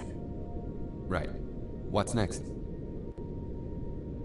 We have a special assignment from a company called VR Education, who are currently building a virtual model of the Titanic shipwreck. Whoa, the entire wreck? Yeah. Well, most of it. They wanted to create the model so that new generations of kids and adults will be able to explore the wreck long after it's gone. She's been sitting here on the bottom of the ocean for over a century now, and is expected to disappear by 2030, thanks to hungry bacteria eating at her hull and slowly dissolving her.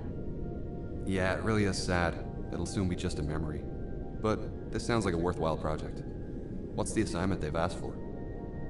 The developers at VR Education have asked us to place a plaque on the stern next to the one Dr. Ballard placed back in the 80s. The plaque is in your ROV inventory, ready to be placed. Okay. Where's Dr. Ballard's plaque located? Ballard placed the plaque between 2 roller fair leads on the extreme aft starboard side of the stern. I will mark the location on your map. Thanks, Jean. I'm on my way now.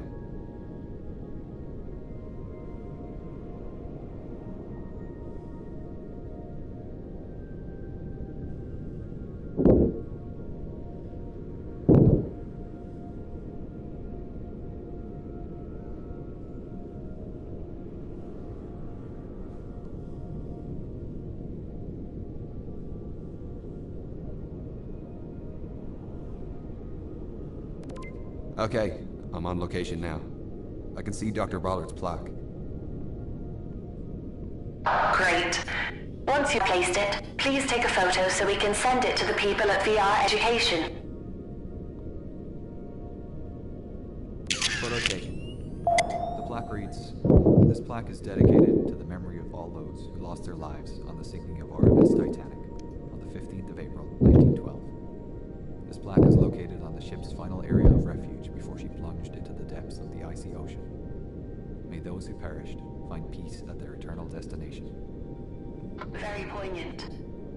It's sad to know that many of the victims on that tragic night spent their last few moments clinging to life in this very spot. It was the last part of Titanic to submerge. Yeah, I can't imagine what it would have been like. This whole trip was a big honor. I feel like this one's gonna stick with me. Me too. It was a pleasure guiding you on your dives, Dr. Lynch. I hope we can get to do this again someday. Don't mention it. You performed brilliantly. Yeah, I think it's time to call it a day. Let's hope we get some funding to come back here in the future. I'm sure there's a lot more to be discovered. Me too. Just hit the autopilot to return to the ship.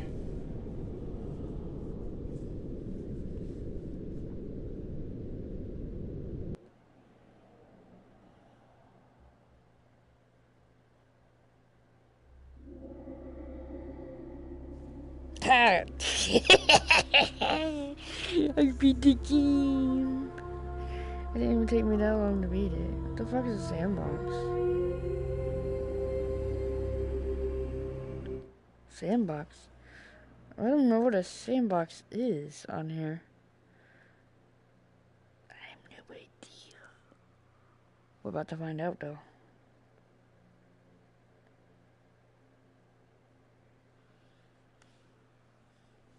I hope to make another one because that was pretty fun.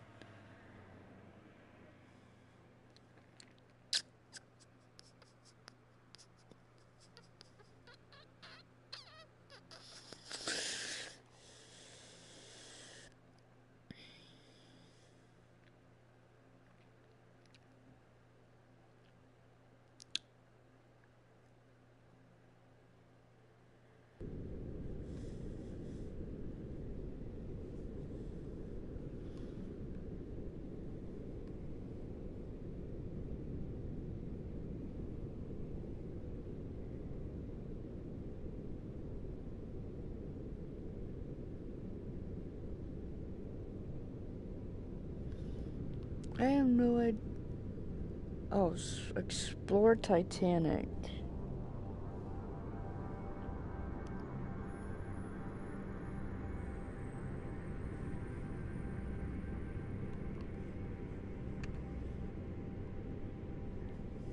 Oh, that's it. I don't think that's... Okay. Interesting. I'll do that for another day.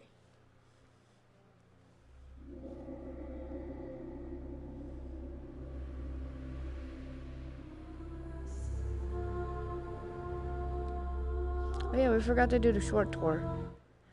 Whoops.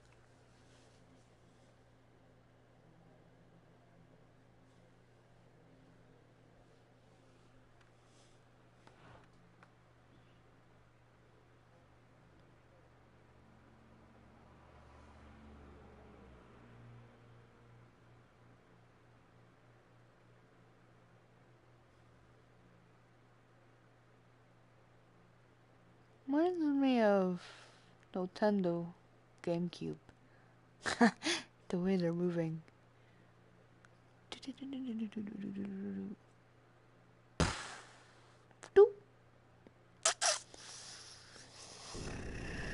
That's pretty crazy. Welcome to the Titanic VR guided tour. Jesus Christ. We are currently 3.8 kilometres below the surface of the North Atlantic and 100 metres east of the bow. This submersible is on autopilot. However, you can adjust your spotlight using the far left lever. Please keep your arms and legs inside the vehicle at all times. I'll provide you with information about locations as we pass them, so please sit back, relax and enjoy the ride. The RMS Titanic was the second White Star Line Olympic-class ocean liner, the first being RMS Olympic and the third being HMHS Britannic. She was 269 metres long, 28 metres wide and 72 metres tall from the bottom of her keel to the top of her masts. At 46,328 tonnes, she was the largest ship built at the time, being only slightly bigger than Olympic. She would be servicing the transatlantic route, a journey from Southampton, England to New York, USA. She stops at Cherbourg, France and Queenstown, Ireland. After departing Queenstown on the afternoon of Thursday, the 11th of April, RMS Titanic began her 5,360-kilometre journey to New York City. She was due to arrive in the early hours of Wednesday, the 17th of April, but with calm ocean conditions and good weather, it was possible she could arrive early on Tuesday evening instead.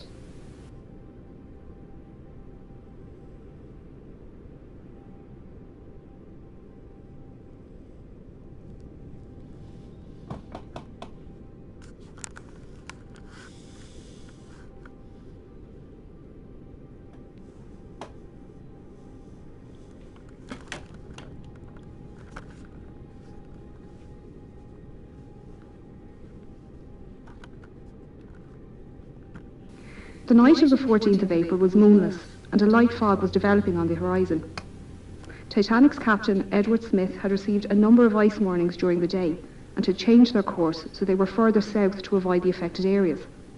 The captain retired to bed, and First Officer William Murdoch took charge of the bridge as officer of the watch. Titanic steamed ahead until 11:40 p.m. when the lookouts Frederick Fleet and Reginald Lee spotted an iceberg directly ahead. Fleet rang the warning bell 3 times to indicate an obstacle ahead and phoned the bridge. Murdoch gave the order, hard a starboard, and the ship turned to port, but it was too late. Titanic struck the iceberg on her starboard side. The impact buckled hull plates and sheared rivets, revealing her first 6 compartments to the ocean. As the iceberg slid down the side of the ship, Murdoch ordered a hard a port, swinging a Titanic stern out of the path of the iceberg. He also closed the watertight doors, isolating the flooding to those damaged compartments. The forward 3 hatches, along with the peak tank and boiler rooms 5 and 6, were breached. After the collision, RMS Titanic stopped and almost immediately took a starboard list. The captain organised a group to inspect the damage and ordered the carpenter John Maxwell to sound the ship. Chief designer Thomas Andrews knew the volume of each breached compartment and calculated that the initial flooding rate was around 15,000 tonnes within the first 40 minutes. With this information, he estimated Titanic would sink within 90 minutes. He then informed the captain, who then ordered the officers to begin preparing the lifeboats. All free seamen were sent up to the boat deck to begin pulling the covers off the lifeboats and to collect lanterns, blankets, food and water for the passengers. Passengers were woken by their stewards and told to put on their lifebelts and head up to the boat deck.